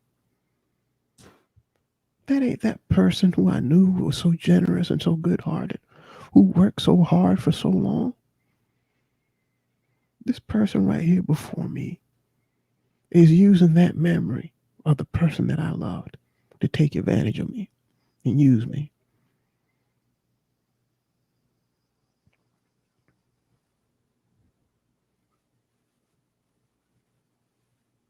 It was one of the hardest decisions I ever had to make in my damn life.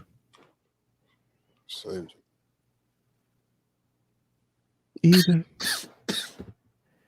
Either you kick this person out and break all contact with them, or suffer every day when you come home.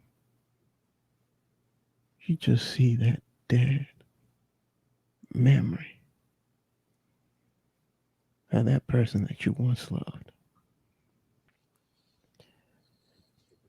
That person that you once loved, those memories having dirt kicked on them.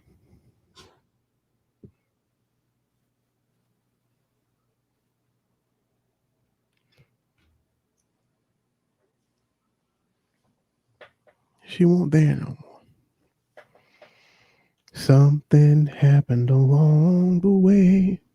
Used to be happy with sad. Something happened along the way. Yesterday. And I wish I knew what the hell. Oh.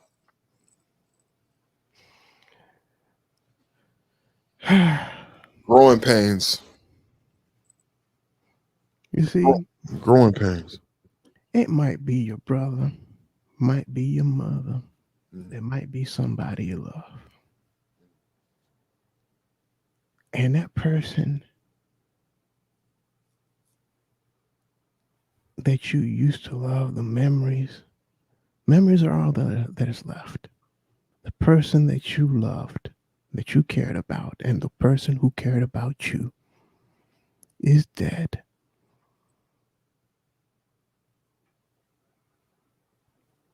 What do you do?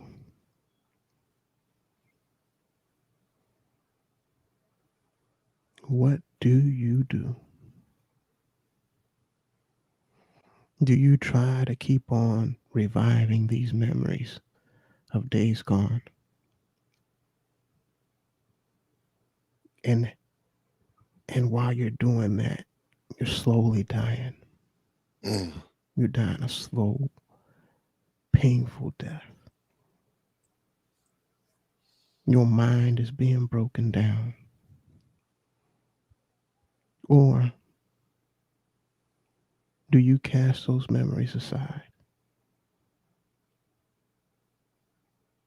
and live? Live for yourself. This person, their interactions with you had you thinking of just turning this steering wheel a little bit more to the right and ending it all.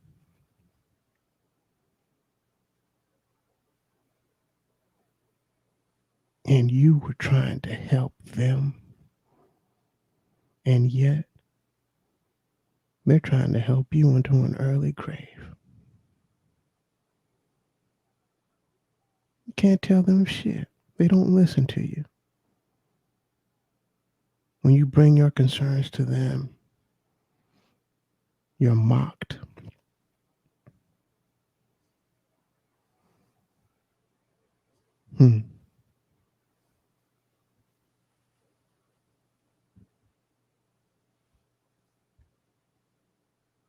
So again, just like Perfect said, if I had thought about that, I would have said, she's in a shelter, so she's not in the streets. She has food to eat. She could probably get assistance to find housing, and she could probably get medical care too. What is there for me to help her with? Nothing. Because what was I going to try to provide her with? The same things that they were providing her with. But there was a big disadvantage of me helping her, which was she killed my mama. Shit. She diarrhea shat on the memories that I had of her. Yeah. There was a time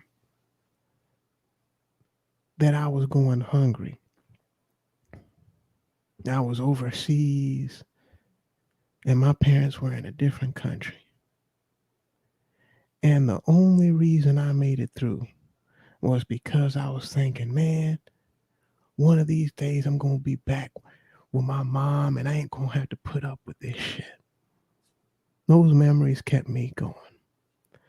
Those memories kept me going when I was so hungry that I grabbed a piece of paper from my notebook and put salt on it and was chewing on it to quell my hunger pangs.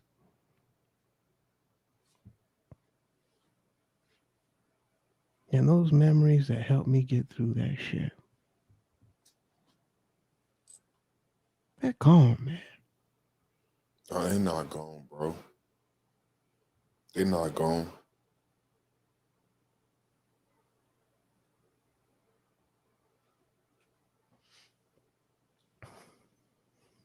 So again,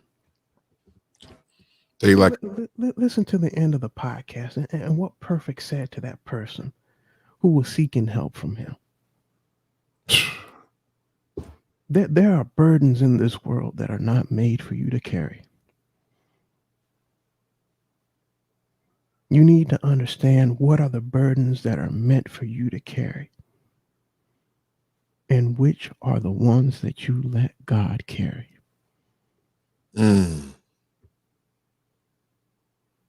Not everything is your responsibility.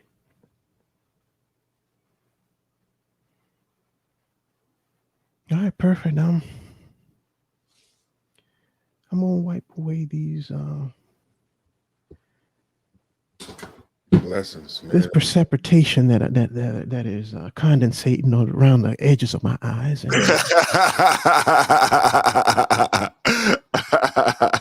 and let you continue with the closing of the podcast. Thank you, my brother.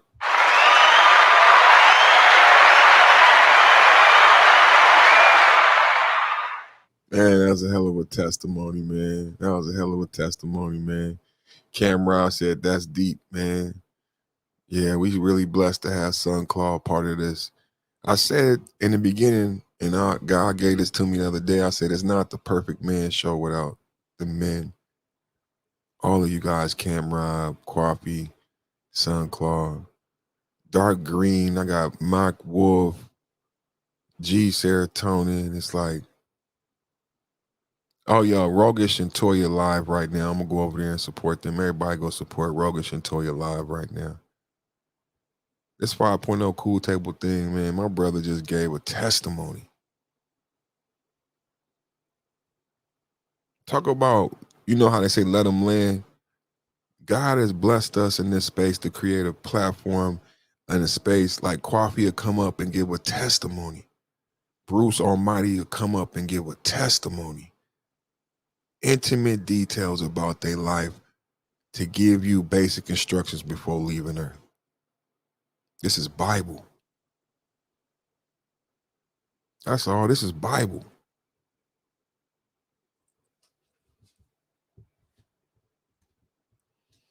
Coffee said we all have issues in our family, even if it's your mother. True. Cool. I was thinking about when Sunclaw was talking, I was thinking about the book. I got a Coffee number. I got to give everybody the link to the book, man. All my 5.0 brothers.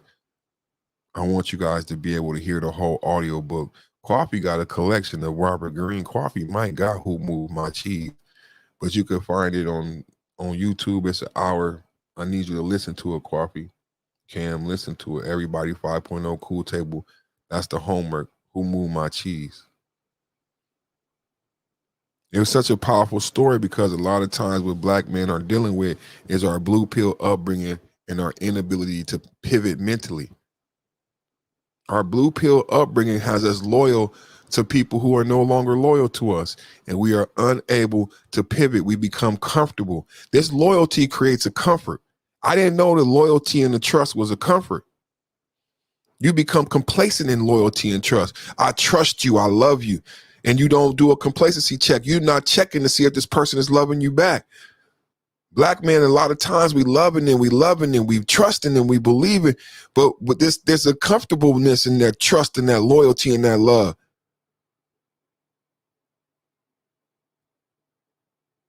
He said, my mama was gone. It made me think about who moved my cheese. So many times you see people like Keisha Cole hold on to her mother when her mother was gone.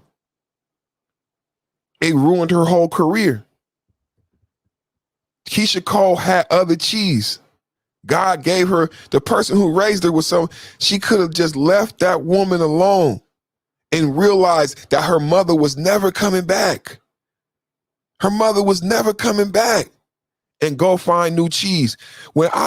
The whole thing with me, well, the thing that hit home with me is my kids. When the woman took away my kids and moved out of state, I tried all this stuff. My grandmother, before she passed, finally just told me, they not coming back. You could have another family, but you got to let that family go. And I was angry. I'm like, these are my kids. Do you know him refused cheese after starving, about to starve to death, when Hot brought him back cheese, and him said, no, I don't want this cheese because it's not my cheese. The only way I can explain that is if your cheese are your children, if your cheese is your mother, and that's gone, and someone brings you a new mother. Imagine someone brings you a new mother. Can someone bring you a new mother? Can someone bring you new children? See, this is the thing. The answer is yes. The answer is yes. Can you be a father still perfect? Yes, I'm a father. I decided to be a father, so I started my own church. I don't need that woman to give me permission. I don't need her to bring those kids back for me to be a father. I'm a father.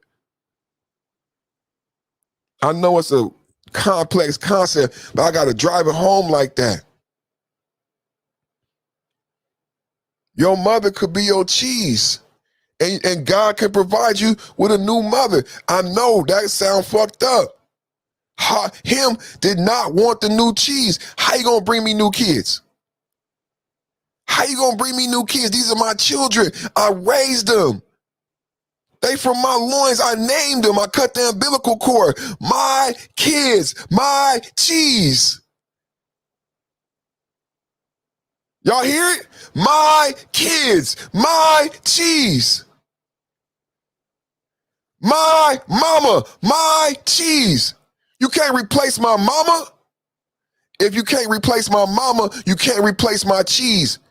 Y'all get the crux of the book now? If you can't replace my kids, you can't replace my cheese. I can't let go of my mama. I can't let go of my cheese. I can't let go of my kids. I can't let go of my cheese.